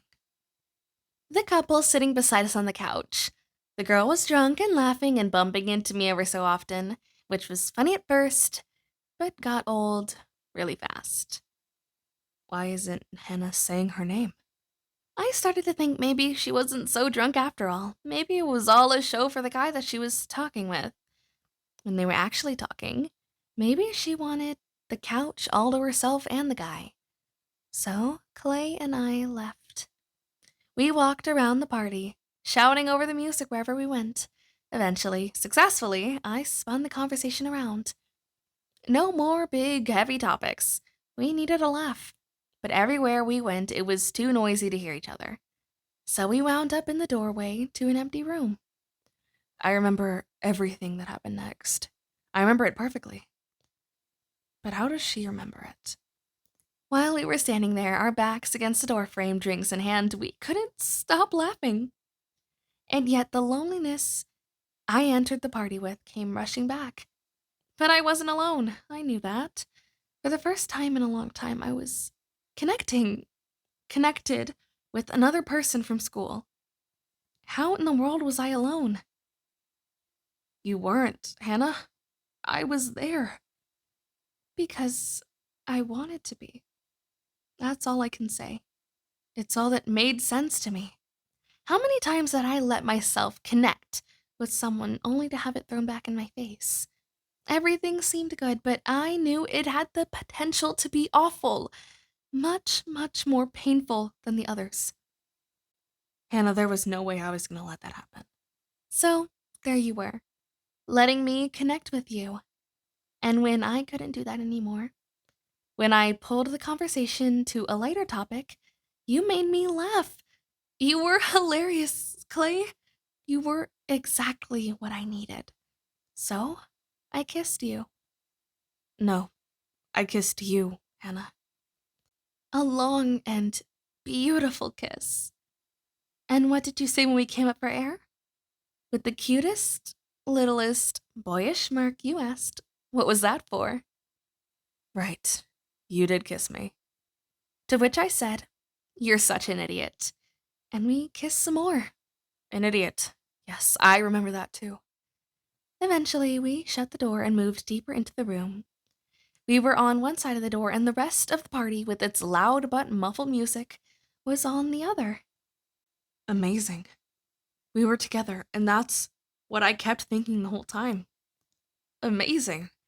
I had to concentrate so hard to keep that word from spilling out of my mouth. Some of you may be wondering, how come we never heard about this? We always found out who Hannah was making out with. Because I never told. Wrong. You only thought that you found out. Haven't you been listening? Or did you only pay attention to the tape with your name on it? Because I can count on one hand. Yes, one hand, how many people I've made out with. But you probably thought I needed both hands and both feet just to get started, right? What's that? You don't believe me? You're shocked? Well, guess what? I don't care. The last time I cared what anyone thought about me was that night. And that was the last night. I unbuckle my seatbelt and lean forward. I clasp my hand over my mouth and squeeze it to keep from screaming. But I do scream, the sound dampened in the palm of my hand. And Tony keeps driving. Now, get comfortable, because I'm about to tell you what happened in that room between Clay and me. Are you ready? We kissed. That's it. We kissed. I look down at my lap, at the Walkman. It's too dark to see the spindles behind the plastic window, pulling the tape from one side to the other. But I need to focus on something, so I try. And concentrating on the spot where the two spindles should be the closest, I get looking into Hannah's eyes as she tells my story. It was wonderful. Both of us lying on the bed, one of his hands resting on my hip, his other arm cradling my head like a pillow, both of my arms hugging him, trying to pull him closer. And speaking for myself, I wanted more. That's when I said it. That's when I whispered to her, I'm so sorry. Because inside I felt so happy and so sad at the same time. Sad that it took me so long to get here, but happy that we got there together. The kisses felt like first kisses. Kisses that said that I could start over if I really wanted to. With him. But start over from what? And that's when I thought of you, Justin. For the first time in a really long time, I thought about our first kiss. My real first kiss. I remember the anticipation leading up to it. I remember your lips pressed against mine. And then I remembered how you ruined it. Stop, I told Clay, and my hands stopped pulling him in. You pushed your hands against my chest. Could you feel what I was going through, Clay? Did you sense it? You must have. No, you hid it. You never told me what it was, Hannah. I shut my eyes, so tight that it was painful, trying to push away all that I was seeing in my head. And what I saw was everyone on this list, and more. Everyone up to that night. Everyone who caused me to be so intrigued by Clay's reputation. How his reputation was so different from mine. No, we were the same. And I couldn't help that. What everyone thought of me was out of my control. Clay, your reputation was deserved. But mine? Mine was not. And there I was with you, adding to that reputation. But it wasn't like that. Who said I was gonna tell, Hannah? Stop, I repeated. And this time I moved my hands under your chest and pushed you away. I turned to the side, burying my face in the pillow. You started to talk, but I made you stop. I asked you to leave. You started talking again, and I screamed. I screamed into the pillow. And then you stopped talking. You heard me. The bed lifted on your side as you got up to leave the room. But you took forever to leave, to realize that I was serious. I was hoping you'd tell me to stop again, to stop leaving. Even though my eyes remained shut, buried in the pillow, the light changed when you finally opened the door. It grew brighter, then it faded again, and you were gone. I was scared. Once again, I let myself be scared. Why did I listen? Why did I leave her there? She needed me, and I knew that. And then I slid off the side of the bed, down onto the floor, and I sat there beside the bed, hugging my knees and crying. That, Clay, is where your story ends. But it shouldn't have. I was there for you, Hannah. You could have reached out, but you didn't. You chose this. You had a choice, and you pushed me away. I would have helped you. I wanted to help you. You left the room, and we never spoke again. Your mind was set. No matter what you say, it was set. In the hallways at school, you tried catching my eye, but I always looked away, because that night when I got home, I tore a page from my notebook and wrote down one name after another, after another. The names in my head when I stopped kissing you. There were so many names, Clay. 3 dozen at least. And then I made the connections. I circled your name first, Justin, and I drew a line from you to Alex. I circled Alex and drew a line to Jessica, bypassing names that didn't connect, that just floated there. Incidents by themselves. My anger and my frustration with all of you turned to tears, and then back to anger and hate every time I found a new connection. And then I reached Clay. The reason I went to that party. I circled his name and drew a line back to a previous name. It was Justin. In fact, Clay. Soon after you left and shut the door, that person reopened it. On Justin's tape, the first tape, she said that his name would reappear. And he was at the party, on the couch with Jessica. But that person has already received these tapes. So, Clay, you can just skip him when you pass them on. In a roundabout way, he caused a new name to be added to this list. And that is who should receive the tapes from you. And yes, Clay, I'm sorry. I'm sorry that I pushed you away. Because, frankly, you were amazing. And I wasn't sure that I deserved you. So I pushed you away. And I'm sorry. My eyes sting. Not from the salt in my tears, but because I haven't closed them since learning that Hannah cried when I left the room. Every muscle in my neck burns to turn away, to look out the window, away from the Walkman, to let my eyes stare into nothing. But I can't bring myself to move, to break the effect of her words.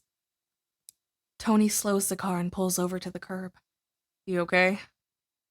It's a residential street, but it's not the street of the party. I shake my head. No. Are you gonna be okay? He asks. I lean back, resting my head against the seat and close my eyes. I miss her. I miss her too, he says. When I open my eyes, his head is down. Is he crying? Or maybe trying not to cry? The thing is, I say, I never really missed her until now. He sits back in his seat and looks over at me. I didn't know what to make of that night. Everything that happened, I liked her for so long from far away, but I never had the chance to tell her. I looked down at the Walkman. We only had one night, but by the end of the night, it seemed like I knew her even less than before. But now I know where her mind was that night. I know what she was going through. My voice breaks, and in the break comes a flood of tears. Tony doesn't respond. He looks out into the empty seat, allowing me to sit in his car and just miss her. To miss her each time I pull a breath of air. To miss her with a heart that feels so cold by itself, but warm when thoughts of her flow through me. I wipe the cuff of my jacket under my eyes, and then I choke back all my tears and laugh. Thanks for listening to all of that, I say. Next time, it's okay to stop me. Tony turns on the blinker. He looks over his shoulder and pulls us back into the street. But he doesn't look at me. You're welcome. Chapter 10. Cassette 5. Side B. It feels like he's driven across the same road multiple times since we left Rosie's. Almost like he's stalling for me. Were you at the party? I ask. Tony looks out his side window and changes lanes. No. Clay, I need to know that you're going to be all right. Impossible to answer. Because no, I didn't push her away. I didn't add on to her pain or do anything to hurt her. Instead, I left her alone in that room. The only person who might have been able to reach out and save her from herself, to pull her back from wherever she was heading. I did what she asked, and I left, when I should have stayed. No one blames me, I whisper. I need to hear it, and say it out loud. I need to hear those words in my ears, not just in my head. No one blames me. No one, Tony says. His eyes are still on the road. What about you? I ask. We approach a four-way stop and slow down. For a moment, out of the corner of his eye, he looks at me. He then returns his gaze to the road. No, I don't blame you. But why you? I ask. Why did she give you the other set of tapes? Let me drive you to the party house, he says. I'll tell you when we get there. You can't tell me now? His smile is weak. I'm just trying to keep us on the road. Soon after Clay left, the couple from the couch walked into the bedroom. Actually, stumbled into the bedroom is more accurate. Remember them? I thought that she was just acting drunk, bumping into me so we'd get up and leave. Unfortunately, it wasn't an act. She was totally smashed. We passed them in the hallway. One of Jessica's arms lay flopped over Justin's shoulders. The other one groped for the wall to steady herself. Of course, I didn't actually see them come in. I was still on the floor, my back against the far side of the bed, and it was dark. When I walked out of that room, I felt so frustrated, so confused. I leaned against the piano in the living room, almost needing it to hold myself up. What should I do? Stay? Leave? But where would I go? Her sofa buddy kept her from stumbling too hard into the nightstand, and when she rolled off the bed, twice, he lifted her back on. Nice guy he was. He kept the laughter to a minimum. I thought that he would tuck her in and shut the door behind him as he left, and that would be the perfect time for my getaway. End of story. Hannah wasn't my first kiss, but the first kiss that mattered. The first kiss was someone who mattered, and after talking with her for so long that night, I assumed it was just the beginning. Something was happening between us, something right. I felt it. But unfortunately, that's not the end of the story, because that wouldn't make for a very interesting tape. Now would it? And by now, I'm sure you knew that this wasn't the end. Still, with no destination in mind, I remember leaving the party. Instead of leaving, he started kissing her.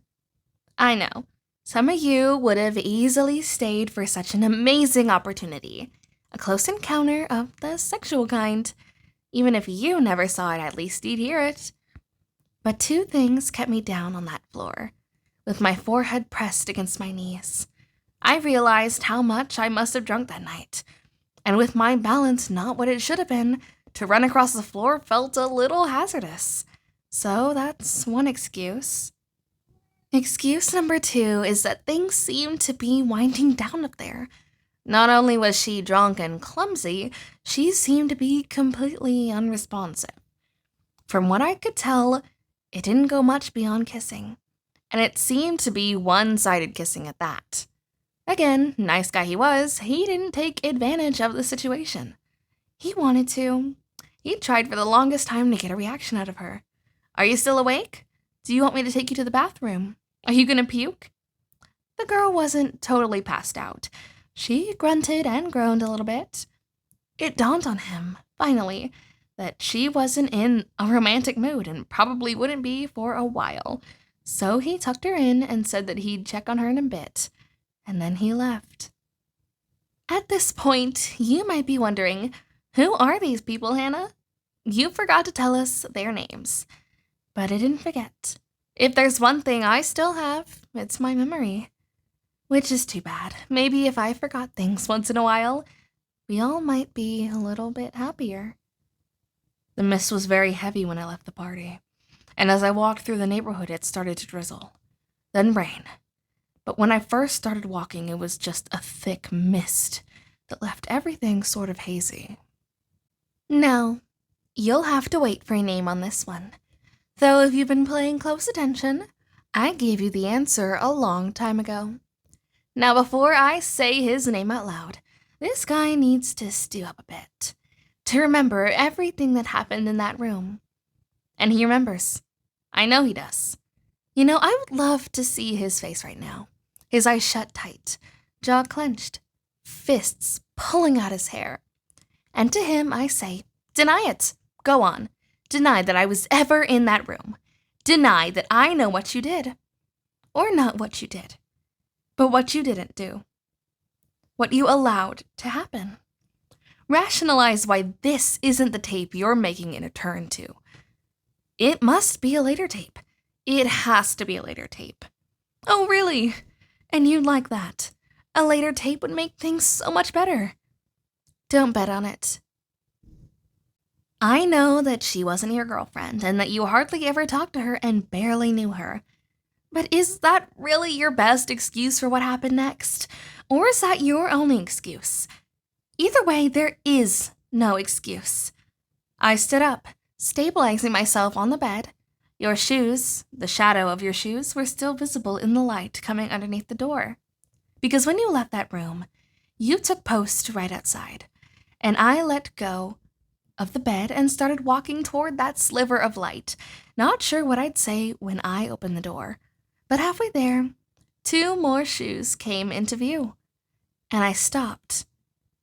When I left that party, I just walked several blocks, not wanting to go home, not wanting to go back. The door opened, but you pulled it back and said, no, let her rest. In that tiny burst of light, I saw a closet. Its accordion door is halfway open. Meanwhile, your friend was convincing you to let him into that room. I waited, heart pounding, trapped in the middle of the floor.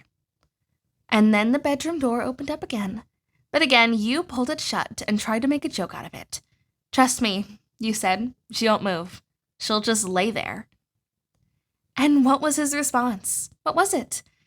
What was his reasoning for you to step aside and let him into that room? Do you remember? Because I do. It was the night shift. He told you that he was working the night shift and had to leave in a few minutes. Few minutes. That was all that he needed with her. So just relax and step aside. That's all it took for you to let him through that door. Pathetic. I couldn't believe it. And your friend couldn't believe it either, because when he grabbed the doorknob again, he didn't rush in. He waited for you to protest. And in that brief moment, the moment you said nothing, I fell on my knees, sick, covering my mouth with both hands. I stumbled towards the closet, tears blurring the light from the hall. And when I collapsed into the closet, a pile of jackets on the floor caught me. When the bedroom door opened, I pulled the closet doors shut, and I shut my eyes tight. Blood pounding in my ears, I rocked back and forth, beating my forehead into the pile of jackets. And with the bass thumping through the house, no one heard me. Just relax. Those words, he said it before. It's what he always says whenever he's taking advantage of girlfriends, guys, whoever. It's Bryce. It has to be Bryce. Bryce Walker was in that room. And with the bass thumping, no one heard him crossing the room, walking across the floor, getting onto the bed springs screaming under his weight. Nobody heard a thing. And I could have stopped it. If I could have talked, if I could have seen, if I could have thought about anything, I would have opened those doors and stopped it. But I didn't.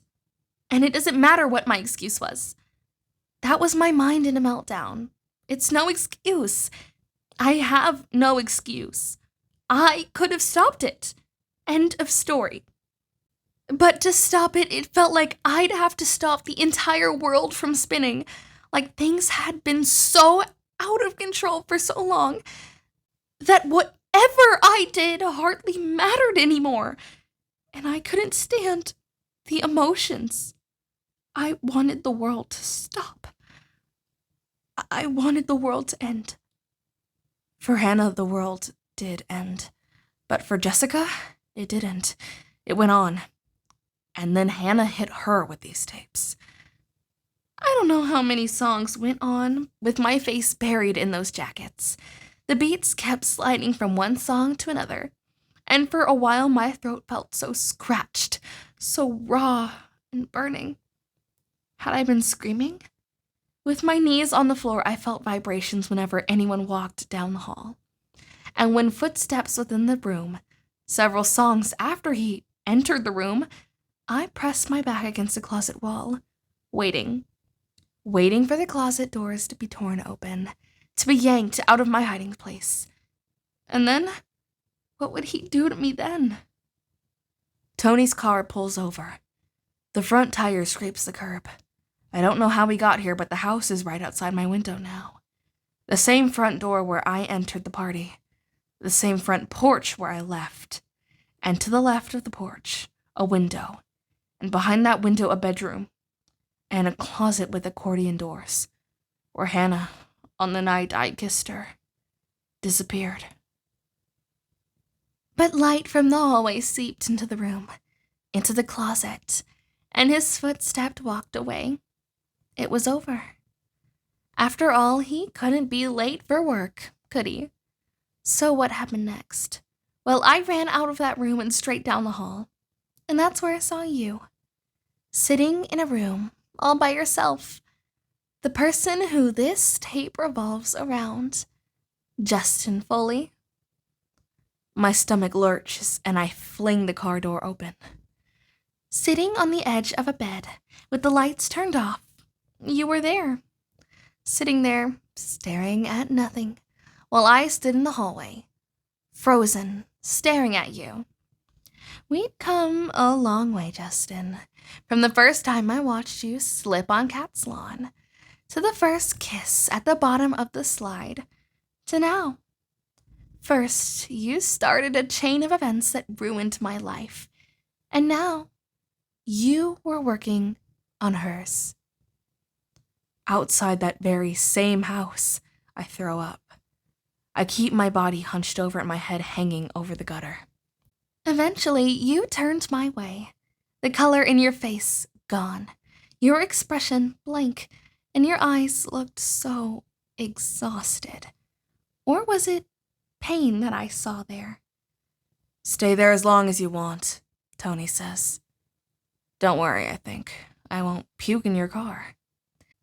Justin, honey, I'm not blaming you entirely.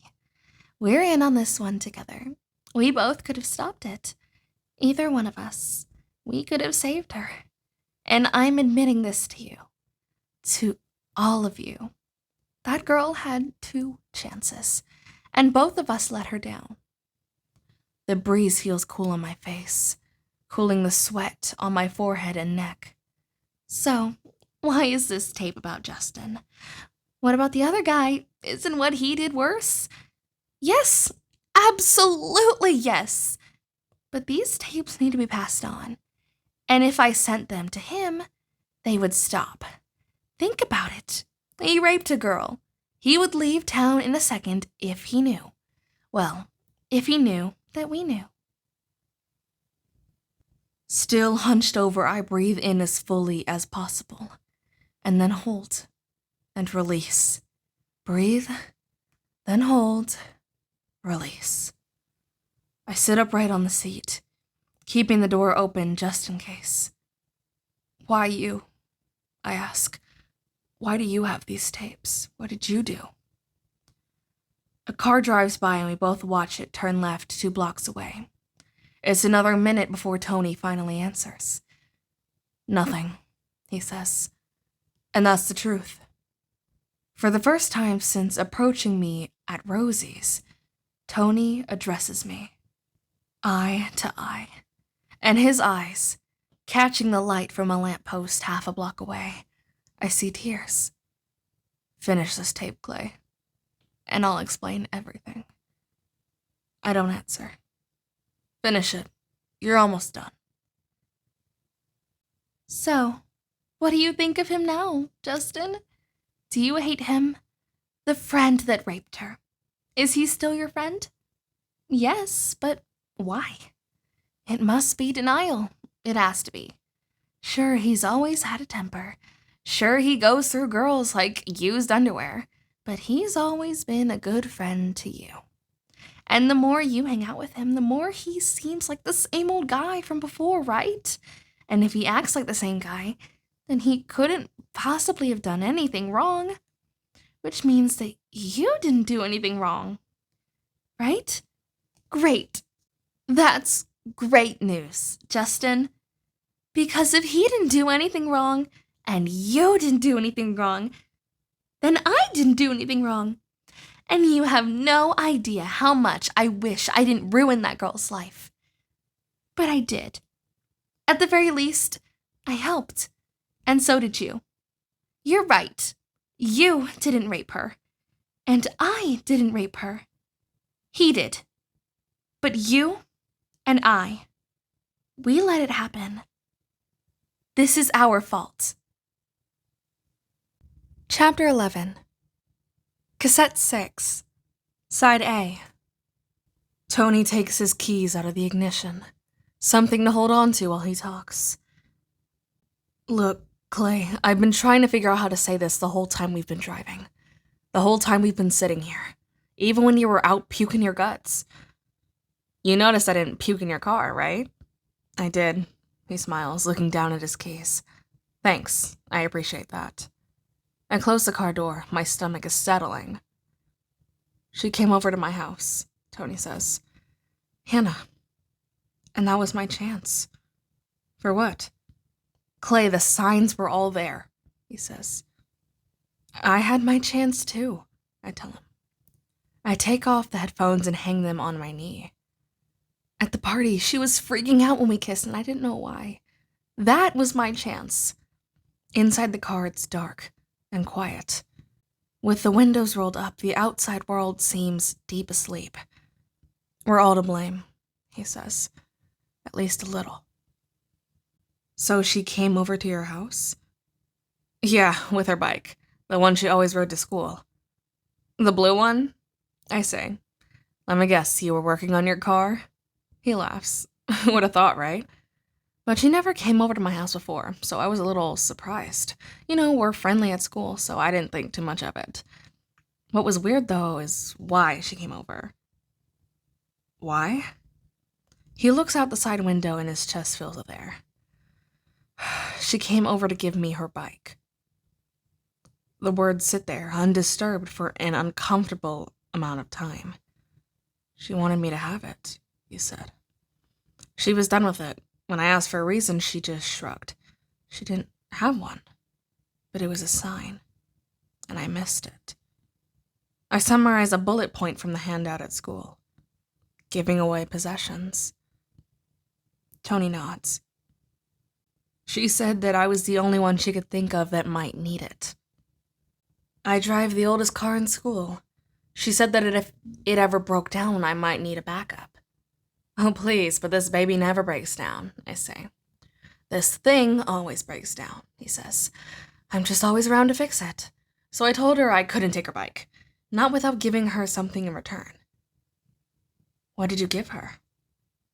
"I'll never forget this," he says, and he turns to look at me. Her eyes, Clay, they never looked away. They just kept looking straight into my eyes and started crying. She just stared at me, and tears began streaming down her face.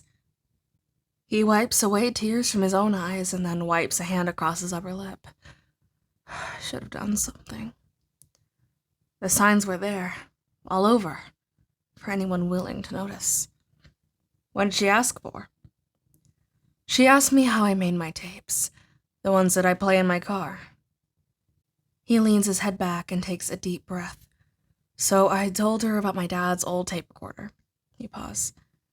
And then she asked if I had anything to record voices. Oh, geez. Like a handheld recorder or something. Something that you didn't have to plug in and you could walk around with. And I didn't ask why. I told her to wait right there and I'd go get one. And you gave it to her? He turns to me, his face hard. I didn't know what she was gonna do with it, Clay. Wait, I'm not accusing you, Tony. But she didn't say anything about why she wanted it? If I had asked, do you think she would have told me? No. By the time she went to Tony's house, her mind was made up. If she wanted someone to stop her, to rescue her from herself, I was there, at the party, and she knew it.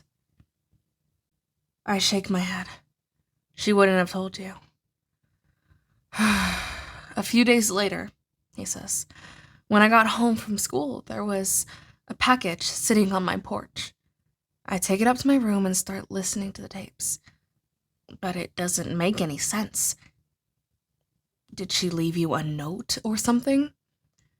No, just the tapes. It didn't make sense because Hannah and I had third period together and she was at school that day. What? So when I got home, I started listening to the tapes. I went through them so fast. Fast forwarding to see if I was on them, but I wasn't. And that's when I knew she gave me the second set of tapes. So I looked her up and called her house, but no one answered. So I called her parents' store and asked if Hannah was there. And they asked if everything was all right because I'm sure I sounded crazy. What did you say? I told them that something was wrong and they needed to find her, but I couldn't make myself tell them why. He draws in a thin, jagged breath of air. I tried to stay put. I tried to calm myself down because I had no idea what to do. But then at some point I said, screw it. I got on Hannah's bike and I drove to her house. And that's when I saw it. The ambulance. They were pulling out a body bag. They were taking Hannah out of the house in a body bag. I want to tell him that I'm sorry, that I can't imagine what that must have been like. But then I think of tomorrow, at school, and realize I'll find out soon enough. Seeing the people on these tapes for the first time in a new light. The day after, I left early, pretending I was sick. And I've got to admit, it took me a few days to pull myself together, he says. But when I returned, Justin Foley looked like hell. And then Alex. And I thought, okay, most of these people deserve it. So I'm going to do what she asked and make sure all of you hear what she has to say. But how are you keeping track? I ask. How did you know that I had the tapes? Oh, please. You were easy, he says. You stole my Walkman, Clay. We both laugh, and it feels good. A release. Like laughing at a funeral. Inappropriate, but definitely needed. But everyone else, they were a little trickier, he says. I had run to my car after last bell and drive as close to the front lawn of the school as possible. When I saw whoever was next, after I knew the last person had heard the tapes, I'd call out his or her name and wave them over. And then you'd ask if they just had the tapes? No, they would have denied it, right? So I'd hold up a tape, and when they got close, I'd tell them to get in because I had a song I wanted them to hear. Every time. Based on their reaction, I knew. And you'd play one of the tapes? No. If they didn't run away, I'd have to do something, so I'd play them a song. Any song. They would just sit there where you are, wondering why the hell I was playing them this song. But if I was right, their eyes would glaze over like they were a million miles away. So why you? I ask. Why did she give the tapes to you? I don't know, he says. The only thing I can think of is because I gave her the recorder, she thought I had a stake in it and would play along. You're not on them, but you're still a part. He faces the windshield and grips the steering wheel. I've got to go.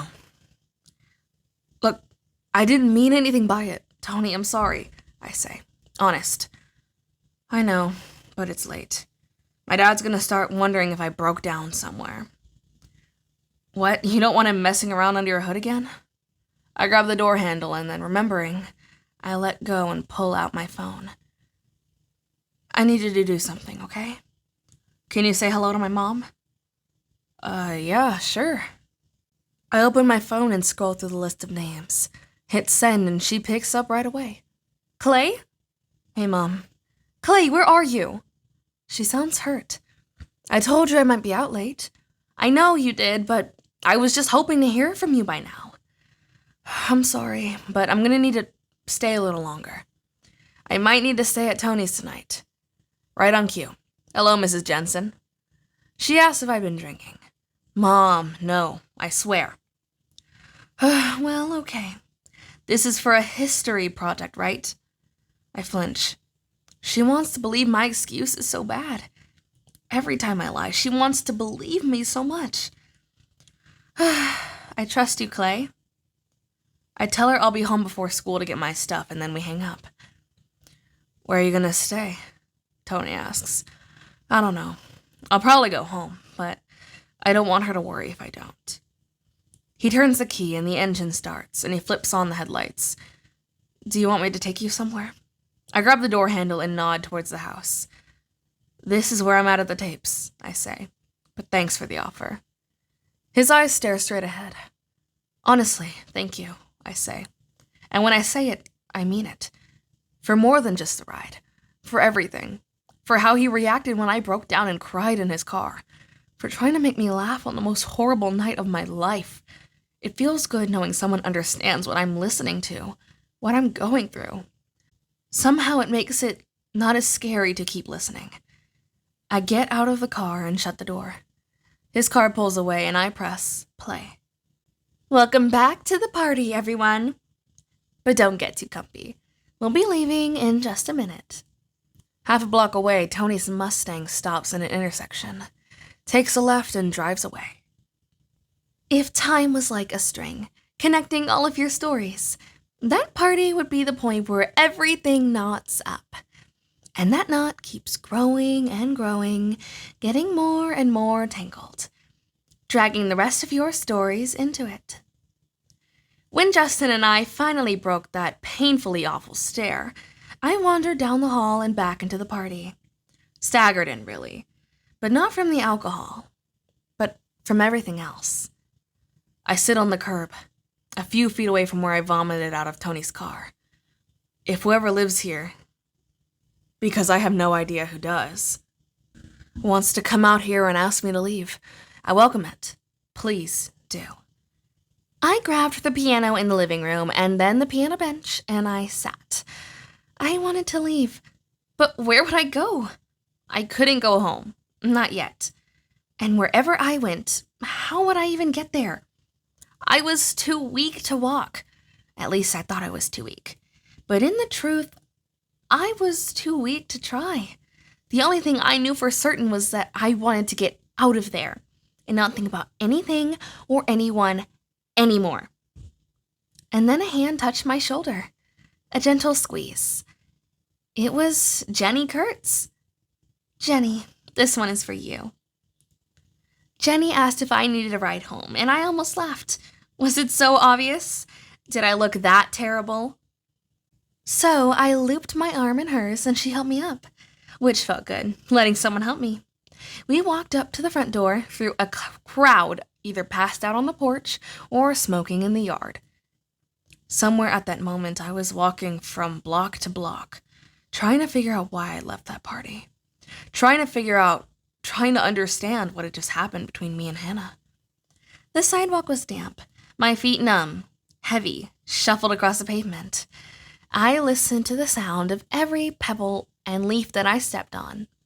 I wanted to hear them all, to block out the music and the voices behind me.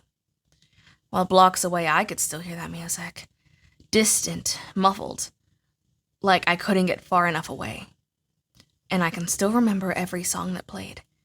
Jenny, You didn't say a thing. You didn't ask me any questions, and I was so grateful.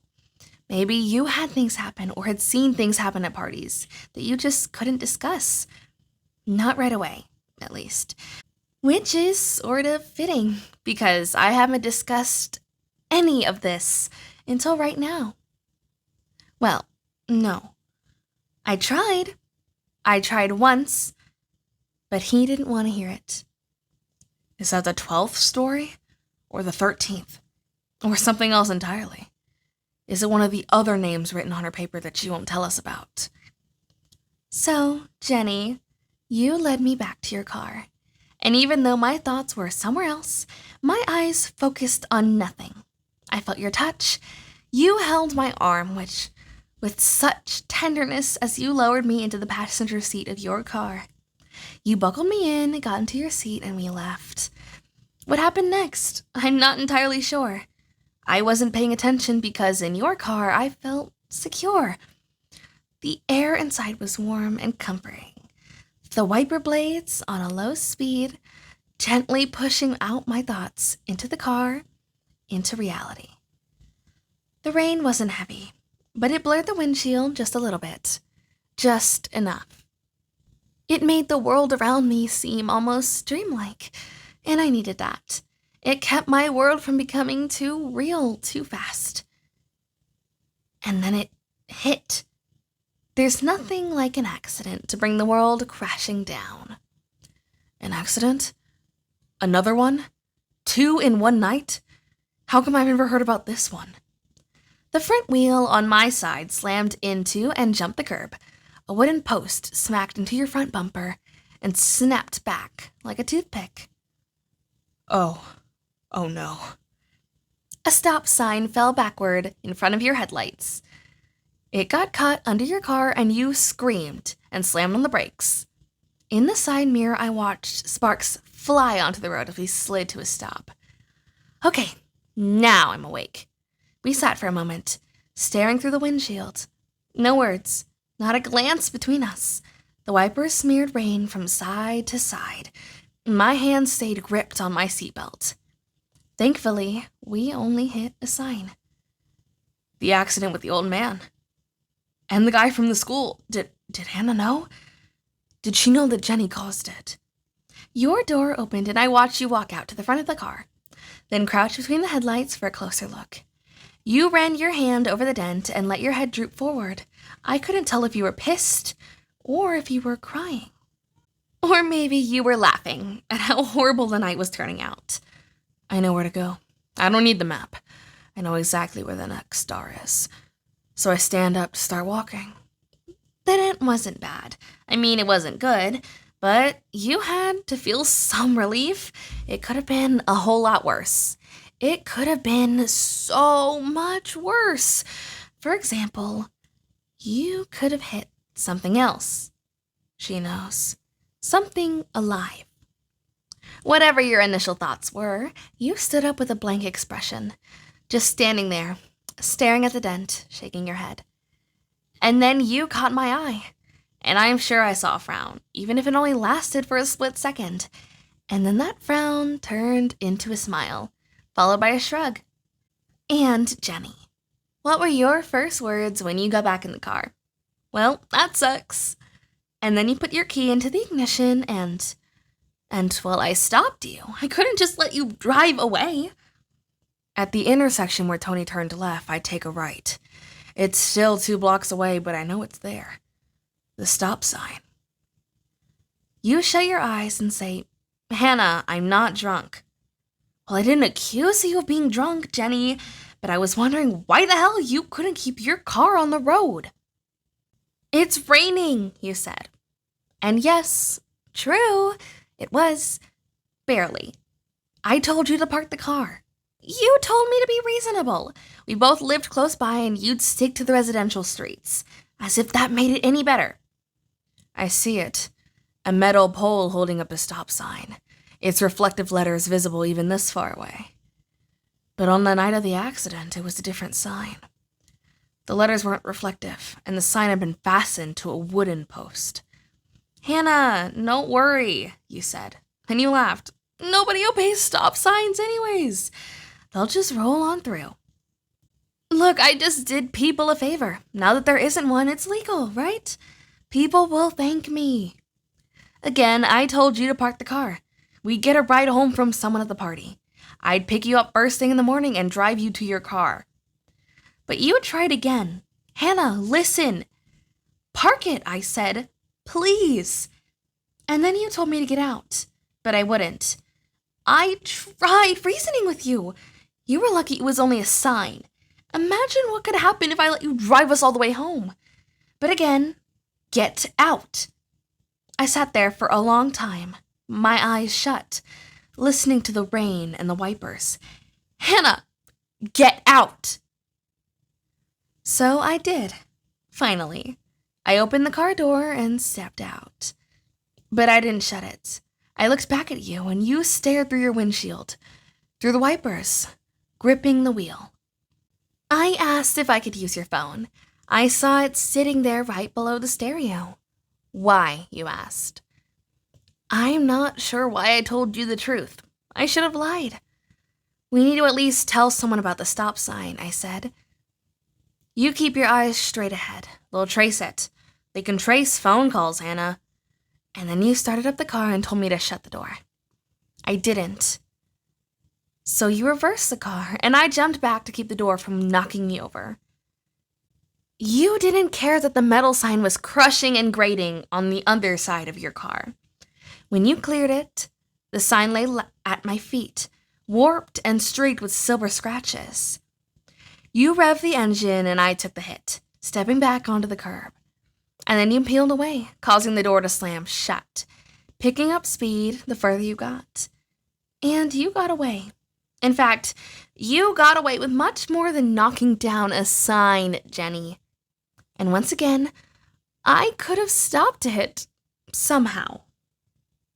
We all could have stopped it. We all could have stopped something. The rumors, the rape, you.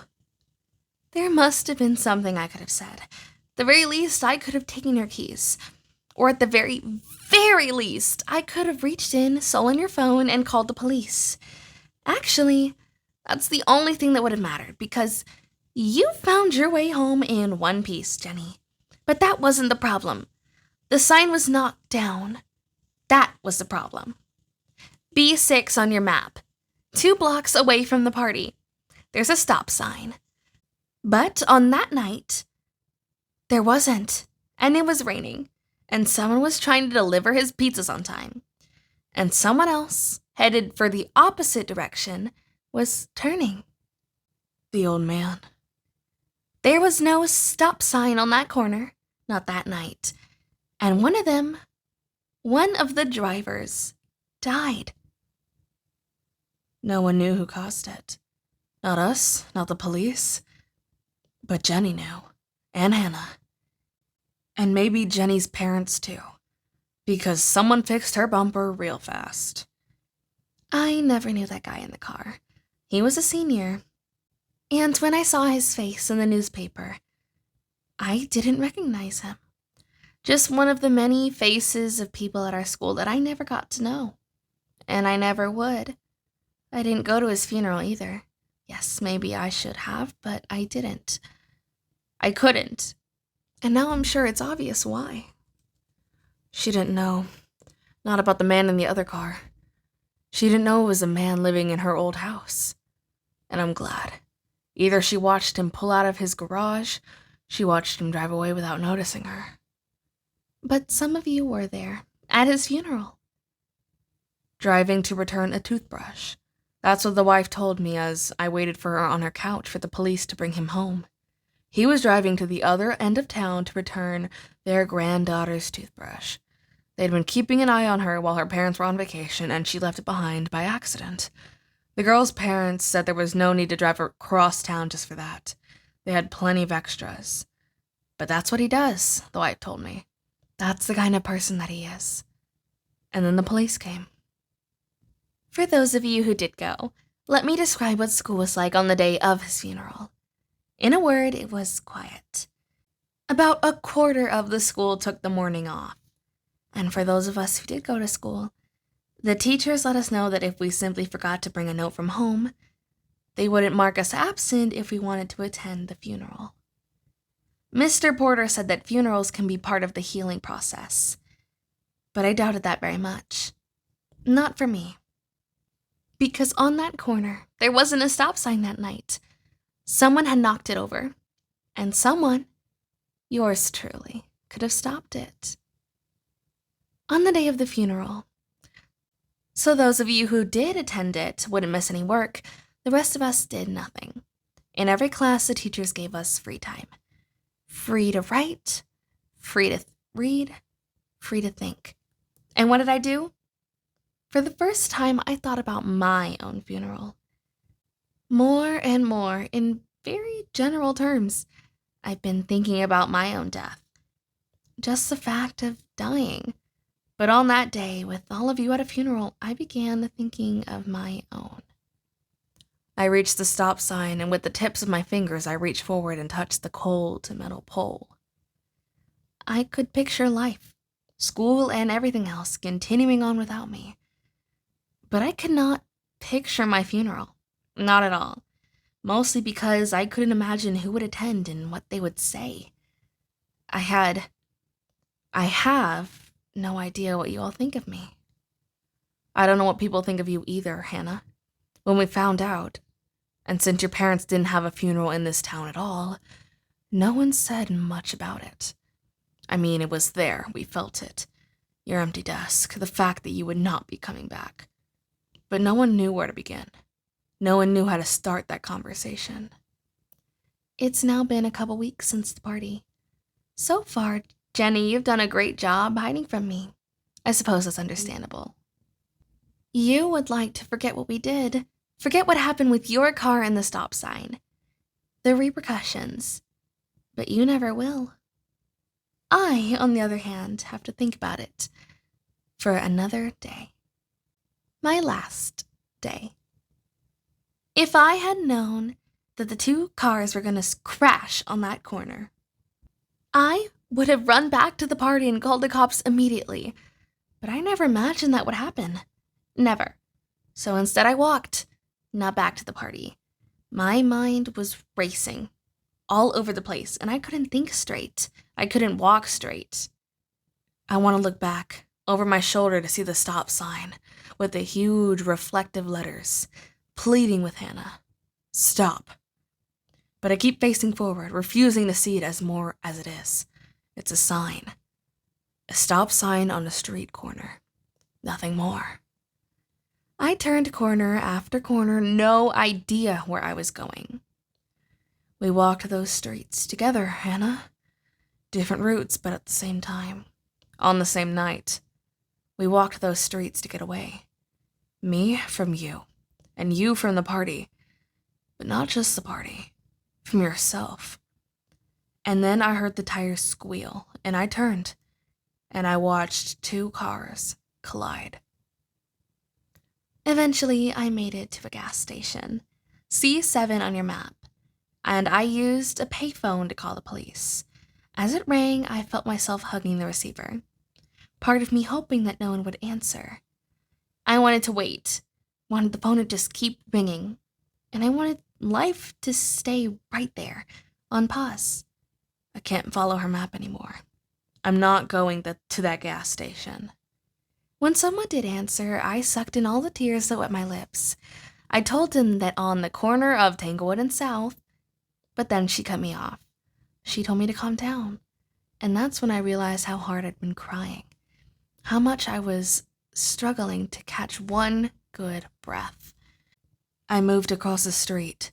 I walked out of my way so many times to avoid that house, to avoid the reminder of the pain.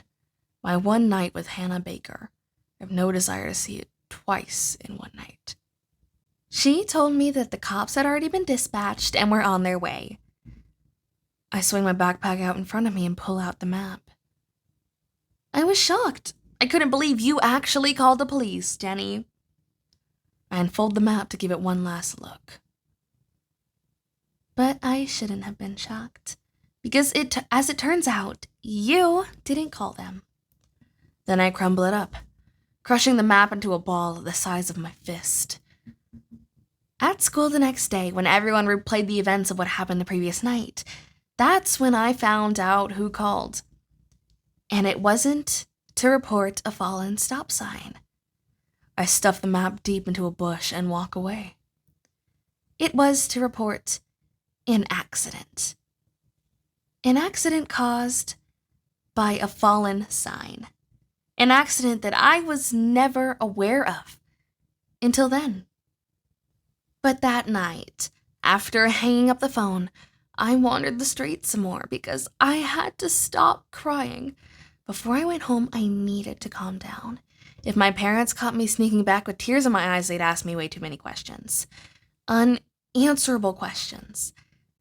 That's what I'm doing now, staying away. I wasn't crying the night of the party, but I can barely hold it back now. And I can't go home. So I walked without thinking about which roads to take, and it felt good. The cold, the mist, that's what the rain had turned into by then. A light mist. And I walked for hours, imagining the mist growing thick and swallowing me up whole. The thought of disappearing just like that, so simply, made me so happy. But as you know, that never happened. Chapter 12. Cassette 6, Side B. Just 2 more to go. Don't give up on me now. I'm sorry, I guess that's an odd thing to say. Because isn't that what I'm doing?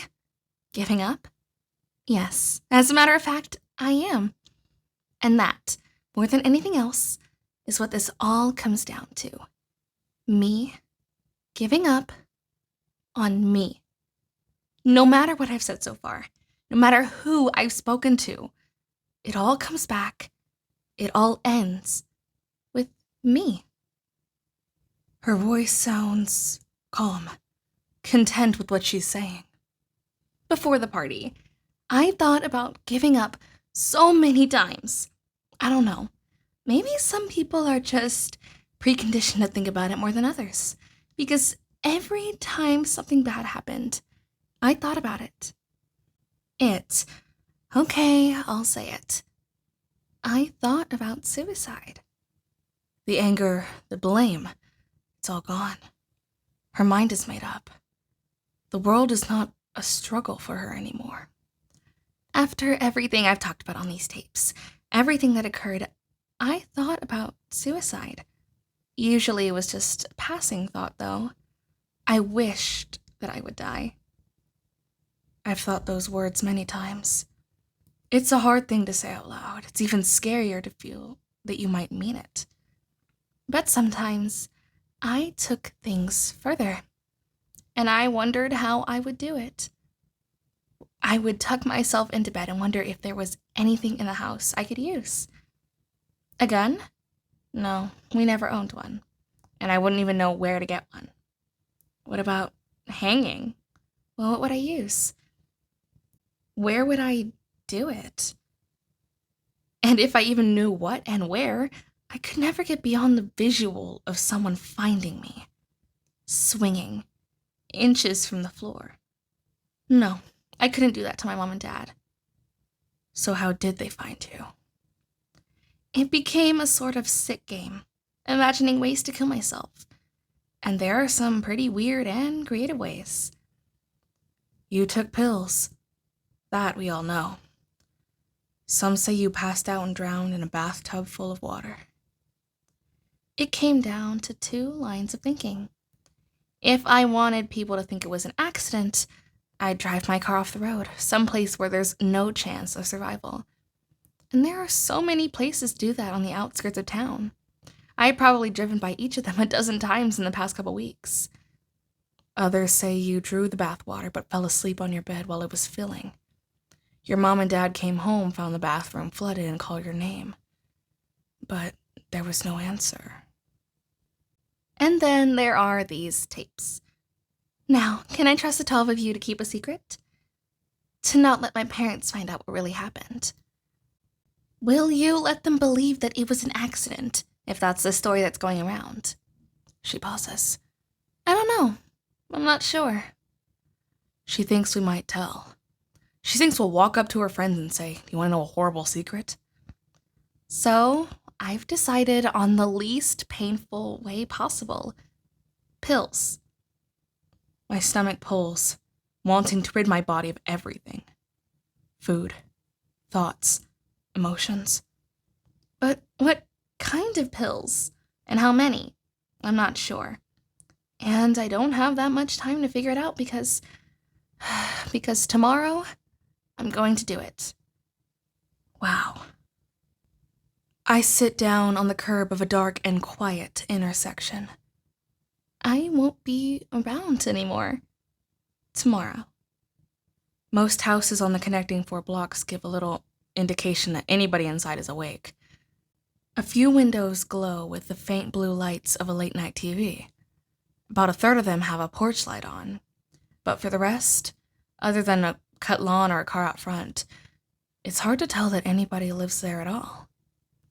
Tomorrow, I'm getting up, I'm getting dressed, and I'm walking to the post office. There, I'll mail a bunch of tapes to Justin Foley. And after that, there's no turning back. I'll go to school, too late for first period, and we'll have one last day together. The only difference being that I'll know it's the last day. And you won't. Can I remember? Can I see her in the halls on that last day? I want to remember the very last time I saw her. And you'll treat me how you've always treated me. Do you remember the last thing that you said to me? I don't. The last thing that you did to me? I smiled. I'm sure of it. I smiled at you every time I saw you after the party, but you never looked up. Because your mind was made up. If given the chance, you knew you might smile back, and you couldn't. Not if you wanted to go through with it. And what was the last thing that I said to you? Because trust me when I say it, I knew it was the last thing I'd ever say. Nothing. You told me to leave the room and that was it. You found ways to ignore me every time after that. Which brings us to one of my very last weekends. The weekend following the accident. The weekend of a new party. A party that I didn't attend. Yes, I was still grounded. But that's not the reason I didn't go.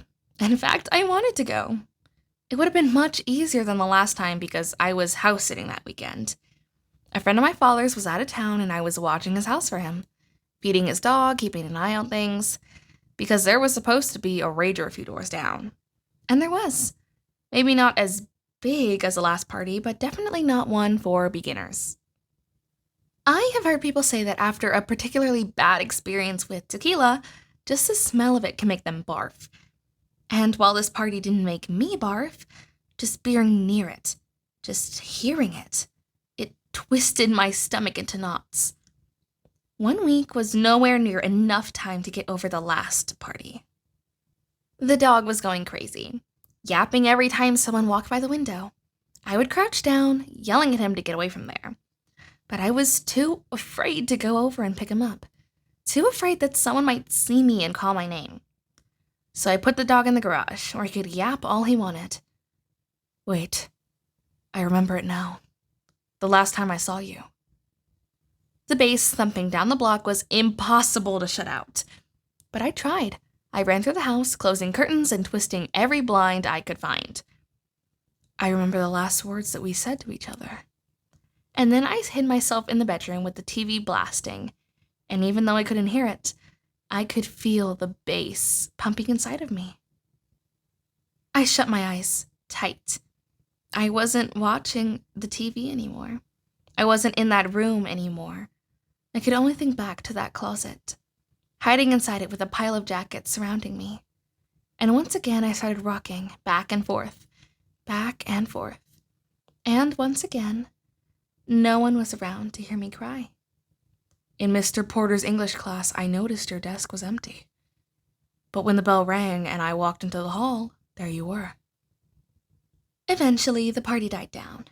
And after everyone walked by the window again and the dog stopped yapping, I walked through the house, reopening the curtains. We almost bumped into each other, but your eyes were down so you didn't know it was me. And together we said it. I'm sorry. After being shut in for so long, I decided to catch a breath of fresh air, maybe. And maybe, in turn, be a hero. And then you looked up. You saw me. And there, in your eyes, what was it? Sadness? Pain? You moved around me and tried pushing your hair back from your face. Your fingernails were painted dark blue. I watched you walk down the long stretch of hallway, with people knocking into me, but I didn't care. I stood there and watched you disappear. Forever. Once again, everybody. D4. Courtney Crimson's house. The site of this party. And no, this tape is not about Courtney, though she does play a part. But Courtney has no idea what I'm about to say, because she left just as things got going. I turn and walk in the opposite direction of Courtney's house. My plan was just to walk by the place. Maybe I'd find someone struggling to put a key in their car door and I'd give them a ride home. I'm not going to Courtney's. I'm going to Eisenhower Park, the scene of Hannah's first kiss. But the street was empty. Everyone was gone. Or so it seemed. And then someone called my name. Over the tall wooden fence at the side of her house, a head poked up. And whose head would that be? Well, Bryce Walker's. God, no. This can only end one way.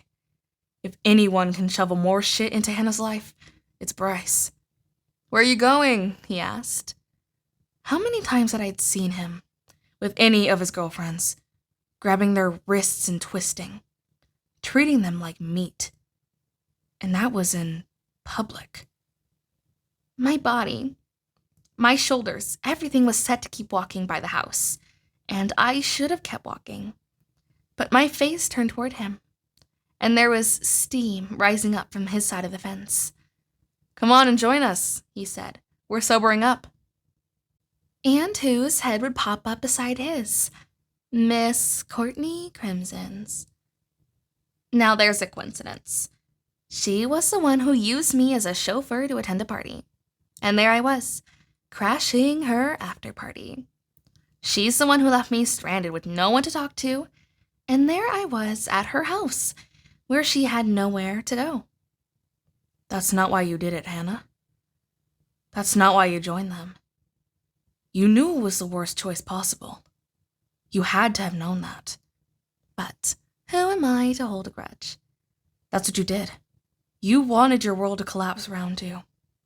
You wanted everything to get as dark as possible. And Bryce, you knew, could help you do just that. He said that you were all just relaxing a bit. Then you, Courtney, offered to give me a ride home when we were done, not realizing home was only 2 houses away. And you sounded so genuine, which surprised me. It made me feel even a little bit guilty. Look, I was willing to forgive you, Courtney. I do forgive you. In fact, I almost forgive all of you. But you still need to hear me out. You still need to know. I walked across the wet grass and pulled a latch on the fence, popping the gate open a few inches. And behind it, the source of the steam, a redwood hot tub. The jets weren't on, so the only sound was the water lapping against the sides, against the 2 of you. Your heads were back, resting on the edge of the hot tub. Your eyes were shut, and the little smiles on your faces made the water and the steam look so inviting. Courtney rolled her head my way, but kept her eyes shut. We're in our underwear, she said. I waited a second. Should I? No. But I did. You knew what you were getting into, Hannah. I took off my top and pulled off my shoes. I took off my pants and climbed the wooden steps. And then I descended into the water. It felt so relaxing, so comforting. I cupped the hot water in my hands and let it drip over my face. I pushed it back through my hair. I forced my eyes shut, my body to slide down, and my head to rest against the ledge. But with the coming water also came terror. I should not be here. I didn't trust Courtney. I didn't trust Bryce. No matter what their original intentions were, I knew each of them well enough to not trust them for very long. And I was right not to trust them. But I was done. I was done fighting. I opened my eyes and looked up at the night sky. Through the steam, the world seemed like a dream. I narrow my eyes as I walk, wanting to shut them completely. Before long, the water became uncomfortable. Too hot. When I open my eyes, I want to be standing in front of the park. I don't want to see any more of the streets. The streets that I walked. And the streets that Hannah walked. But when I pushed my body against the tub and sat up to cool my upper body, I could see my breasts poking through my wet bra. So I slid back down, and Bryce slid over, slowly, across the underwater bench, and his shoulders rested against mine. Courtney opened her eyes and looked at us, and then shut them again. I swing a fist to the side and rattle a rusted chain-link fence. I shut my eyes and drag my fingers across the metal. Bryce's words were soft, an obvious attempt at romance. "Hannah Baker," he said. "Everyone knows who you are, Bryce. Everyone knows what you do. But I, for the record, did nothing to stop you. You asked if I had fun at the party. Courtney whispered that I wasn't at the party, but you didn't seem to care. Instead, your fingertips touched the outside of my thigh." I open my eyes and pound the fence again. I clenched my jaw and your fingers moved away. "It broke up pretty fast," you said, and just as fast, your fingertips were back. I hold tight to the fence and keep walking forward. When my fingertips pull away from the metal, my skin slices open. Your whole hand was back, and when I didn't stop you, you slid your hand across my belly. Your thumb touched the bottom of my bra, and your pinky touched the top of my underwear. I turned my head sideways, away from you, and I know I didn't smile. You pulled your fingers together and rubbed slow, full circles around my stomach. "Feels nice," you said. I felt a shift in the water and opened my eyes for one brief second. Courtney was walking away. "Do you need more reasons for everyone to hate you, Courtney?" "Remember when you were a freshman?" you asked. Your fingers made your way under my bra. But you didn't grab me. Just testing the boundaries, I guess. Sliding your thumb along the undersides of my breasts. "Weren't you on that list?" you said. "Best ass in the freshman class?" Bryce, you had to see my jaw clench. You had to see my tears. Does that kind of shit turn you on? "Bryce? Yeah, it does." "It's true," you said. And then, just like that, I let go. My shoulders went limp. My legs fell apart. I knew exactly what I was doing. Not once had I given into the reputation you all set for me. Not once, even though sometimes it was hard. Even though sometimes I found myself attracted to someone who only wanted to be with me because of what they heard. And I always said no to those people. Always. Until Bryce. So, congratulations, Bryce. You're the one. You're the one I let my reputation catch up with me. I let my reputation become me with you. How does it feel? Wait, don't answer that. Let me just say this first. I was not attracted to you, Bryce. Ever. In fact, you disgusted me.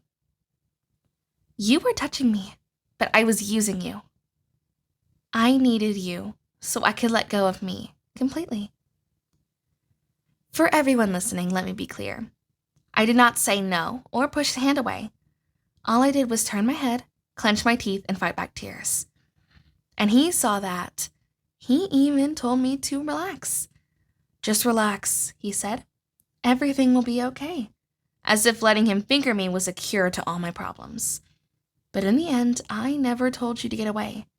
And you didn't. You stopped rubbing circles on my stomach. Instead, you rubbed back and forth, gently along my waist. Your pinky made its way under the top of my panties and rolled back and forth, hip to hip, and then another finger slipped below, pushing your pinky even further down, brushing it through my hair. And that's all you needed, Bryce. You started kissing my shoulder, my neck, sliding your fingers in and out. And you kept going. You didn't stop there. Oh, I'm sorry. Is this getting too graphic for some of you? Well, too bad. When you were done, Bryce, I got out of the hot tub and walked 2 houses away. The night was over. I was done. Chapter 13. Cassette 7. Side A. Eisenhower Park is empty. I stand silently at the entrance, taking it all in. This is where I'll spend the night. This is where I'll listen to the last words of Hannah Baker, the last words that she wants to say before I let myself fall asleep. Lampposts stand at the various play areas, but most of the bulbs are either burnt out or busted. The bottom half of the rocket slide is hidden in darkness, but near the top, where the rocket climbs higher than the swings and the trees, moonlight hits the metal bars all the way up to the peak. I step onto the area of sand surrounding the rocket.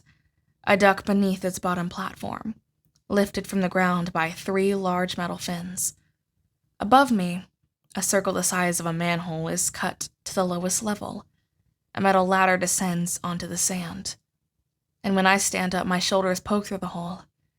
And with my good hand, I grip the lip of the circle and climb onto the first platform. I reach into my jacket pocket and press play. One last try. She's whispering. The recorder is close to her mouth, and with each breath in her words, I can hear her breathe. I'm giving life one more chance. And this time, I'm getting help. I'm asking for help because I cannot do this alone. I've tried that. You didn't, Hannah. I was there for you. You told me to leave.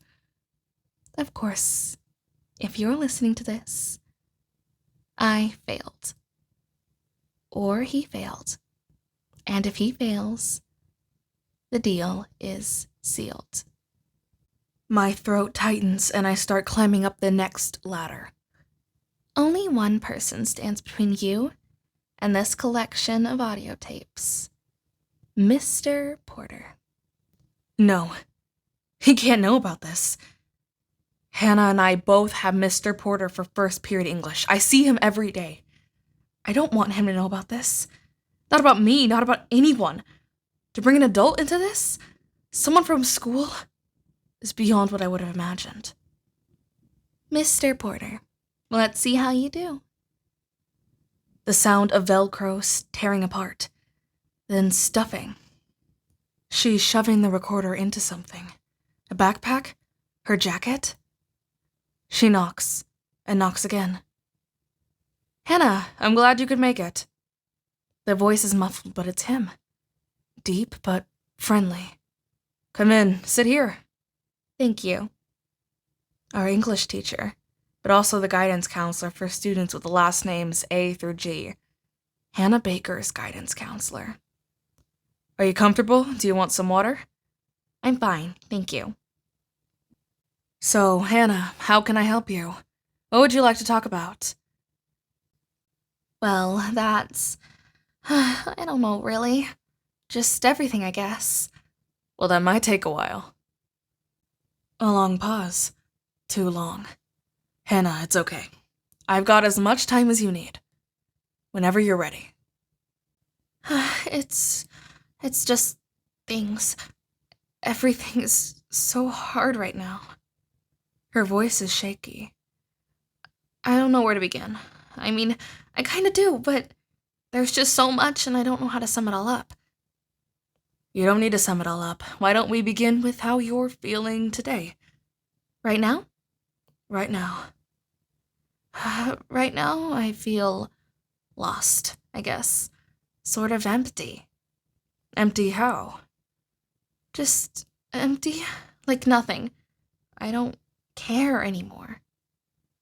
About? About anything. School, myself, the people in my school. What about your friends? You're gonna have to define friends if you want me to answer that question. Oh, Hannah, don't tell me you don't have friends. I see you in the halls. Seriously, I need a definition.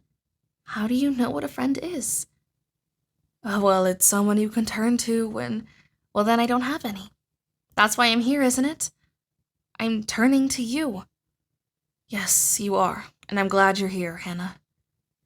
I crawl across the second platform and kneel beside an opening in the bars. An opening big enough for people to crawl through and reach the slide. Look, you don't know how hard it was to set up this meeting. Well, my schedule's been fairly open all week. Not hard to schedule. Hard to get myself here. Moonlight catches the smooth metal on the slide. I can imagine Hannah up here. About 2 years ago. Pushing off and sliding down. Slipping away. Again, I'm glad you're here, Hannah. So tell me, when you leave this office, how do you want things to be different for you? You mean, how can you help? Yes. I guess... I don't know. I'm not sure what I'm expecting. Well, what do you need right now? What are you not getting? Let's start there. I need it to stop. You need what to stop? I need everything to stop. People, life. I push myself back from the slide. Hannah, do you know what you just said? She knows what she said, Mr. Porter. She wants you to notice what she said and help her. Hannah, you said you wanted your life to stop? Your life? No response. Is that what you meant to say, Hannah? Those are very serious words, you know. She knows every word that comes out of her mouth. Mr. Porter, she knows that they're serious words. Do something! I know. They are. I'm sorry. Don't apologize. Talk to him. I don't want my life to end. That's why I'm here. So what happened, Hannah? How did we get here? We? Or how did I get here? You, Hannah. How did you get to this point? I know you can't sum it all up. It's the snowball effect, am I right? Yeah, snowball effect. That's what she's been calling it. It's one thing on top of another, right? It's too much, isn't it? It's too hard. Life? Another pause. I grab onto the outer bars of the rocket and pull myself up.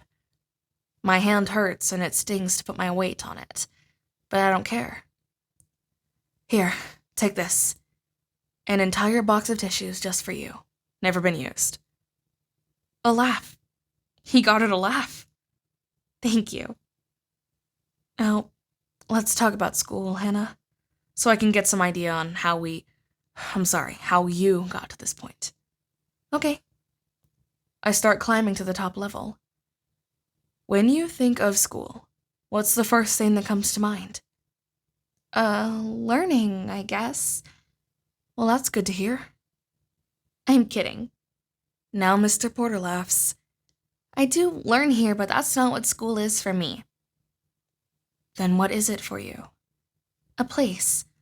A place filled with people that I'm required to be with. I sit on the top platform. And that's hard for you? At times. With certain people or people in general? With certain people, but also everyone. Can you be a little bit more specific? I scoot backwards across the platform and lean against the metal steering wheel. Above the tree line, the half moon is almost too bright to look at. It's hard because I don't know who's going to, get me next. Or how. What do you mean, get you? Not like a conspiracy or anything, but it feels like I never know when someone's gonna pop up out of the woodworks. And get you? I know that sounds silly. Then explain. It's kind of hard to explain unless you've heard some of the rumors about me. Well, I haven't. Teachers, especially a teacher moonlighting as a counselor, tend to get left out of student gossip. Not that we don't have our own gossip. About you? He laughs. It depends. What have you heard? Nothing. I'm joking. But you'd tell me if you heard anything. I promise. Don't joke, Mr. Porter. Help her. Get back to Hannah, please. Okay, when was the last time a rumor popped up? See, that's it. Not all of them are rumors. Okay? No, listen. Please listen. Years ago, I was voted, in one of those polls. Well, it's not really a poll, but someone's stupid idea of a list. And best of, worst of kind of thing. He didn't respond. Did he see it? Does he know what she's talking about? And people have been reacting to it ever since. When was the last time? I hear her pull a tissue from the box. Recently, at a party. I swear, one of the worst nights of my life. Because of a rumor? So much more than a rumor, but partly, yes. Can I ask what happened at this party? It wasn't really during the party. It was after. Okay, Hannah, can we play 20 questions?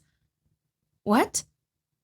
Sometimes it's hard for people to open up, even to a counselor where everything is strictly confidential. Okay. So can we play 20 questions? Yeah, sure. Okay, at this party you mentioned, are we talking about a boy? Yes, but again, it wasn't during the party. I understand that, but we need to start somewhere. Okay. He exhales deeply.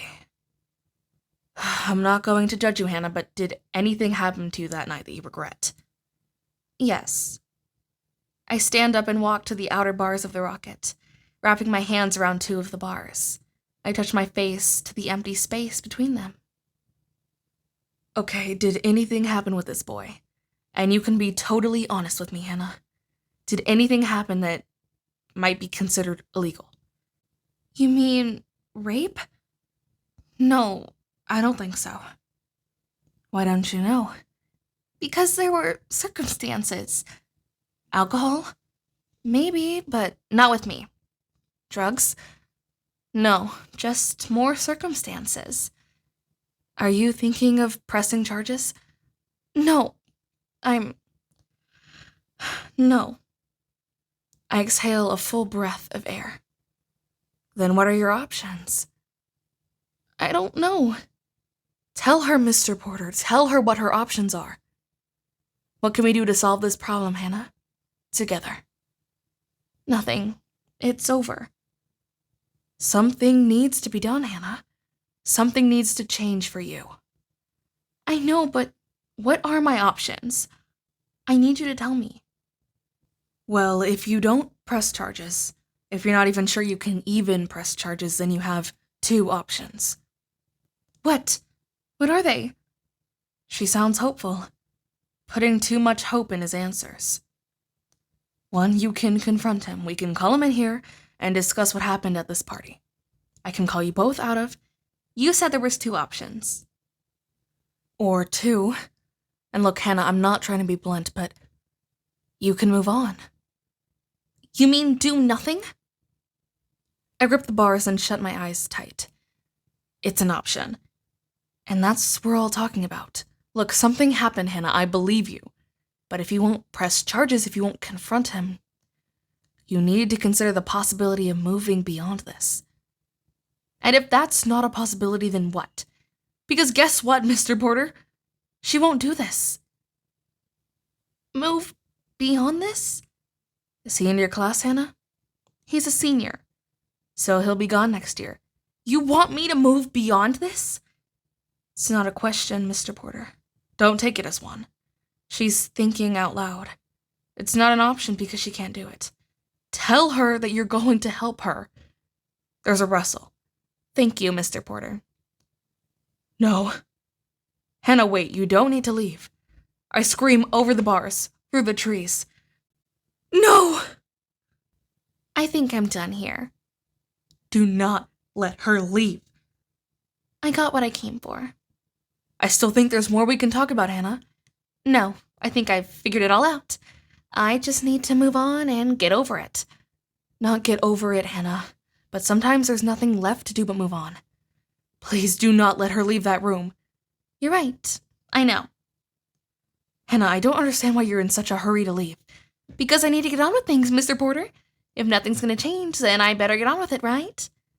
Hannah, what are you talking about? I'm talking about my life, Mr. Porter. The door clicks. Hannah, wait. Another click. Now the tearing of Velcro. Footsteps, picking up speed. I'm walking down the hall. Her voice is clear. It's louder. His door is closed behind me, and it's staying closed. A pause. He's not coming. I press my face hard against the bars. They feel like a vice tightening around my skull the further I push. He's letting me go. The point behind my eyebrow is throbbing so hard. But I don't touch it. I don't rub it. I let it pound. I think I've made myself very clear, but no one's stepping forward to stop me. Who else, Hannah? Your parents? Me? You were not very clear with me. A lot of you cared. Just not enough. And that is what I needed to find out. But I didn't know what you were going through, Hannah. And I did find out. Footsteps continue, faster. And I'm sorry. The recorder clicks off. With my face pressing against the bars, I begin to cry. If anybody's walking through the park, I know they can hear me. But I don't care. Because I can't believe I just heard the very last words I'll ever hear from Hannah Baker. I'm sorry. Once again, those are the words. And now anytime anybody says I'm sorry, I'm going to think of her. But some of us won't be willing to say those words back. Some of us will be too angry at Hannah for killing herself and blaming everyone else. I would have helped her if only she let me. I would have helped her because I want her to be alive.